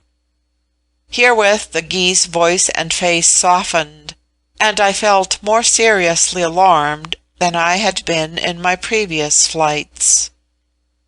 Now that I am on the subject of wings, I ought not to omit mention of a custom among the Gy-ei, which seems to me very pretty and tender in the sentiment it implies.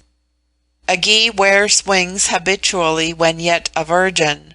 She joins the Ana in their aerial sports. She adventures alone and afar into the wilder regions of the sunless world. In the boldness and height of her soarings, not less than in the grace of her movements, she excels the opposite sex. But from the day of her marriage she wears wings no more. She suspends them with her own willing hand over the nuptial couch, never to be resumed, unless the marriage tie be severed by divorce or death. Now when Z's voice and eyes thus softened, and at that softening I prophetically recoiled and shuddered, Taee, who had accompanied us in our flights, but who, childlike, had been much more amused with my awkwardness than sympathizing in my fears or aware of my danger, hovered over us, poised amid spread wings, and hearing the endearing words of the young Gy, laughed aloud. Said he, "If a Tish cannot learn the use of wings, you may still be his companion, Z, for you can suspend your own." I had for some time observed in my host's highly informed and powerfully proportioned daughter that kindly and protective sentiment which, whether above the earth or below it, an all-wise Providence has bestowed upon the feminine division of the human race. But until very lately I had ascribed it to that affection for pets which a human female at every age shares with a human child. I now became painfully aware that the feeling with which Z deigned to regard me was different from that which I had inspired in Taee. But this conviction gave me none of that complacent gratification which the vanity of man ordinarily conceives from a flattering appreciation of his personal merits on the part of the fair sex. On the contrary, it inspired me with fear. Yet of all the Gy-ei in the community, if Z were perhaps the wisest and the strongest, she was, by common repute, the gentlest, and she was certainly the most popularly beloved. The desire to aid, to succour, to protect, to comfort, to bless, seemed to pervade her whole being. Though the complicated miseries that originate in penury and guilt are unknown to the social system of the Vril-ya, still no sage had yet discovered in Vril an agency which could banish sorrow from life. And wherever amongst her people sorrow found its way, there Z followed in the mission of comforter. Did some sister Gy fail to secure the love she sighed for, Z sought her out and brought all the resources of her lore and all the consolations of her sympathy to bear upon a grief that so needs the solace of a confidant. In the rare cases when grave illness seized upon childhood or youth, and the cases less rare when, in the hardy and adventurous probation of infants, some accident attended with pain and injury occurred, Z forsook her studies and her sports, and became the healer and nurse. Her favorite flights were towards the extreme boundaries of the domain, where children were stationed on guard against outbreaks of warring forces in nature, or the invasions of devouring animals, so that she might warn them of any peril which her knowledge detected or foresaw, or be at hand if any harm had befallen. Nay, even in the exercise of her scientific acquirements, there was a concurrent benevolence of purpose and will. Did she learn any novelty in invention that would be useful to the practitioner of some special art or craft, she hastened to communicate and explain it. Was some veteran sage of the college perplexed and wearied from the toil of an abstruse study? She would patiently devote herself to his aid, work out details for him, sustain his spirits with her hopeful smile, quicken his wit with her luminous suggestion, be to him, as it were, his own good genius, made visible as the strengthener and inspirer. The same tenderness she exhibited to the inferior creatures. I have often known her bring home some sick and wounded animal, and tend and cherish it as a mother would tend and cherish her stricken child. Many a time, when I sat in the balcony or hanging garden on which my window opened, I have watched her rising in the air on her radiant wings, and in a few moments groups of infants below, catching sight of her, would soar upward with joyous sound of greeting, clustering and sporting around her, so that she seemed a very centre of innocent delight. When I have walked with her amidst the rocks and valleys without the city, the elk deer would scent or see her from afar, come bounding up, eager for the caress of her hand, or follow her footsteps, till dismissed by some musical whisper that the creature had learned to comprehend.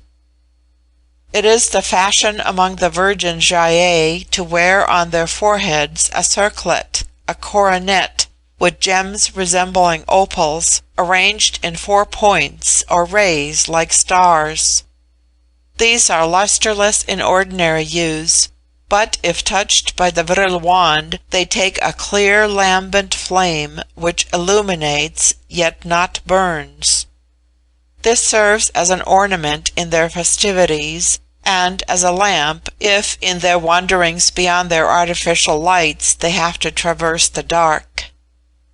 There are times when I have seen Z's thoughtful majesty of face lighted up by this crowning halo, that I could scarcely believe her to be a creature of mortal birth, and bent my head before her as the vision of being among the celestial orders.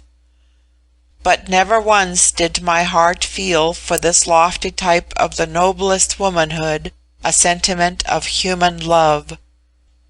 Is it that among the race I belong to, man's pride so far influences his passions that woman loses to him her special charm of woman if he feels her to be in all things eminently superior to himself? But by what strange infatuation could this peerless daughter of a race which, in the supremacy of its powers and the felicity of its conditions, ranked all other races in the category of barbarians, have deigned to honour me with her preference? In personal qualifications, though I passed for good-looking amongst the people I came from, the handsomest of my countrymen might have seemed insignificant and homely beside the grand and serene type of beauty which characterized the aspect of the Vril-ya. That novelty, the very difference between myself and those to whom Z was accustomed, might serve to bias her fancy, was probable enough, and, as the reader will see later, such a cause might suffice to account for the predilection with which I was distinguished by a young Gy scarcely out of her childhood, and very inferior in all respects to Z. But whoever will consider those tender characteristics which I have just ascribed to the daughter of Apalin, may readily conceive that the main cause of my attraction to her was in her instinctive desire to cherish, to comfort, to protect, and, in protecting, to sustain and to exalt.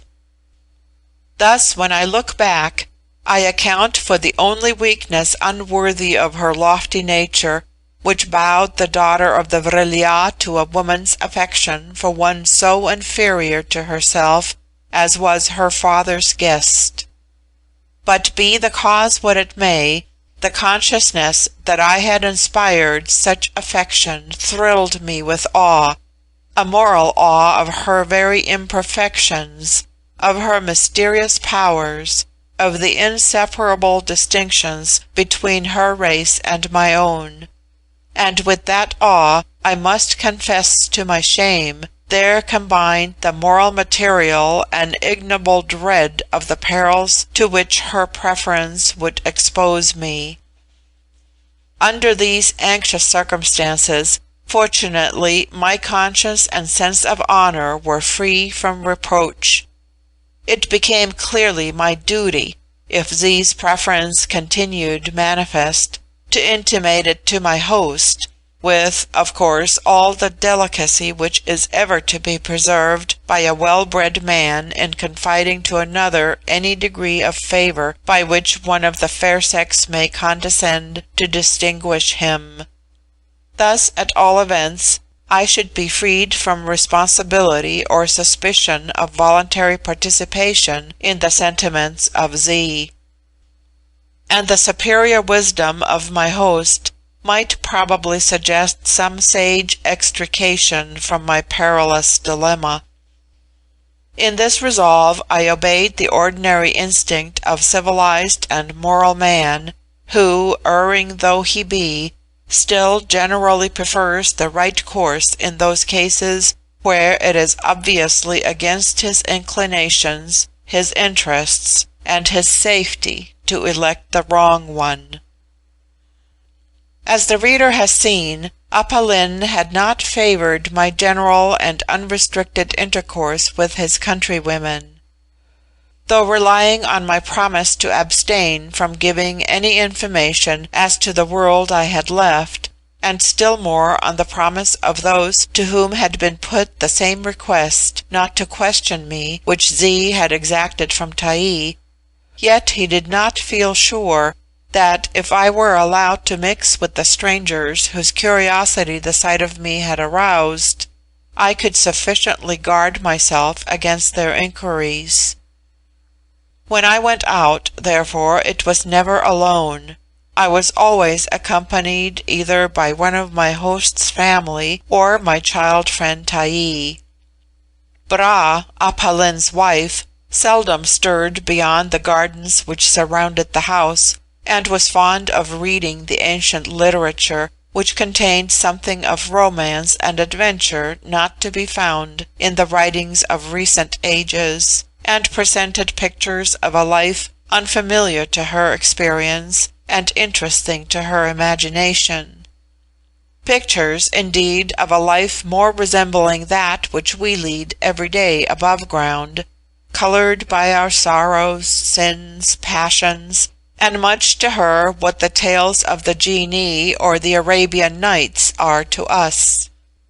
But her love of reading did not prevent Bra from the discharge of her duties as mistress of the largest household in the city. She went daily the rounds of the chambers, and saw that the automata and the other mechanical contrivances were in order, that the numerous children employed by Appa Lin, whether in his private or public capacity, were carefully tended.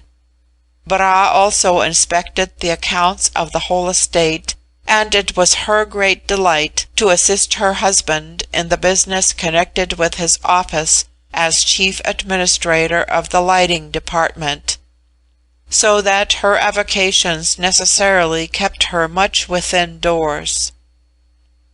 The two sons were both completing their education at the College of Sages, and the elder, who had a strong passion for mechanics, and especially for works connected with the machinery of timepieces and automata, had decided on devoting himself to these pursuits, and was now occupied in constructing a shop or warehouse at which his inventions could be exhibited and sold. The younger son preferred farming and rural occupations, and when not attending the college, at which he chiefly studied the theories of agriculture, was much absorbed by his practical application of that science to his father's lands. It will be seen by this how completely equality of ranks is established among these people, a shopkeeper being of exactly the same grade in estimation as the large landed proprietor. Apalin was the wealthiest member of the community, and his eldest son preferred keeping a shop to any other avocation. Nor was this choice thought to show any want of elevated notions on his part.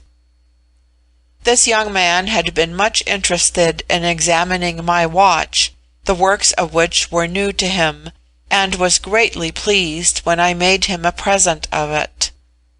Shortly after, he returned the gift with interest by a watch of his own construction, marking both the time as in my watch and the time as kept among the Vril-ya. I have that watch still, and it has been much admired by many among the most eminent watchmakers of London and Paris. It is of gold, with diamond hands and figures, and it plays a favorite tune among the Vril-ya in striking the hours. It only requires to be wound up once in 10 months, and has never gone wrong since I had it. These young brothers being thus occupied, my usual companions in that family when I went abroad were my host or his daughter. Now, agreeably with the honourable conclusions I had come to, I began to excuse myself from Z's invitations to go out alone with her, and seized an occasion when that learned Gy was delivering a lecture at the College of Sages, to ask Apalin to show me his country seat. As this was at some little distance, and as Apalin was not fond of walking, while I had discreetly relinquished all attempts at flying, we proceeded to our destination in one of the aerial boats belonging to my host. A child of 8 years old in his employ was our conductor. My host and myself reclined on cushions, and I found the movement very easy and luxurious. "Apalin," said I, "you will not, I trust, be displeased with me if I ask your permission to travel for a short time and visit other tribes or communities of your illustrious race.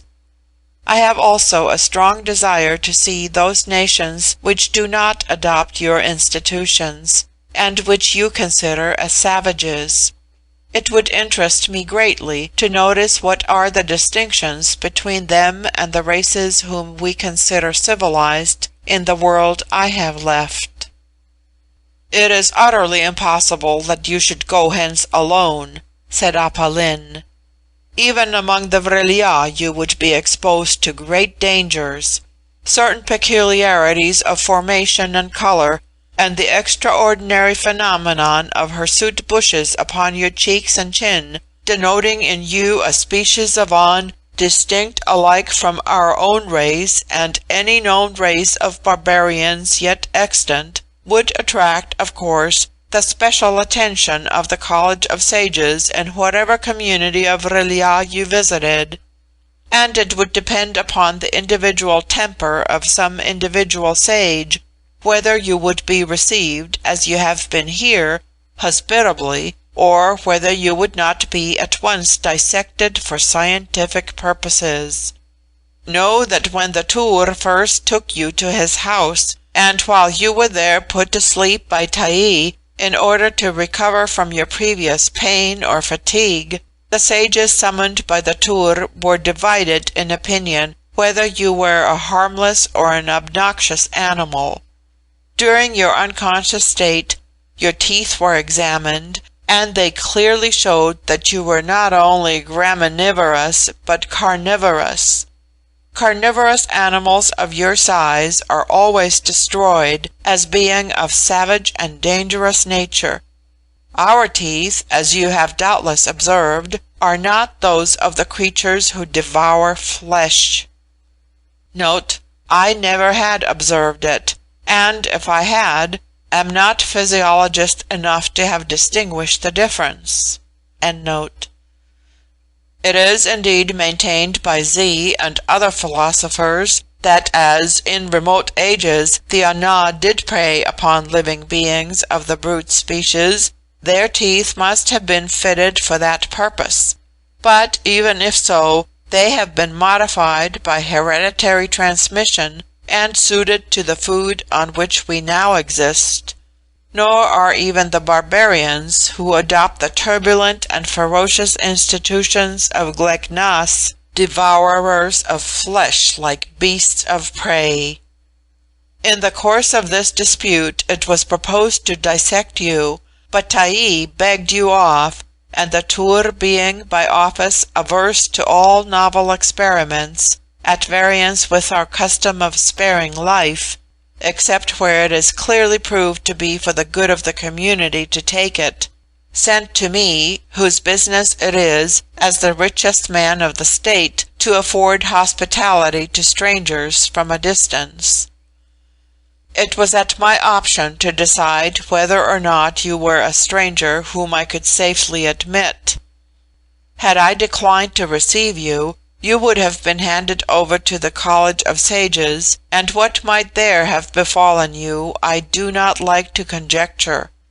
Apart from this danger, you might chance to encounter some child of 4 years old, just put in possession of his vril staff, and who, in alarm at your strange appearance, and in the impulse of the moment, might reduce you to a cinder.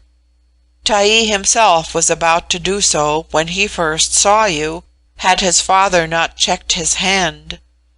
Therefore I say you cannot travel alone, but with Z you would be safe, and I have no doubt that she would accompany you on a tour round the neighbouring communities of Vril-ya.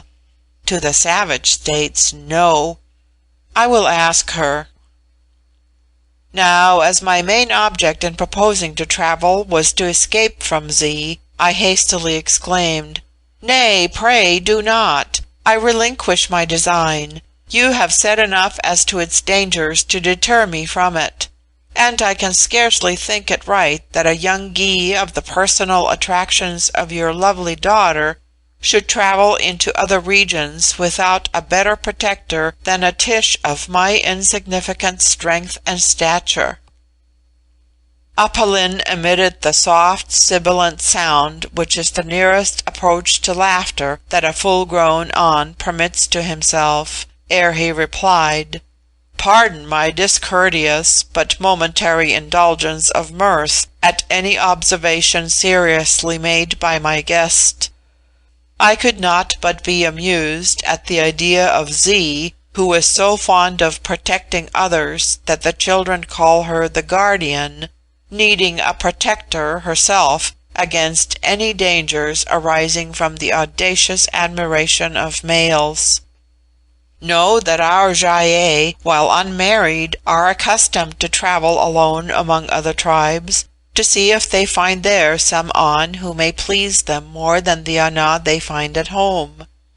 Z has already made 3 such journeys, but hitherto her heart has been untouched." Here the opportunity which I sought was afforded to me, and I said, looking down, and with faltering voice, "Will you, my kind host, promise to pardon me if what I am about to say gives offence?" "Say only the truth, and I cannot be offended, or could I be so, it would not be for me, but for you to pardon." "Well then, assist me to quit you, and, much as I should have liked to witness more of the wonders, and enjoy more of the felicity which belong to your people, let me return to my own."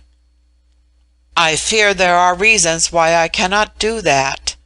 At all events, not without permission from the Tur, and he probably would not grant it. You are not destitute of intelligence. You may, though I do not think so, have concealed the degree of destructive powers possessed by your people.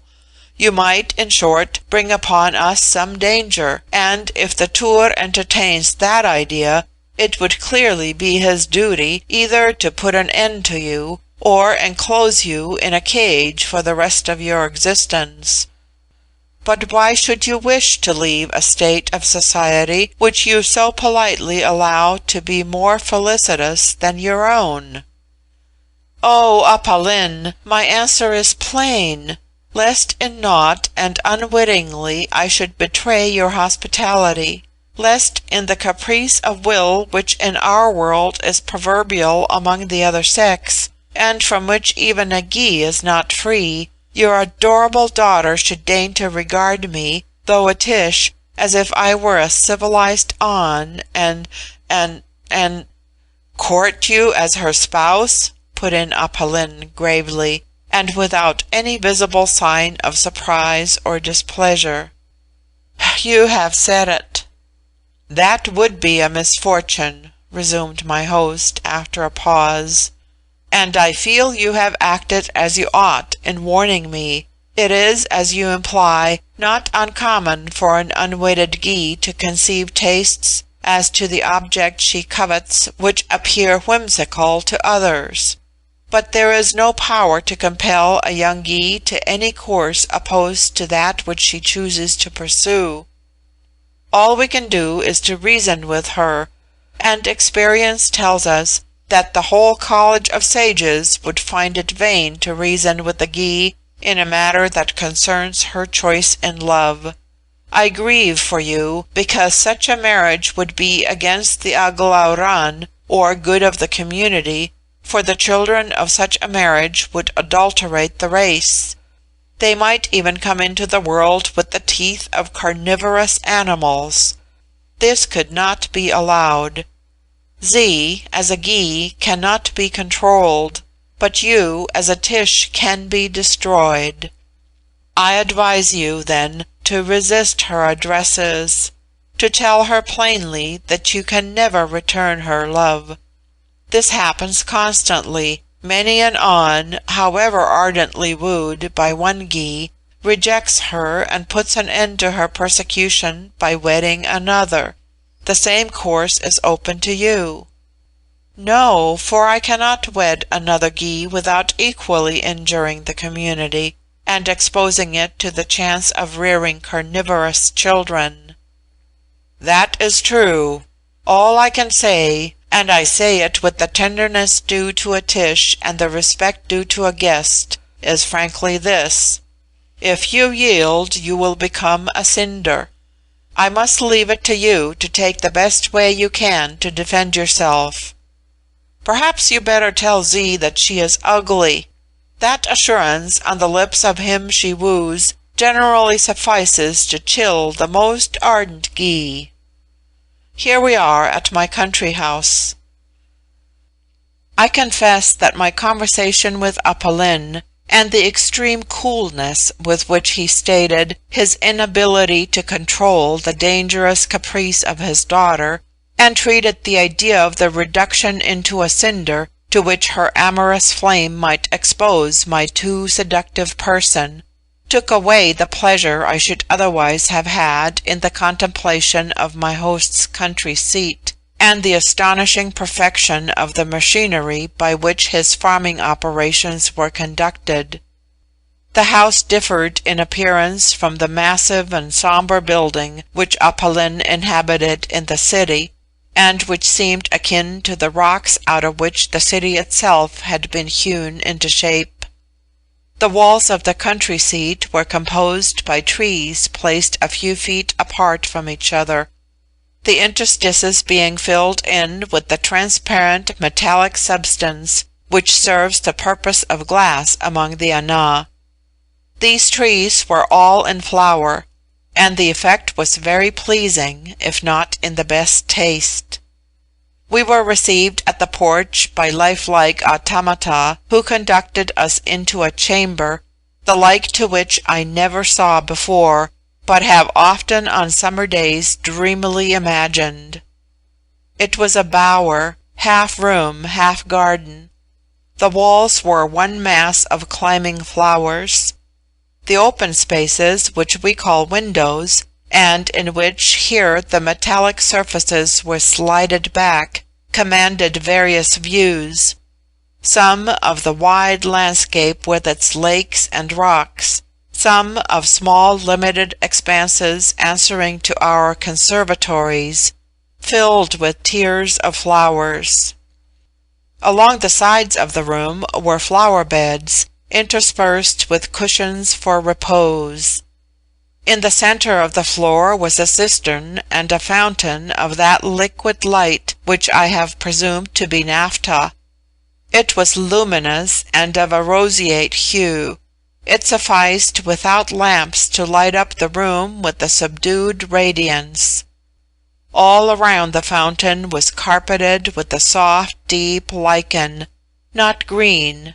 I have never seen that color in the vegetation of this country, but a quiet brown, on which the eye reposes with the same sense of relief as that with which in the upper world it reposes on green. In the outlets upon flowers, which I have compared to our conservatories, there were singing birds innumerable, which, while we remained in the room, sang in those harmonies of tune to which they are, in these parts, so wonderfully trained. The roof was open. The whole scene had charms for every sense, music from the birds, fragrance from the flowers, and varied beauty to the eye at every aspect. About all was a voluptuous repose. What a place, methought, for a honeymoon, if a Gy bride were a little less formidably armed, not only with the rights of woman, but with the powers of man. But when one thinks of a Gy, so learned, so tall, so stately, so much above the standard of the creature we call woman, as was Z, no, even if I had felt no fear of being reduced to a cinder, it is not of her I should have dreamed in that bower, so constructed for dreams of poetic love. The automata reappeared, serving one of those delicious liquids which form the innocent wines of the Vril-ya. "Truly," said I, "this is a charming residence, and I can scarcely conceive why you do not settle yourself here instead of amid the gloomier abodes of the city.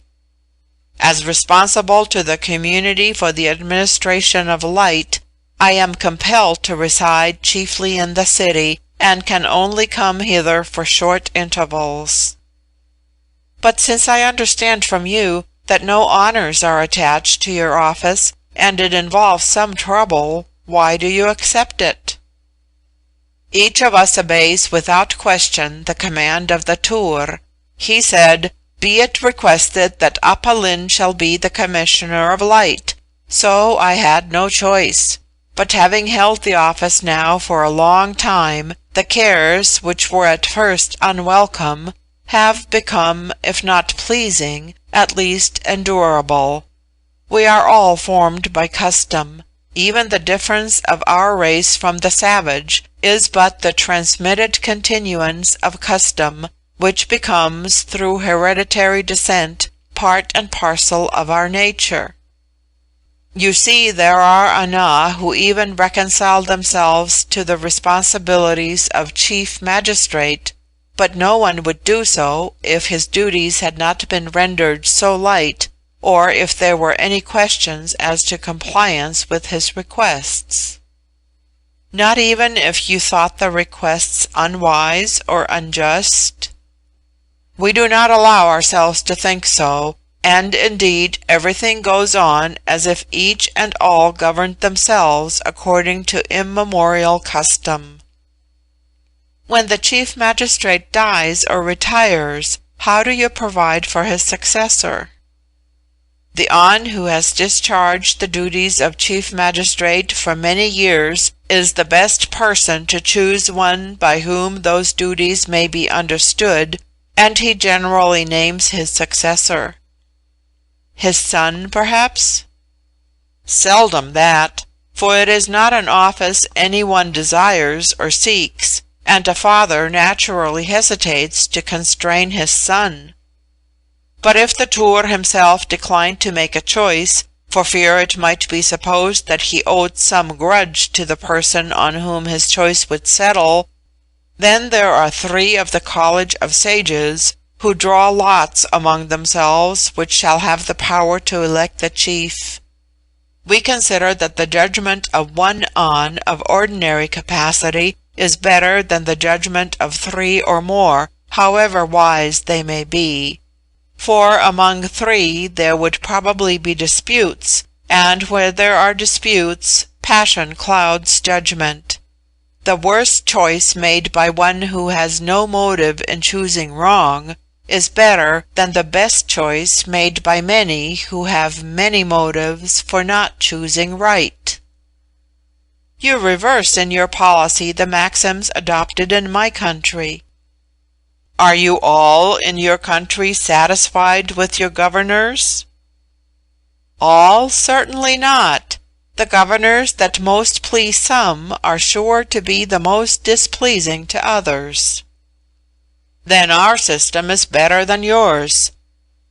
For you it may be, but according to our system, a Tish could not be reduced to a cinder if a female compelled him to marry her, and as a Tish I sigh to return to my native world. Take courage, my dear little guest. Z can't compel you to marry her. She can only entice you to do so. Don't be enticed.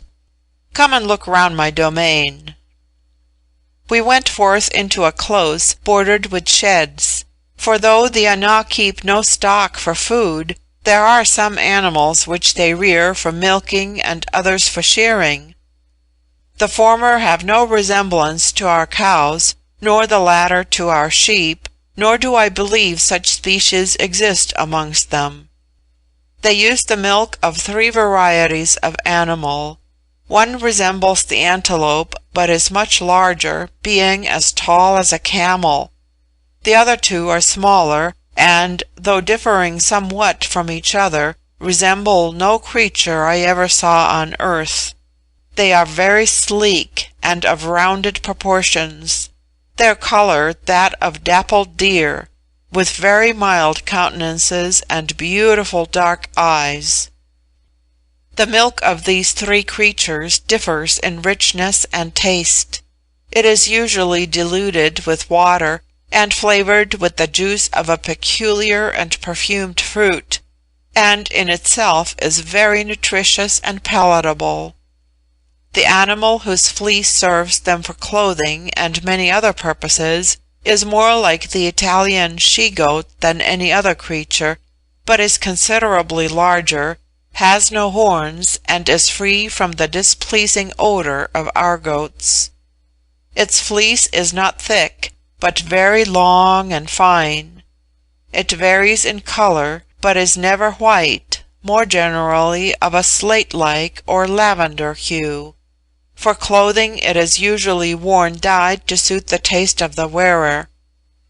These animals were exceedingly tame, and were treated with extraordinary care and affection by the children, chiefly female, who tended them. We then went through vast storehouses filled with grains and fruits.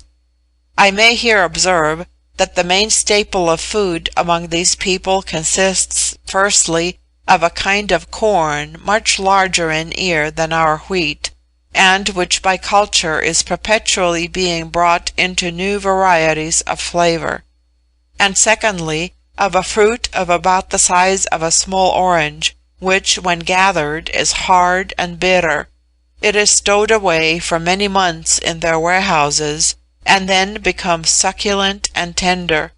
Its juice, which is of dark red colour, enters into most of their sauces.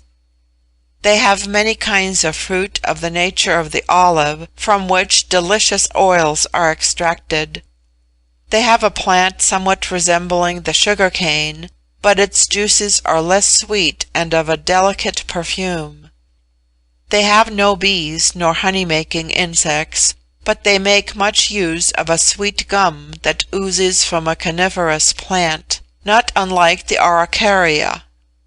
Their soil teems also with esculent roots and vegetables, which it is the aim of their culture to improve and vary to the utmost.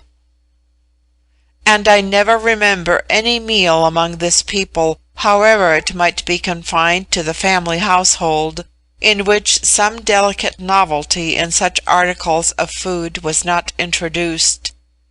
In fine, as I before observed, their cookery is exquisite, so diversified and nutritious that one does not miss animal food, and their own physical forms suffice to show that with them, at least, meat is not required for superior production of muscular fiber. They have no grapes. The drinks extracted from their fruits are innocent and refreshing. Their staple beverage, however, is water, in the choice of which they are very fastidious, distinguishing at once the slightest impurity. "My younger son takes great pleasure in augmenting our produce," said Apah Lin as we passed through the storehouses, "and therefore will inherit these lands, which constitute the chief part of my wealth. To my elder son such inheritance would be a great trouble and affliction. Are there many sons among you who think the inheritance of vast wealth would be a great trouble and affliction?" "Certainly. There are indeed very few of the Vril-ya who do not consider that a fortune much above the average is a heavy burden. We are rather a lazy people after the age of childhood, and do not like undergoing more cares than we can help, and great wealth does give its owner many cares. For instance, it marks us out for public offices, which none of us like and none of us can refuse. It necessitates our taking a continued interest in the affairs of any of our poorer countrymen, so that we may anticipate their wants and see that none fall into poverty. There is an old proverb amongst us which says, 'The poor man's need is the rich man's shame.' Pardon me if I interrupt you for a moment. You allow that some even of the Vril-ya know want and need relief? If by want you mean the destitution that prevails in a Koom-Posh, that is impossible with us, unless an An has, by some extraordinary process, got rid of all his means, cannot or will not emigrate, and has either tired out the affectionate aid of his relations or personal friends, or refuses to accept it. Well then, does he not supply the place of an infant or automaton, and become a labourer, a servant? No, then we regard him as an unfortunate person of unsound reason, and place him, at the expense of the state, in a public building, where every comfort and every luxury that can mitigate his affliction are lavished upon him. But an An does not like to be considered out of his mind, and therefore such cases occur so seldom that the public building I speak of is now a deserted ruin, and the last inmate of it was an An whom I recollect to have seen in my childhood. He did not seem conscious of loss of reason, and wrote glaubs, poetry. When I spoke of wants, I meant such wants as an An with desires larger than his means sometimes entertains, for expensive singing birds, or bigger houses, or country gardens, and the obvious way to satisfy such wants is to buy of him something that he sells.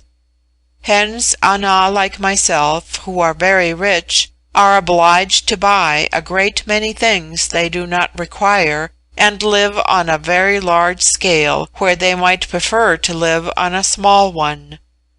For instance, a great size of my house in the town is a source of much trouble to my wife, and even to myself, but I am compelled to have it thus incommodiously large, because, as the richest An of the community, I am appointed to entertain the strangers from the other communities when they visit us, which they do in great crowds twice a year, when certain periodical entertainments are held, and when relations scattered throughout all the realms of the Vril-ya joyfully reunite for a time. This hospitality, on a scale so extensive, is not to my taste, and therefore I should have been happier had I been less rich. But we must all bear the lot assigned to us in this short passage through time that we call life. After all, what are 100 years, more or less, to the ages through which we must pass hereafter?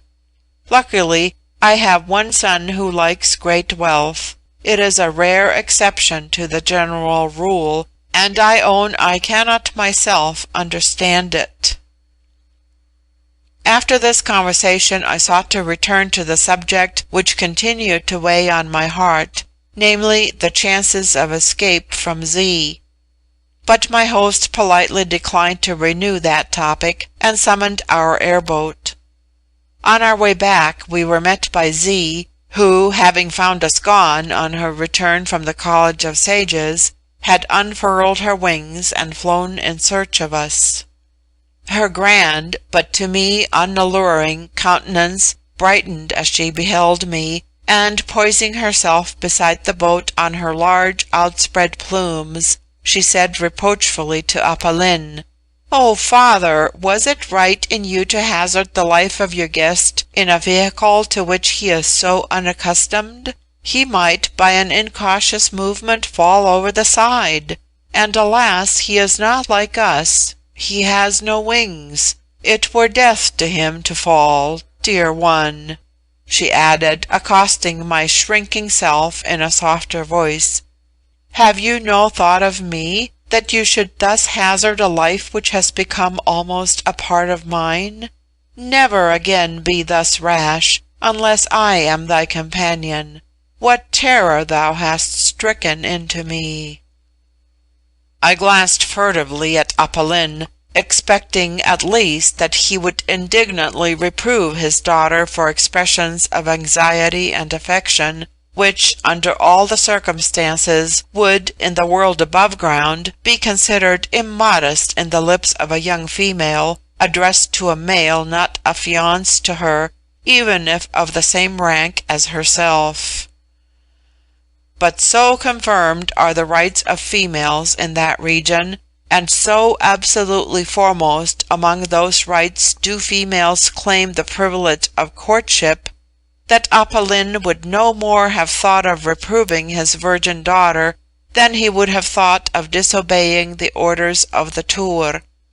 In that country, custom, as he implied, is all in all. He answered mildly, "Z, the Tish is in no danger, and it is my belief that he can take very good care of himself." "I would rather that he let me charge myself with his care. Oh, heart of my heart, it was in the thought of thy danger that I first felt how much I loved thee." Never did man feel in such a false position as I did.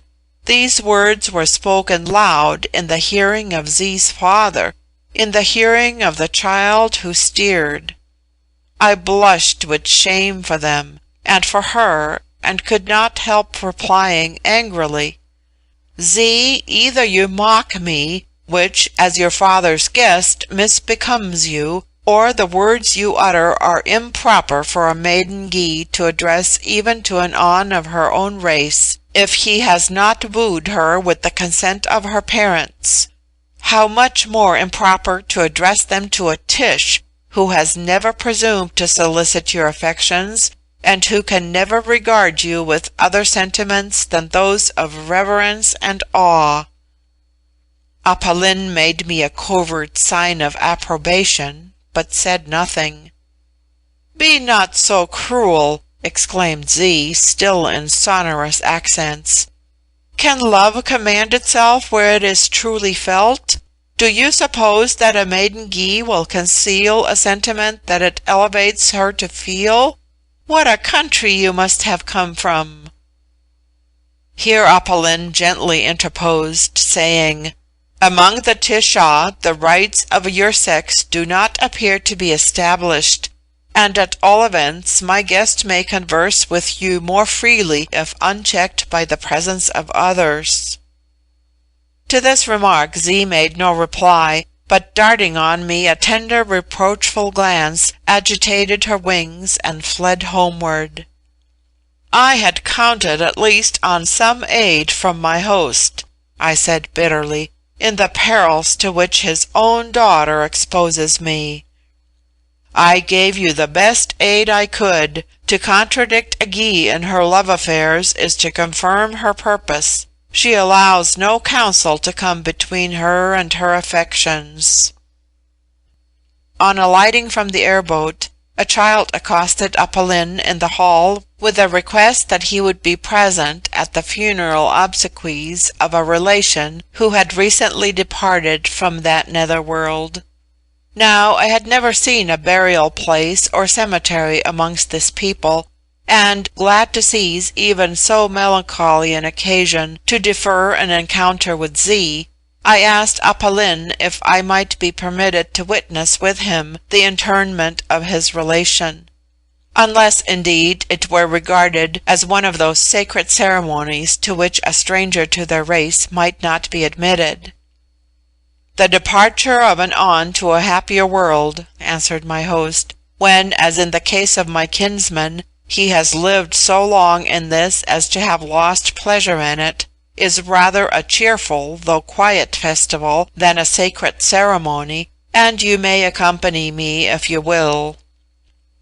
Preceded by the child messenger, we walked up the main street to a house at some little distance, and, entering the hall, were conducted to a room on the ground floor, where we found several persons assembled round a couch on which was laid the deceased. It was an old man, who had, as I was told, lived beyond his 130th year. To judge by the calm smile on his countenance, he had passed away without suffering. One of the sons, who was now the head of the family, and who seemed in vigorous middle life, though he was considerably more than 70, stepped forward with a cheerful face, and told Apolline that the day before he died, his father had seen in a dream his departed Gy, and was eager to be reunited to her and restored to youth beneath the nearer smile of the all-good. While these two were talking, my attention was drawn to a dark metallic substance at the farther end of the room. It was about 20 feet in length, narrow in proportion, and all closed round, save near the roof there were small round holes through which might be seen a red light. From the interior emanated a rich and sweet perfume, and while I was conjecturing what purpose this machine was to serve, all the timepieces in the town struck the hour with their solemn musical chime. And as that sound ceased, music of a more joyous character, but still of a joy subdued and tranquil, rang throughout the chamber and from the walls beyond, in a choral peal. Symphonious with the melody, those in the room lifted their voices in chant. The words of this hymn were simple. They expressed no regret, no farewell, but rather a greeting to the new world whither the deceased had preceded the living. Indeed, in their language, the funeral hymn is called the birth song. Then the corpse, covered by a long cerement, was tenderly lifted up by 6 of the nearest kinfolk and borne towards the dark thing I have described. I pressed forward to see what happened. A sliding door or panel at one end was lifted up, the body deposited within on a shelf, the door reclosed, a spring at the side touched, a sudden whishing, sighing sound heard from within, and lo! At the other end of the machine the lid fell down, and a small handful of smouldering dust dropped into a patera placed to receive it. The son took up the patera and said, in what I understood afterwards was the usual former words, "Behold how great is the Maker! To this little dust he gave form and life and soul. It needs not this little dust for him to renew form and life and soul, to the beloved one we shall soon see again." Each present bowed his head and pressed his hand to his heart. Then a young female child opened a small door within the wall, and I perceived in the recess shelves on which were placed many paterae like that which the sun held, save that they all had covers. With such a cover a Gy now approached the sun, and placed it over the cup, on which it closed with the spring. On the lid were engraven the name of the deceased, and these words: "Lent to us," here the date of birth; "recalled from us," here the date of death. The closed door shut with a musical sound, and all was over. "And this," said I, with my mind full of what I had witnessed, "this, I presume, is your usual form of burial?" "Our invariable form," answered Aph Lin. "What is it amongst your people?" "We inter the body whole within the earth." "What! To degrade the form you have loved and honored, the wife on whose breast you have slept, to the loathsomeness of corruption? But if the soul lives again, can it matter whether the body waste within the earth, or is reduced by that awful mechanism, worked no doubt by the agency of Vril, into a pinch of dust?" "You answer well," said my host, "and there is no arguing on a matter of feeling.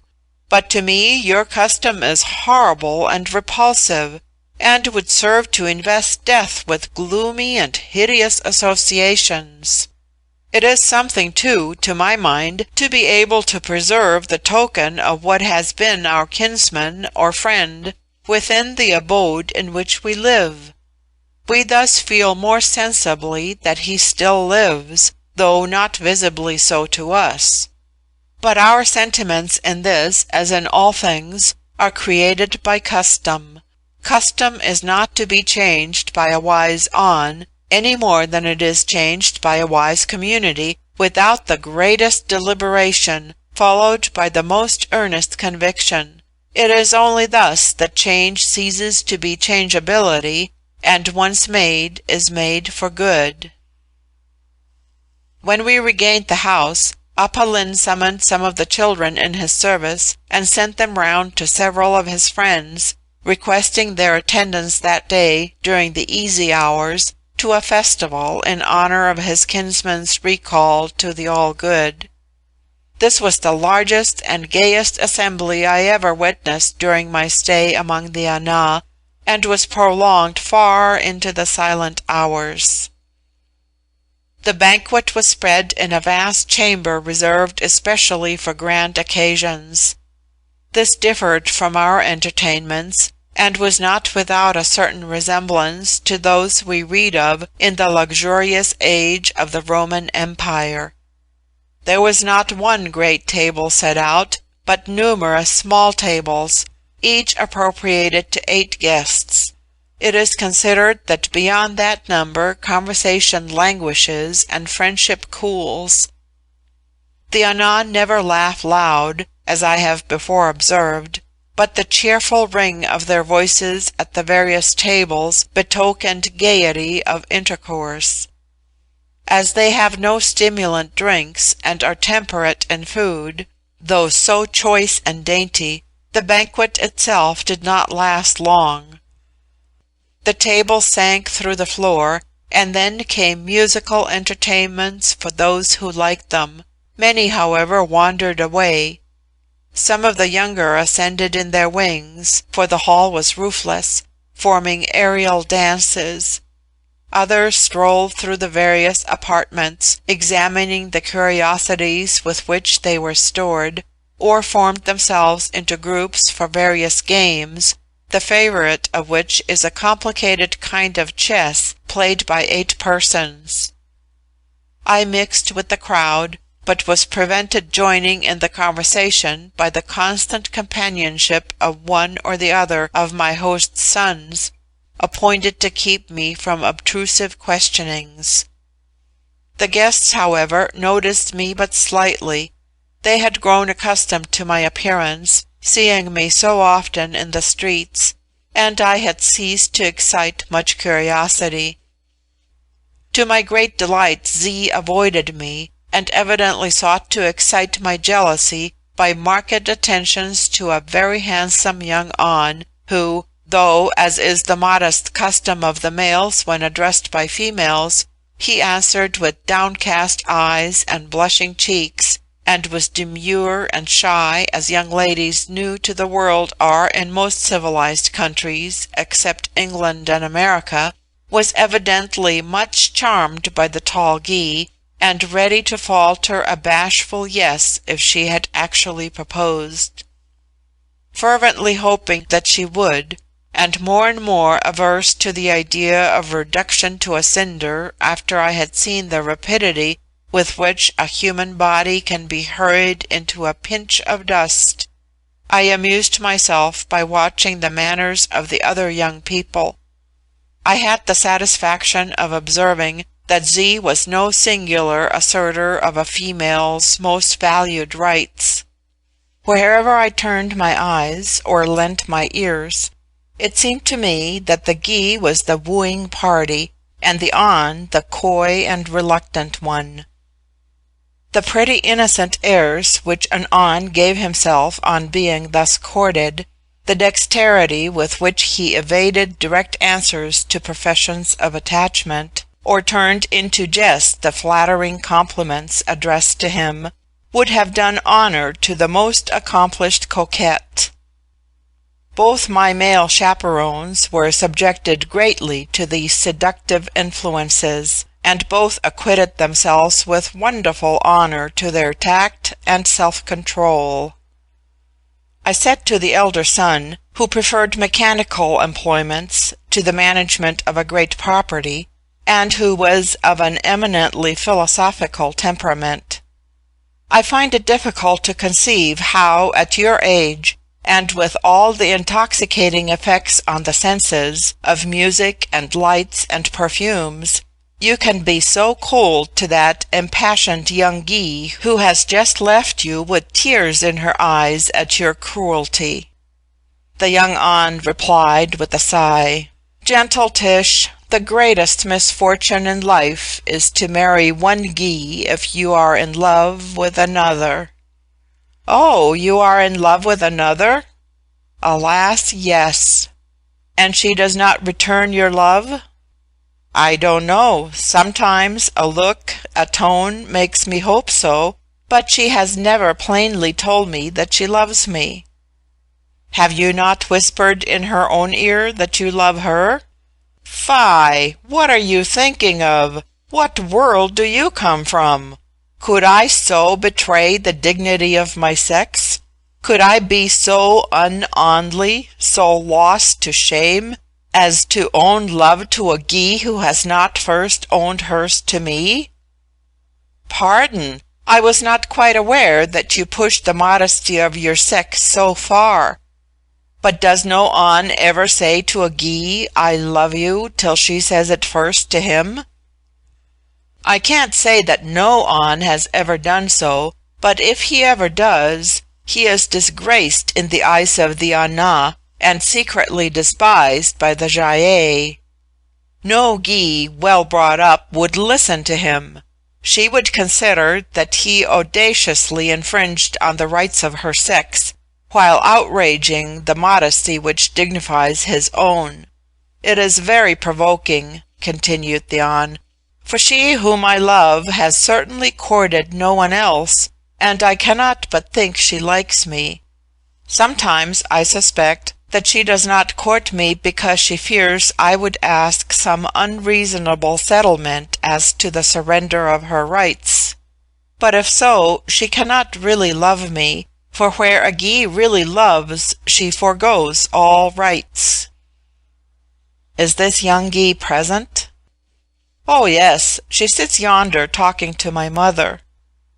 I looked in the direction to which my eyes were thus guided, and saw a Gy dressed in robes of bright red, which among this people is a sign that a Gy as yet prefers a single state. She wears grey, a neutral tint, to indicate that she is looking about for a spouse. Dark purple if she wishes to intimate that she has made a choice. Purple and orange when she is betrothed or married. Light blue when she is divorced or a widow and would marry again.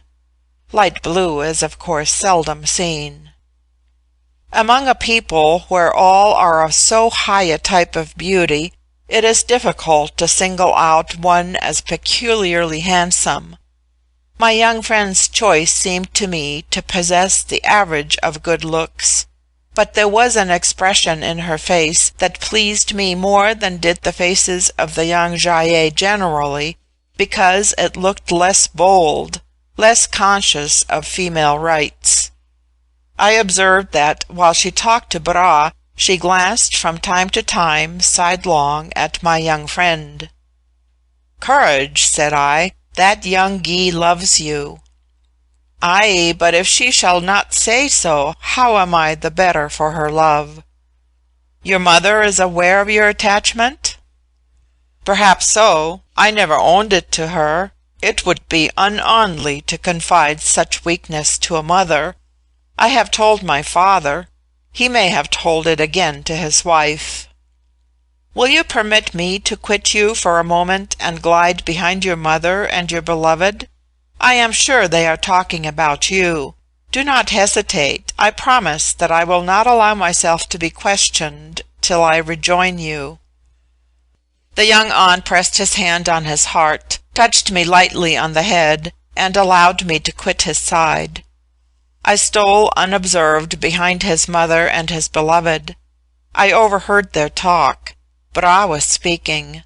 Said she, "There can be no doubt of this. Either my son, who is of marriageable age, will be decoyed into marriage with one of his many suitors, or he will join those who emigrate to a distance and we shall see him no more. If you really care for him, my dear Lo, you should propose." "I do care for him, Bras, but I doubt if I could really ever win his affections. He is fond of his inventions and timepieces, and I am not like Z, but so dull that I fear I could not enter into his favorite pursuits, and then he would get tired of me, and at the end of 3 years divorce me, and I could never marry another, never. It is not necessary to know about timepieces to know how to be so necessary to the happiness of an An who cares for timepieces that he would rather give up the timepieces than divorce his Guy. You see, my dear Lo," continued Bras, "that precisely because we are the stronger sex, we rule the other provided we never show our strength. If you were superior to my son in making timepieces and automata, you should, as his wife, always let him suppose you thought him superior in that art to yourself. The An tacitly allows the preeminence of the Gy in all except his own special pursuit. But if she either excels him in that, or affects not to admire him for his proficiency in it, he will not love her very long. Perhaps he may even divorce her. But where a Gy really loves, she soon learns to love all that the An does." The young Gy made no answer to this address. She looked down musingly, then a smile crept over her lips, and she rose, still silent, and went through the crowd till she paused by the young An who loved her. I followed her steps, but discreetly stood at a little distance while I watched them. Somewhat to my surprise, till I recollected the coy tactics among the Ana, the lover seemed to receive her advances with an air of indifference. He even moved away, but she pursued his steps, and, a little time after, both spread their wings and vanished amid the luminous space above. Just then I was accosted by the chief magistrate, who mingled with the crowd distinguished by no signs of deference or homage. It so happened that I had not seen this great dignitary since the day I had entered his dominions, and recalling Apollin's words as to his terrible doubt whether or not I should be dissected, a shudder crept over me at the sight of his tranquil countenance. "I hear much of you, stranger, from my son Taï," said the Tur, laying his hand politely on my bended head. "He is very fond of your society, and I trust you are not displeased with the customs of our people?" I muttered some unintelligible answer, which I intended to be an assurance of my gratitude for the kindness I had received from the Tur, and my admiration of his countrymen, but the dissecting knife gleamed before my mind's eye and choked my utterance. A softer voice said, "My brother's friend must be dear to me," and looking up I saw a young Gy, who might be 16 years old, standing beside the magistrate and gazing at me with a very benignant countenance. She had not come to her full growth, and was scarcely taller than myself, namely, about 5 feet 10 inches, and thanks to that comparatively diminutive stature, I thought her the loveliest Gy I had hitherto seen. I suppose something in my eyes revealed that impression, for her countenance grew yet more benignant. "Taï tells me," she said, "that you have not yet learnt to accustom yourself to wings. That grieves me, for I should have liked to fly with you." "Alas," I replied, "I can never hope to enjoy that happiness. I am assured by Z that the safe use of wings is a hereditary gift, and it would take generations before one of my race could poise himself in the air like a bird." "Let not that thought vex you too much," replied this amiable princess, "for after all there must come a day when Z and myself must resign our wings forever. Perhaps when that day comes, we might be glad if the An we chose was also without wings." The Tur left us, and was lost among the crowd. I began to feel at ease with Taï's charming sister, and rather startled her by the boldness of my compliment in replying that no An she could choose would ever use his wings to fly away from her. It is so against custom for an An to say such civil things to a Gy till she has declared her passion for him and been accepted as his betrothed, that the young maiden stood quite dumbfounded for a few moments. Nevertheless, she did not seem displeased. At last recovering herself, she invited me to accompany her into one of the less crowded rooms and listen to the songs of the birds. I followed her steps as she glided before me, and she led me into a chamber almost deserted. A fountain of naphtha was playing in the center of the room. Round it were ranged soft divans, and the walls of the room were open on one side to an aviary in which the birds were chanting their artful chorus. The Gy seated herself on one of the divans, and I placed myself at her side. "Taï tells me," she said, "that Apollin has made it the law." Note: literally, has said, "In this house be it requested." Words synonymous with law, as implying forcible obligation, are avoided by this singular people. Even had it been decreed by the Tur that his college of sages should dissect me, the decree would have ran blandly thus: "Be it requested that for the good of the community the carnivorous Tish be requested to submit himself to dissection." End note.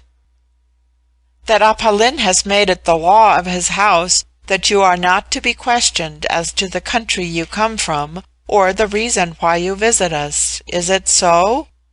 It is. May I at least, without sinning against that law, ask at least if the Jaye in your country are of the same pale color as yourself, and no taller? I do not think, O beautiful Gy, that I infringe the law of Apollin, which is more binding on myself than anyone, if I answer questions so innocent. The Jaye in my country are much fairer of hue than I am, and their average height is at least a head shorter than mine. They cannot then be so strong as the Ana amongst you? But I suppose their superior vril force makes up for such extraordinary disadvantage of size. They do not profess the vril force as you know it, but still they are very powerful in my country, and an An has small chance of a happy life if he be not more or less governed by his Gy. You speak feelingly, said Taee's sister in a tone of voice half sad, half petulant. You are married, of course. No, certainly not. Nor betrothed? Nor betrothed. Is it possible that no Gy has proposed to you? In my country the Gy does not propose. An An speaks first. What a strange reversal of the laws of nature, said the maiden, and what want of modesty in your sex! But have you never proposed, never loved one Gy more than another? I felt embarrassed by these ingenious questionings, and said, Pardon me, but I think we are beginning to infringe upon Appa Lin's injunction. This much only will I answer, and then I implore you ask no more. I did once feel the preference you speak of. I did propose, and the Gy would willingly have accepted me, but her parents refused their consent. Parents? Do you mean seriously to tell me that parents can interfere with the choice of their daughters? Indeed they can, and do very often. I should not like to live in that country, said the Gy simply, but I hope you will never go back to it. I bowed my head in silence. The Gy gently raised my face with her right hand, and looked into it tenderly. Stay with us, she said, stay with us and be loved. What I might have answered, what dangers of becoming a cinder I might have encountered, I still trouble to think, when the light of the naphtha fountain was obscured by the shadow of wings, and Z, flying through the open roof, alighted beside us. She said not a word, but taking my arm with her mighty hand, she drew me away, as a mother draws a naughty child, and led me through the apartments to one of the corridors, on which, by the mechanism they generally prefer to stairs, we ascended to my own room. This gained, Z breathed on my forehead, touched my breast with her staff, and I was instantly plunged into a profound sleep. When I awoke some hours later, and heard the songs of the birds in the adjoining aviary, the remembrance of Taee's sister, her gentle looks and caressing words, vividly returned to me. And so impossible is it for one born and reared in our upper world state of society to divest himself of ideas dictated by vanity and ambition, that I found myself instinctively building proud castles in the air. Tish though I be, thus ran my meditations, tish though I be, it is then clear that Z is not the only Gy whom my appearance can captivate. Evidently I am loved by a princess, the first maiden of this land, the daughter of the absolute monarch whose autocracy they so idly seek to disguise by the republican title of chief magistrate. But for the sudden swoop of that horrible Z, this royal lady would have formally proposed to me, and though it may be very well for Appa Lin, who is only a subordinate minister, a mere commissioner of light, to threaten me with destruction if I accept his daughter's hand, yet a sovereign, whose word is law, could compel the community to abrogate any custom that forbids intermarriage with one of a strange race, and which in itself is a contradiction to their boasted equality of ranks. It is not to be supposed that his daughter, who spoke with such incredulous scorn of the interference of parents, would not have sufficient influence with her royal father to save me from the combustion to which Appa Lin would condemn my form. and if I were exalted by such an alliance, who knows but what the monarch might elect me as his successor? Why not? Few among this indolent race of philosophers like the burden of such greatness. All might be pleased to see the supreme power lodged in the hands of an accomplished stranger, who has experience of other and livelier forms of existence. And once chosen, what reforms I would institute! What additions to the really pleasant but too monotonous life of this realm my familiarity with the civilized nations above ground would effect! I am fond of the sports of the field. Next to war, is not the chase a king's pastime? In what varieties of strange game does this nether world abound! How interesting to strike down creatures that were known above ground before the deluge!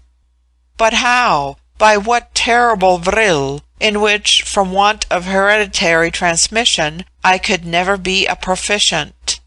No, but by a civilized, handy breech-loader, which these ingenious mechanicians could not only make, but no doubt improve. Nay, surely I saw one in the museum.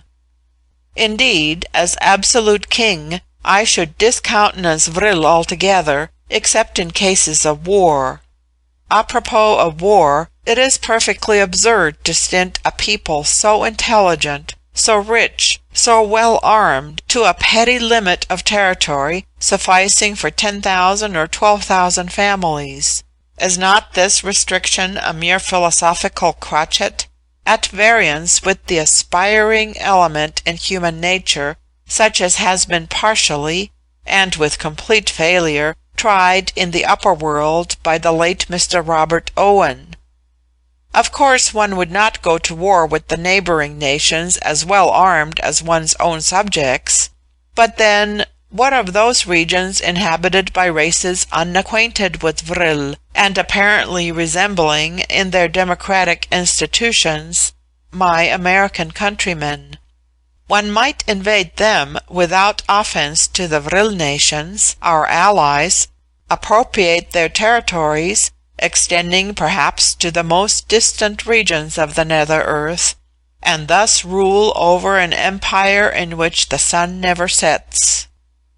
I forgot in my enthusiasm that over those regions there was no sun to set.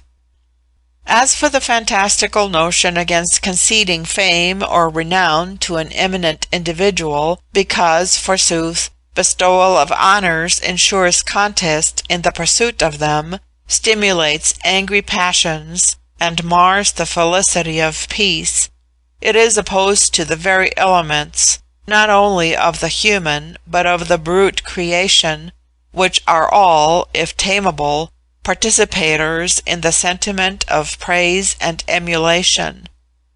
What renown would be given to a king who thus extended his empire! I should be deemed a demigod. Thinking of that, the other fanatical notion of regulating this life by reference to one which, no doubt, we Christians firmly believe in, but never take into consideration, I resolved that enlightened philosophy compelled me to abolish a heathen religion so superstitiously at variance with modern thought and practical action. Musing over these various projects, I felt how much I should have liked at that moment to brighten my wits by a good glass of whiskey and water. Not that I am habitually a spirit drinker, but certainly there are times when a little stimulant of alcoholic nature, taken with a cigar, enlivens the imagination. Yes, certainly among these herbs and fruits there would be a liquid from which one could extract a pleasant vinous alcohol. And with a stake cut off one of those elks. Ah, what offence to science to reject the animal food which our first medical men agree in recommending to the gastric juices of mankind! One would certainly pass a more exhilarating hour of repast. Then, too, instead of those antiquated dramas performed by childish amateurs, Certainly, when I am king, I will introduce our modern opera and a corps de ballet, for which one might find, among the nations I shall conquer, young females of less formidable height and thews than the Jaillet, not armed with vril, and not insisting upon one's marrying them. I was so completely wrapped in these and similar reforms, political, social, and moral, calculated to bestow on the people of the nether world the blessings of a civilisation known to the races of the upper, that I did not perceive that Z had entered the chamber till I heard a deep sigh, and, raising my eyes, beheld her standing by my couch. I need not say that according to the manners of this people, a Gy can, without indecorum, visit an An in his chamber, although an An would be considered forward and immodest to the last degree if he entered the chamber of a Gy without previously obtaining her permission to do so. Fortunately, I was in the full habiliments I had worn when Z had deposited me on the couch. Nevertheless, I felt much irritated as well as shocked by her visit, and asked in a rude tone what she wanted. "Speak gently, beloved one, I entreat you," said she, "for I am very unhappy. I have not slept since we parted." "As due sense of your shameful conduct to me as your father's guest might well suffice to banish sleep from your eyelids. Where was the affection you pretend to have for me? Where was even that politeness on which the Vril-ya pride themselves, when, taking advantage alike of that physical strength in which your sex in this extraordinary region excels our own, and of those detestable and unhallowed powers which the agencies of Vril invest in your eyes and finger ends, you exposed me to humiliation before your assembled visitors, before her Royal Highness, I mean the daughter of your own chief magistrate, carrying me off to bed like a naughty infant, and plunging me into sleep without asking my consent? Ungrateful! Do you reproach me for the evidences of my love? Can you think that, even if unstung by the jealousy which attends upon love till it fades away in blissful trust, when we know that the heart we have wooed is won, I could be indifferent to the perils to which the audacious overtures of that silly little child might expose you? Hold! Since you introduce the subject of perils, it perhaps does not misbecome me to say that my most imminent perils come from yourself, or at least would come if I believed in your love and accepted your addresses. Your father has told me plainly that in that case I should be consumed into a cinder with as little compunction as if I were the reptile whom Taï blasted into ashes with the flash of his wand. "Do not let that fear chill your heart to me," exclaimed Z, dropping on her knees and absorbing my right hand in the space of her ample palm. "It is true, indeed, that we two cannot wed as those of the same race wed, true that the love between us must be pure as that which in our belief exists between lovers who reunite in the new life beyond that boundary at which the old life ends. But is it not happiness enough to be together, wedded in mind and in heart? Listen, I have just left my father. He consents to our union on those terms. I have sufficient influence with the College of Sages to ensure their request to the Tur not to interfere with the free choice of a Gy, provided that her wedding with one of another race be but the wedding of souls. Oh, think you that true love needs ignoble union? It is not that I yearn only to be by your side in this life, to be part and parcel of your joys and sorrows here. I ask here for a tie which will bind us forever and forever in the world of immortals. Do you reject me?" As she spoke, she knelt, and the whole character of her face was changed. Nothing of sternness left to its grandeur. A divine light, as that of an immortal, shining out from its human beauty. But she rather awed me as an angel than moved me as a woman, and after an embarrassed pause, I faltered forth evasive expressions of gratitude, and sought as delicately as I could to point out how humiliating would be my position amongst her race in the light of a husband who might never be permitted the name of father. "But," said Z, "this community does not constitute the whole world. No, nor do all the populations comprised in the League of Vril-ya. For thy sake I will renounce my country and my people. We will fly together to some region where thou shalt be safe. I am strong enough to bear thee on my wings across the deserts that intervene. I am skilled enough to cleave open, amidst the rocks, valleys in which to build our home. Solitude and a hut with thee would be to me society and the universe. Or wouldst thou return to thine own world above the surface of this, exposed to the uncertain seasons, and lit but by the changeful orbs which constitute by thy description the fickle character of those savage regions?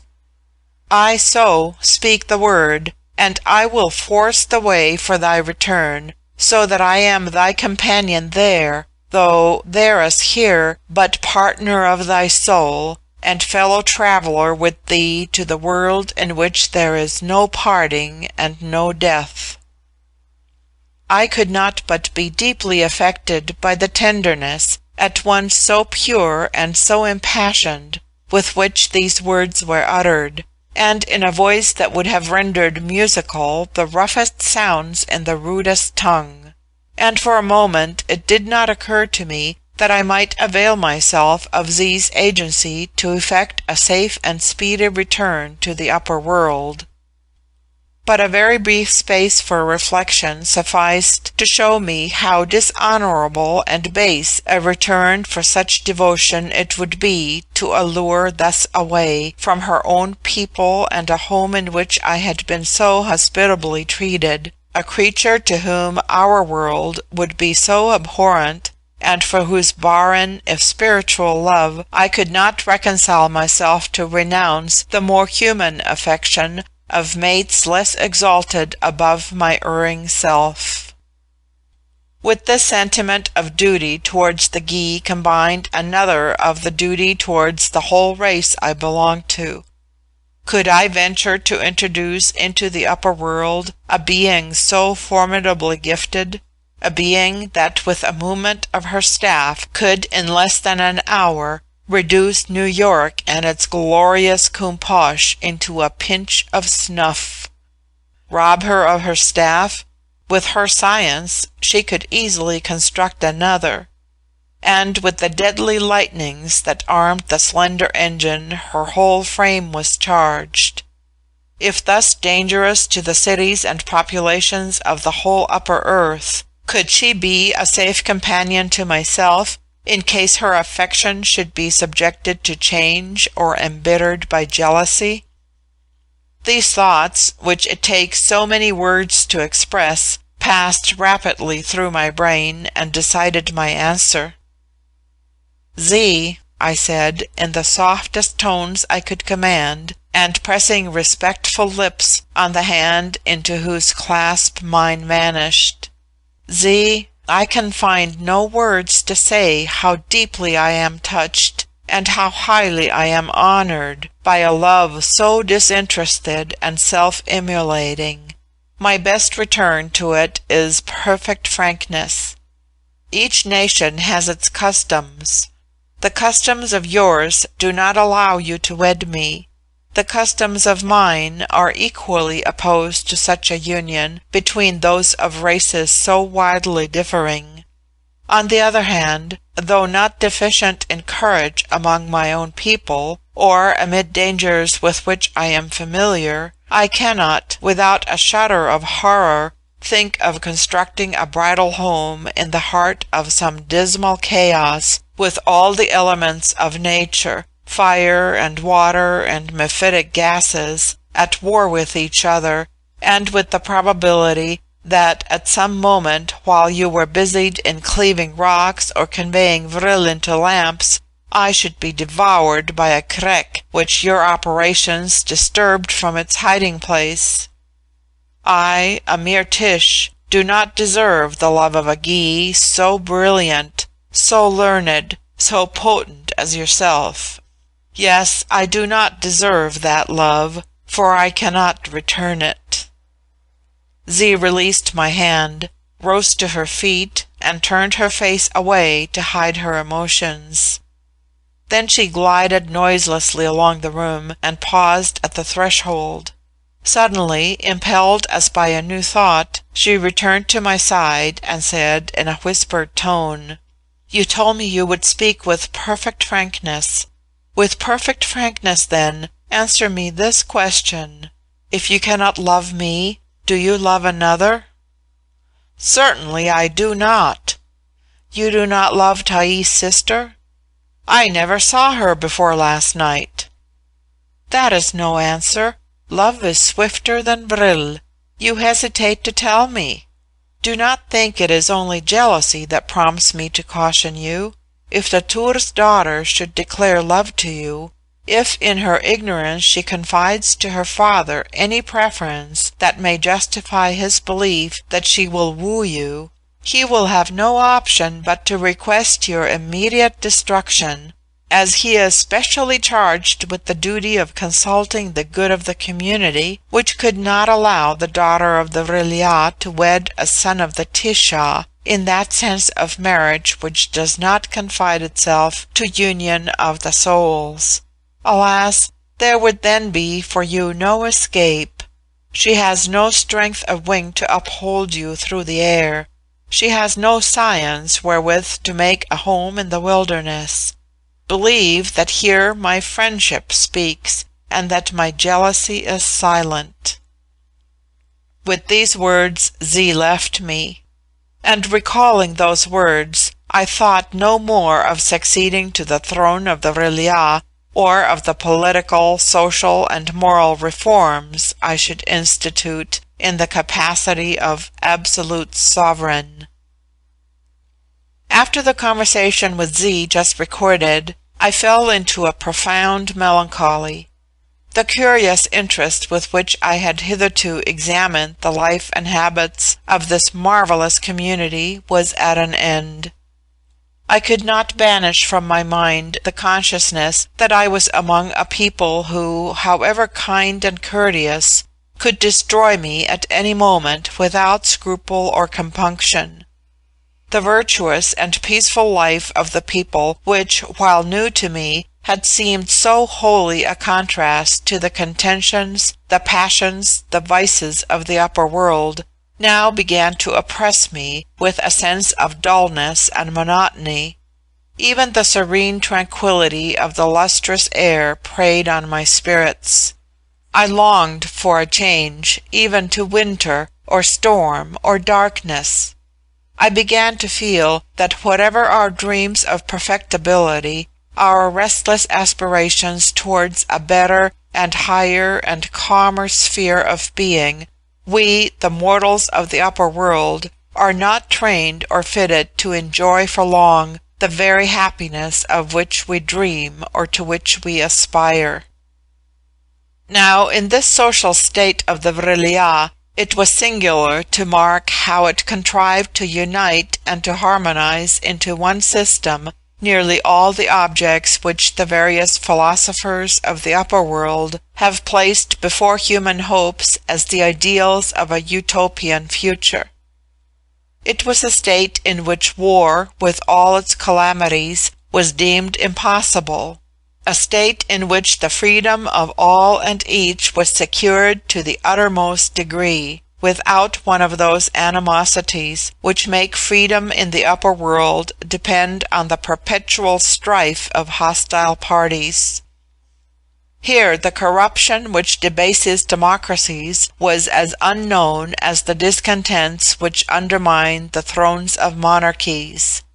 Equality here was not a name, it was a reality.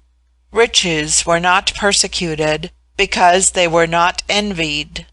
Here those problems connected with the labors of a working class, hitherto insoluble above ground, and above ground conducing to such bitterness between classes, were solved by a process the simplest. A distinct and separate working class was dispensed with altogether. Mechanical inventions, constructed on the principles that baffled my research to ascertain, worked by an agency infinitely more powerful and infinitely more easy of management than aught we have yet extracted from electricity or steam, with the aid of children whose strength was never overtasked, but who loved their employment as sport and pastime, sufficed to create a public wealth so devoted to the general use that not a grumbler was ever heard of. The vices that wrought our cities here had no footing. Amusements abounded, but they were all innocent. No merrymakings conduced to intoxication, to riot, to disease.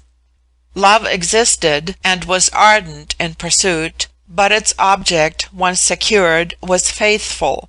The adulterer, the profligate, the harlot were phenomena so unknown in this commonwealth that even to find the words by which they were designated one would have had to search throughout an obsolete literature composed thousands of years before. They who have been students of theoretical philosophies above ground know that all these strange departures from civilized life do but realize ideas which have been broached, canvassed, ridiculed, contested for, sometimes partially tried, and still put forth in fantastic books, but have never come to practical result. Nor were these all the steps towards theoretical perfectibility which this community had made.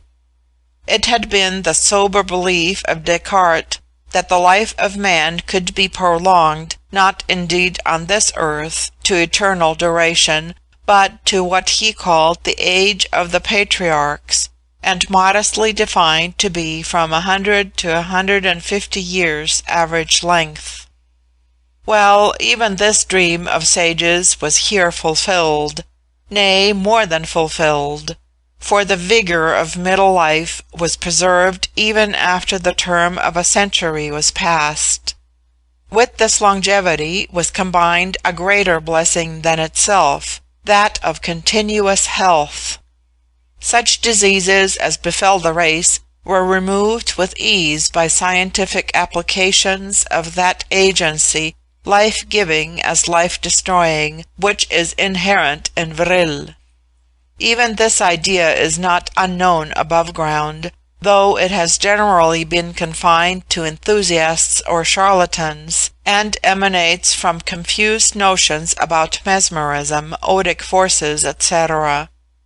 Passing by such trivial contrivances as wings, which every schoolboy knows has been tried and found wanting, from the mythical or prehistorical period, I proceed to that very delicate question, urged of late as essential to the perfect happiness of our human species by the two most disturbing and potential influences on upper ground society, womankind and philosophy. I mean the rights of women. Now, it is allowed by jurisprudence that it is idle to talk of rights where there are not corresponding powers to enforce them, and above ground, for some reason or other, man, in his physical force, in the use of weapons offensive and defensive, when it come to positive personal contest, can, as a rule of general application, master women. But among this people there can be no doubt about the rights of women, because, as I have before said, the Gy, physically speaking, is bigger and stronger than the An, and her will being also more resolute than his, and will being essential to the direction of the Vril force, she can bring to bear upon him more potently than he on herself the mystical agency which art can extract from the occult properties of nature. Therefore, all that our female philosophers above ground contend for as to rights of women is conceded as a matter of course in this happy commonwealth. Besides such physical powers, the Gy-ei have, at least in youth, a keen desire for accomplishments and learning which exceeds that of the male, and thus they are the scholars, the professors, the learning portion, in short, of the community. Of course, in this state of society the female establishes, as I have shown, her most valued privilege, that of choosing and courting her wedding partner. Without that privilege she would despise all the others. Now, above ground, we should not unreasonably apprehend that a female, thus potent and thus privileged, when she had fairly hunted us down and married us, would be very imperious and tyrannical. Not so with the Gy-ei.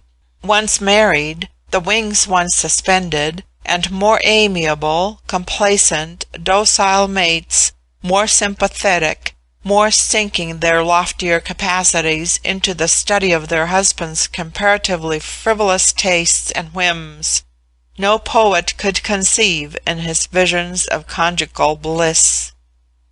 Lastly, among the more important characteristics of the Vril-ya, as distinguished from our mankind, lastly and most important on the bearings of their life and the peace of their commonwealths, is their universal agreement in the existence of a merciful beneficent deity, and of a future world to the duration of which a century or two are moments too brief to waste upon thoughts of fame and power and avarice.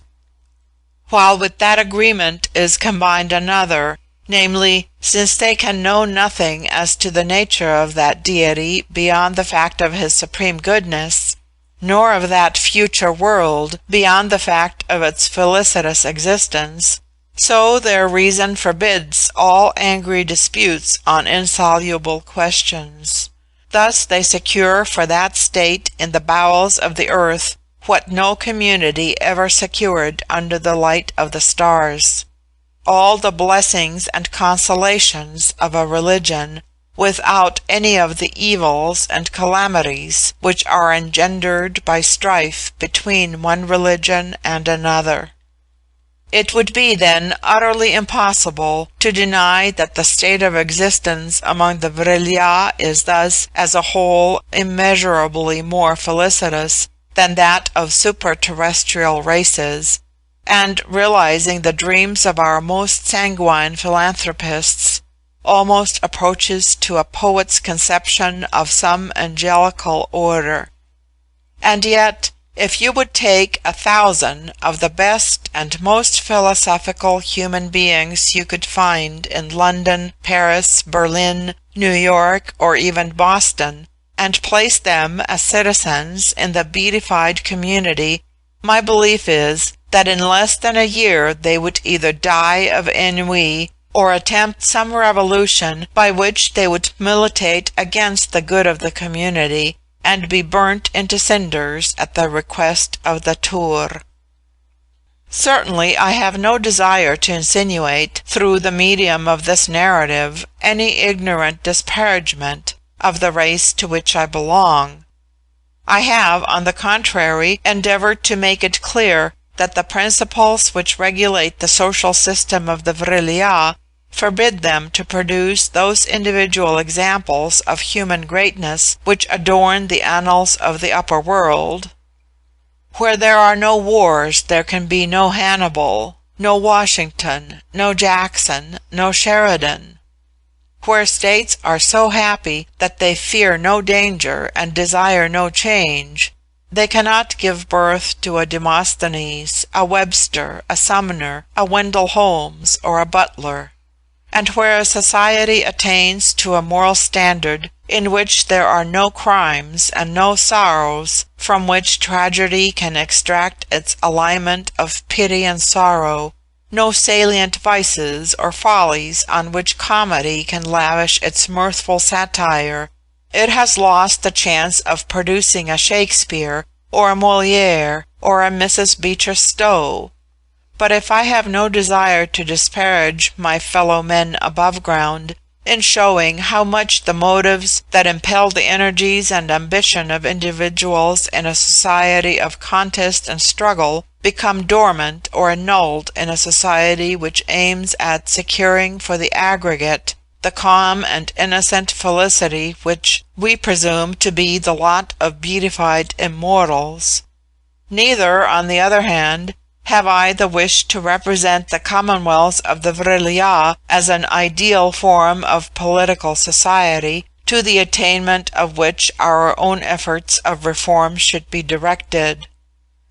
On the contrary, it is because we have so combined, throughout the series of ages, the elements which compose human character, that it would be utterly impossible for us to adopt the modes of life or to reconcile our passions to the modes of thought among the Vril-ya, that I arrive at the conviction that this people, though originally not only of our human race, but, as seems to me clear by the roots of their language, descended from the same ancestors as the great Aryan family, from which in varied streams has flowed the dominant civilisation of the world, and having, according to their myths and their history, passed through phases of society familiar to ourselves, had yet now developed into a distinct species, with which it was impossible that any community in the upper world could amalgamate, and that if they ever emerged from these nether recesses into the light of day, they would, according to their own traditional persuasions of their ultimate destiny, destroy and replace our existent varieties of man. It may indeed be said, since more than one Gy could be found to conceive a partiality for so ordinary a type of our superterrestrial race as myself, that even if the Vril-ya did appear above ground, we might be saved from extermination by intermixture of race. But this is too sanguine a belief. Instances of such mesalliance would be as rare as those of intermarriage between the Anglo-Saxon emigrants and the Red Indians. Nor would time be allowed for the operation of familiar intercourse. The Vril-ya, on emerging, induced by the charm of a sunlit heaven to form their settlements above ground, would commence at once to work on destruction, seize upon the territories already cultivated, and clear off, without scruple, all the inhabitants who resisted that invasion. And considering their contempt for the institutions of Koom-Posh or popular government, and the pugnacious valour of my beloved countrymen, I believe that if the Vril-ya first appeared in free America, as being the choicest portion of the habitable earth they would doubtless be induced to do, and said, "This quarter of the globe we take. Citizens of a Koom-Posh, make way for the development of species in the Vril-ya," my brave compatriots would show fight, and not a soul of them would be left in this life to rally round the Stars and Stripes at the end of a week. I now saw but little of Z, save at meals, when the family assembled, and she was then reserved and silent.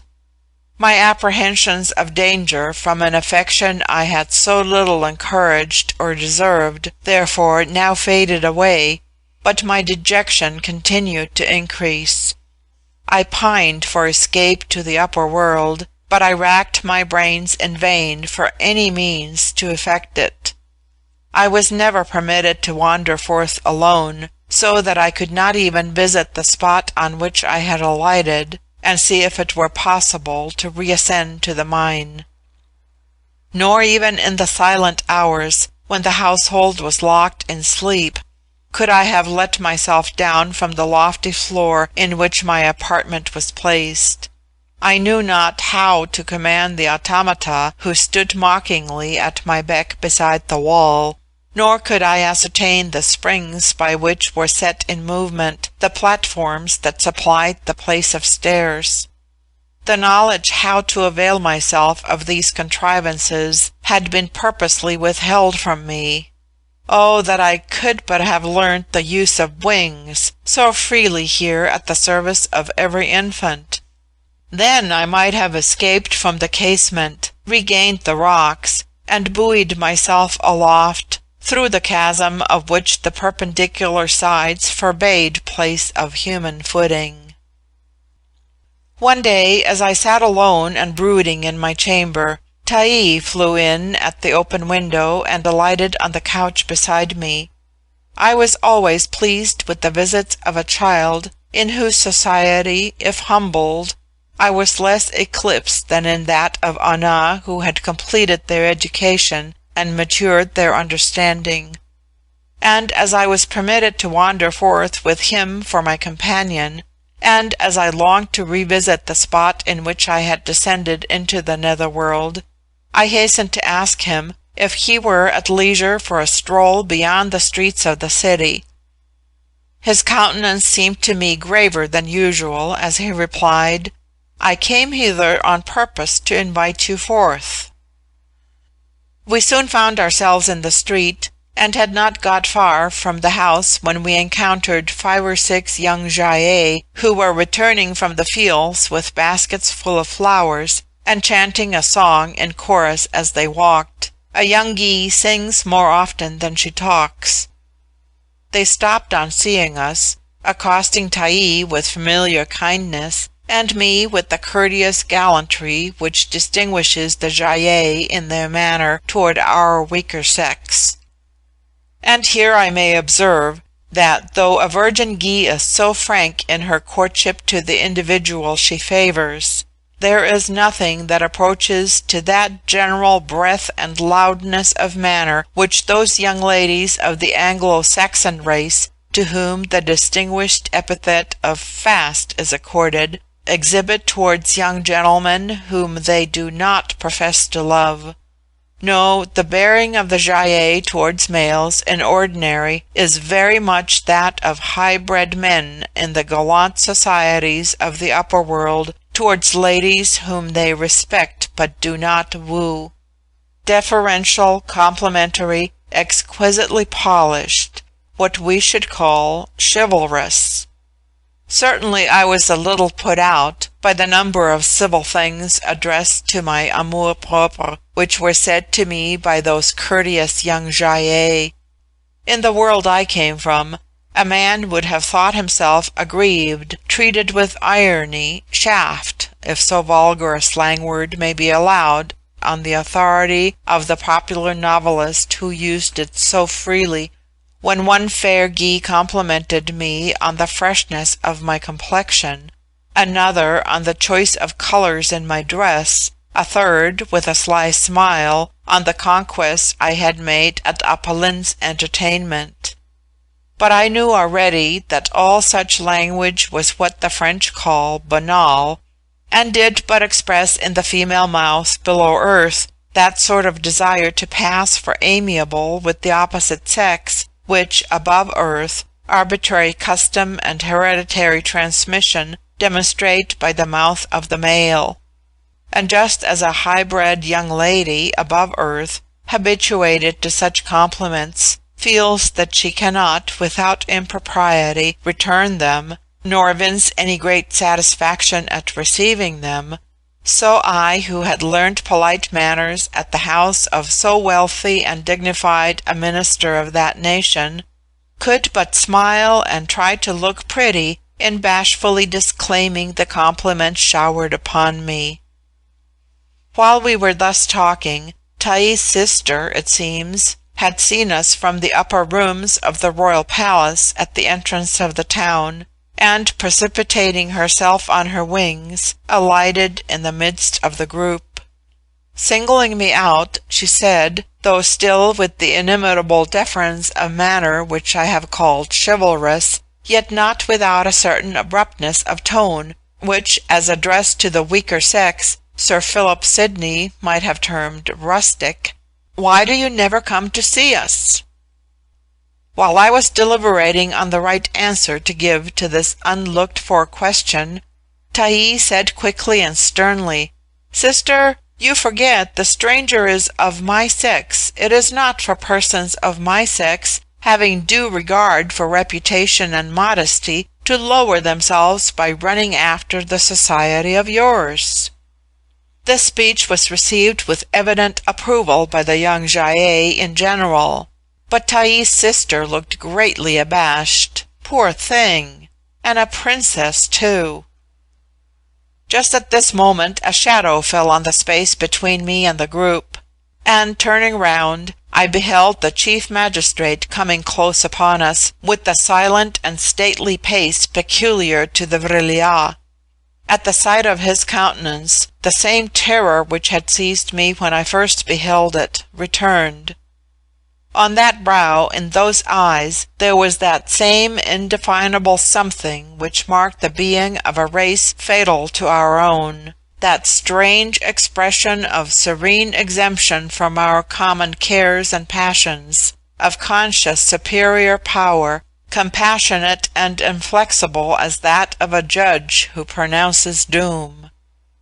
I shivered, and inclining low, pressed the arm of my child friend, and drew him onward silently.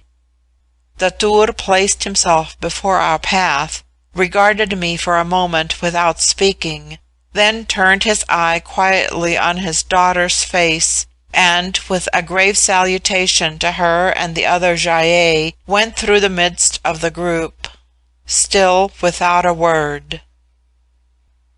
When Tayi and I found ourselves alone on the broad road that lay between the city and the chasm through which I had descended into this region beneath the light of the stars and sun, I said under my breath, "Child and friend, there is a look in your father's face which appalls me. I feel as if, in its awful tranquillity, I gazed upon death." Tayi did not immediately reply. He seemed agitated, and as if debating with himself by what words to soften some unwelcome intelligence. At last he said, "None of the Vril-ya fear death. Do you?" "The dread of death is implanted in the breasts of the race to which I belong. We can conquer it at the call of duty, of honor, of love. We can die for a truth, for a native land, for those who are dearer to us than ourselves. But if death do really threaten me now and here, where are such counteractions to the natural instinct which invests with awe and terror the contemplation of severance between soul and body?" Tayi looked surprised, but there was great tenderness in his voice as he replied, "I will tell my father what you say. I will entreat him to spare your life." "He has, then, already decreed to destroy it?" "'Tis my sister's fault or folly," said Tayi with some petulance, "but she spoke this morning to my father, and after she had spoken he summoned me, as a chief among the children who are commissioned to destroy such lives as threaten our community, and he said to me, 'Take thy vril staff and seek the stranger who has made himself dear to thee. Be his end painless and prompt.'" "And," I faltered, recoiling from the child, "and it is then for my murder that thus treacherously thou hast invited me forth? No, I cannot believe it. I cannot think thee guilty of such a crime." "It is no crime to slay those who threaten the good of the community. It would be a crime to slay the smallest insect that cannot harm us."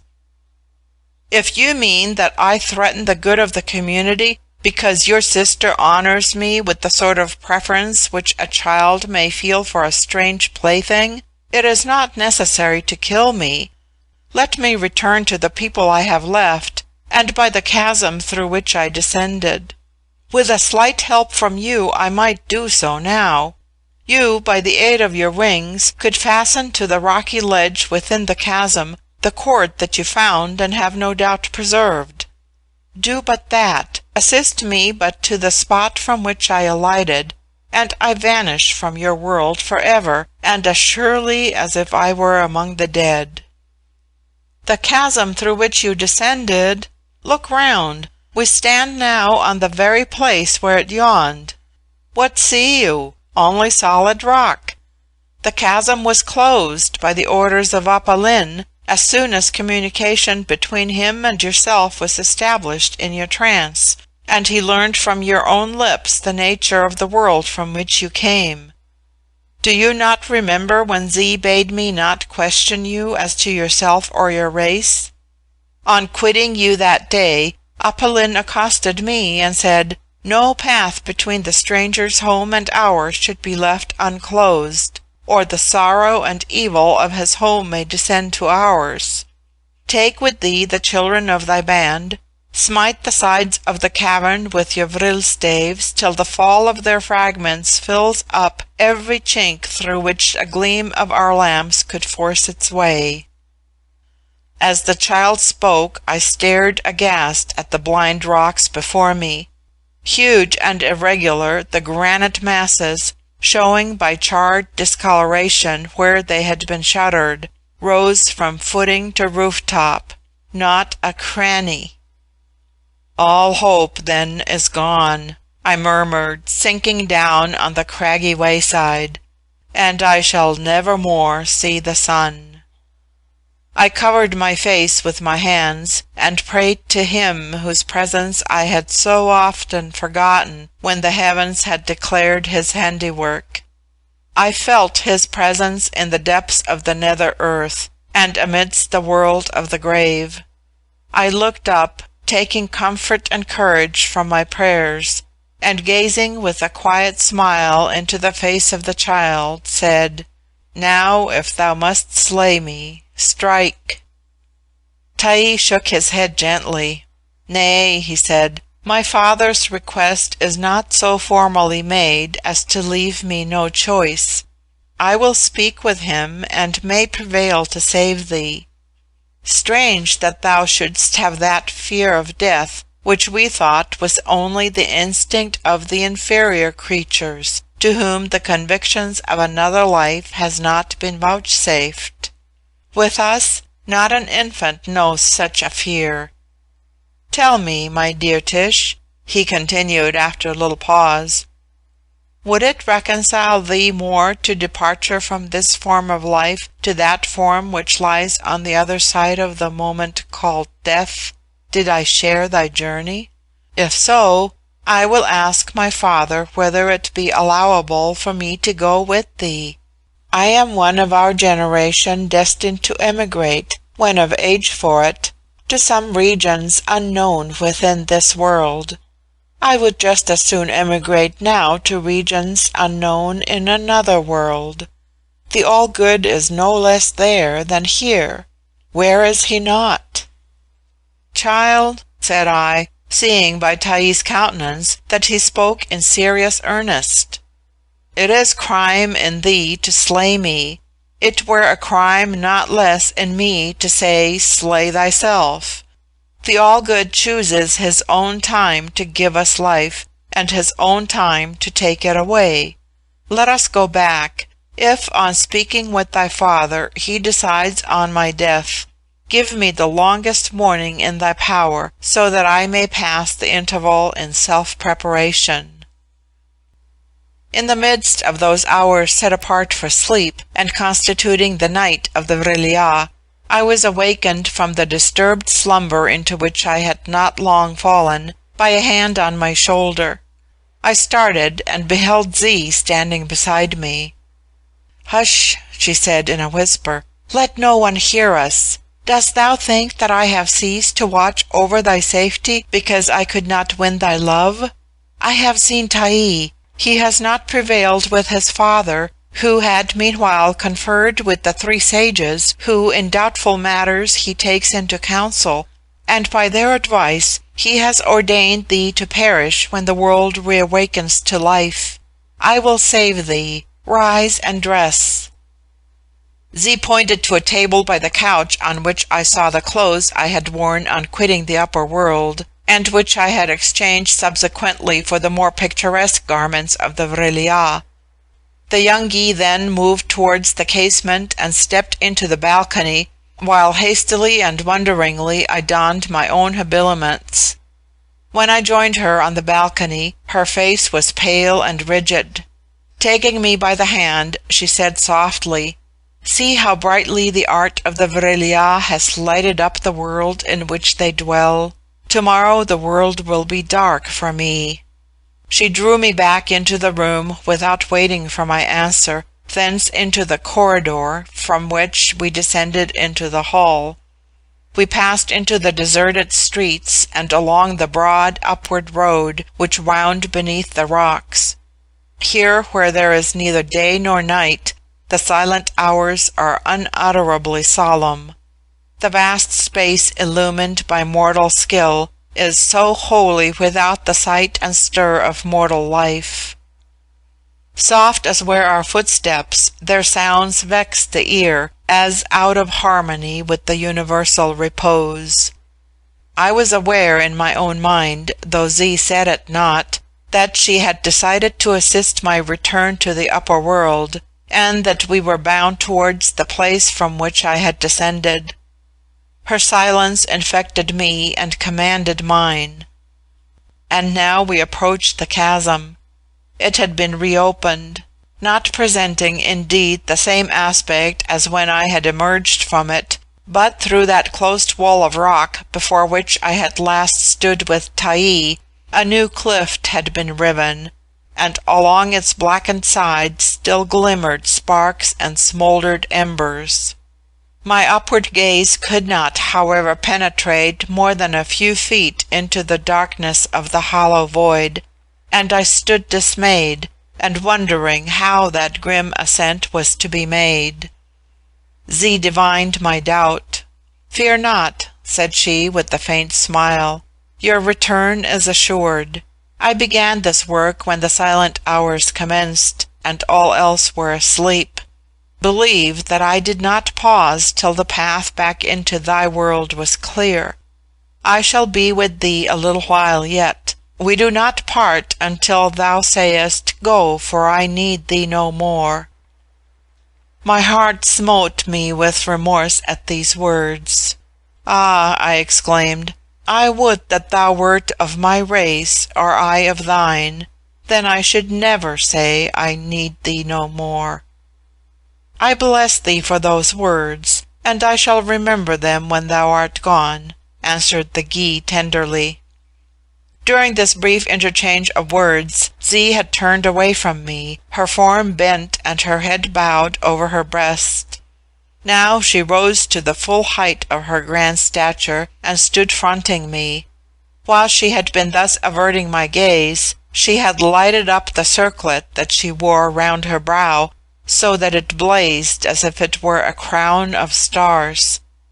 Not only her face and her form, but the atmosphere around, were illumined by the effulgence of the diadem. "Now," said she, "put thine arm around me for the first and last time. Nay, thus. Courage, and cling firm." As she spoke, her form dilated, the vast wings expanded. Clinging to her, I was borne aloft through the terrible chasm. The starry light from her forehead shot around and before us through the darkness. Brightly and steadfastly and swiftly as an angel may soar heavenward with the soul it rescues from the grave, went the flight of the Gy, till I heard in the distance the hum of human voices, the sounds of human toil. We halted on the flooring of one of the galleries of the mine, and beyond, in the vista, burnt the dim, feeble lamps of the miners. Then I released my hold. The Gy kissed me on my forehead, passionately, but as with a mother's passion, and said, as the tears gushed from her eyes, "Farewell for ever. Thou wilt not let me go into thy world. Thou canst never return to mine. Ere our household shake off slumber, the rocks will have again closed over the chasm, not to be reopened by me, nor perhaps by others, for ages yet unguessed. Think of me sometimes, and with kindness. When I reach the life that lies beyond this speck in time, I shall look round for thee. Even there the world consigned to thyself and thy people may have rocks and gulfs which divide it from that in which I rejoin those of my race that have gone before, and I may be powerless to cleave way to regain thee, as I have cloven way to lose." Her voice ceased. I heard the swan-like sough of her wings, and saw the rays of her starry diadem receding far and farther through the gloom. I sate myself down for some time, musing sorrowfully.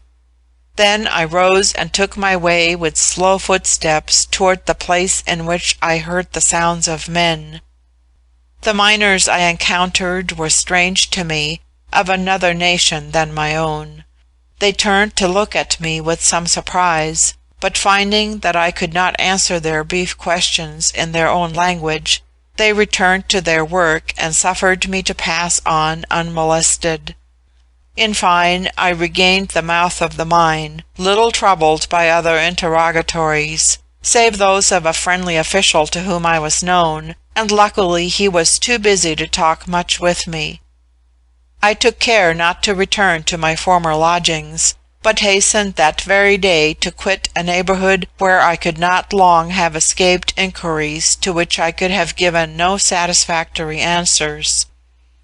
I regained in safety my own country, in which I have been long peacefully settled and engaged in practical business, till I retired on a competent fortune 3 years ago.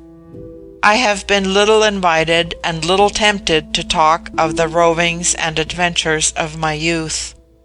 Somewhat disappointed, as most men are, in matters connected with household love and domestic life, I often think of the young Guy as I sit alone at night, and wonder how I could have rejected such a love, no matter what dangers attended it or by what conditions it was restricted.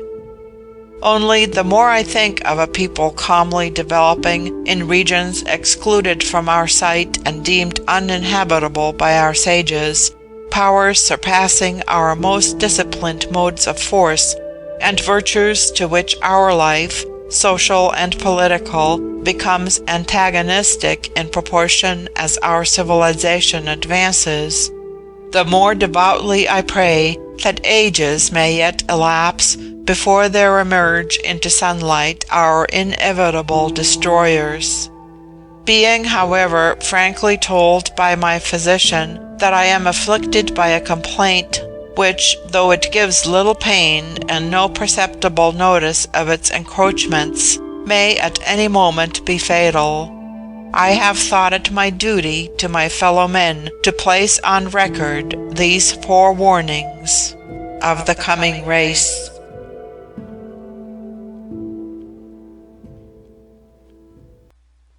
And End of the Coming Race by Edward George Bulwer-Lytton. Reading by Mary Rhodey.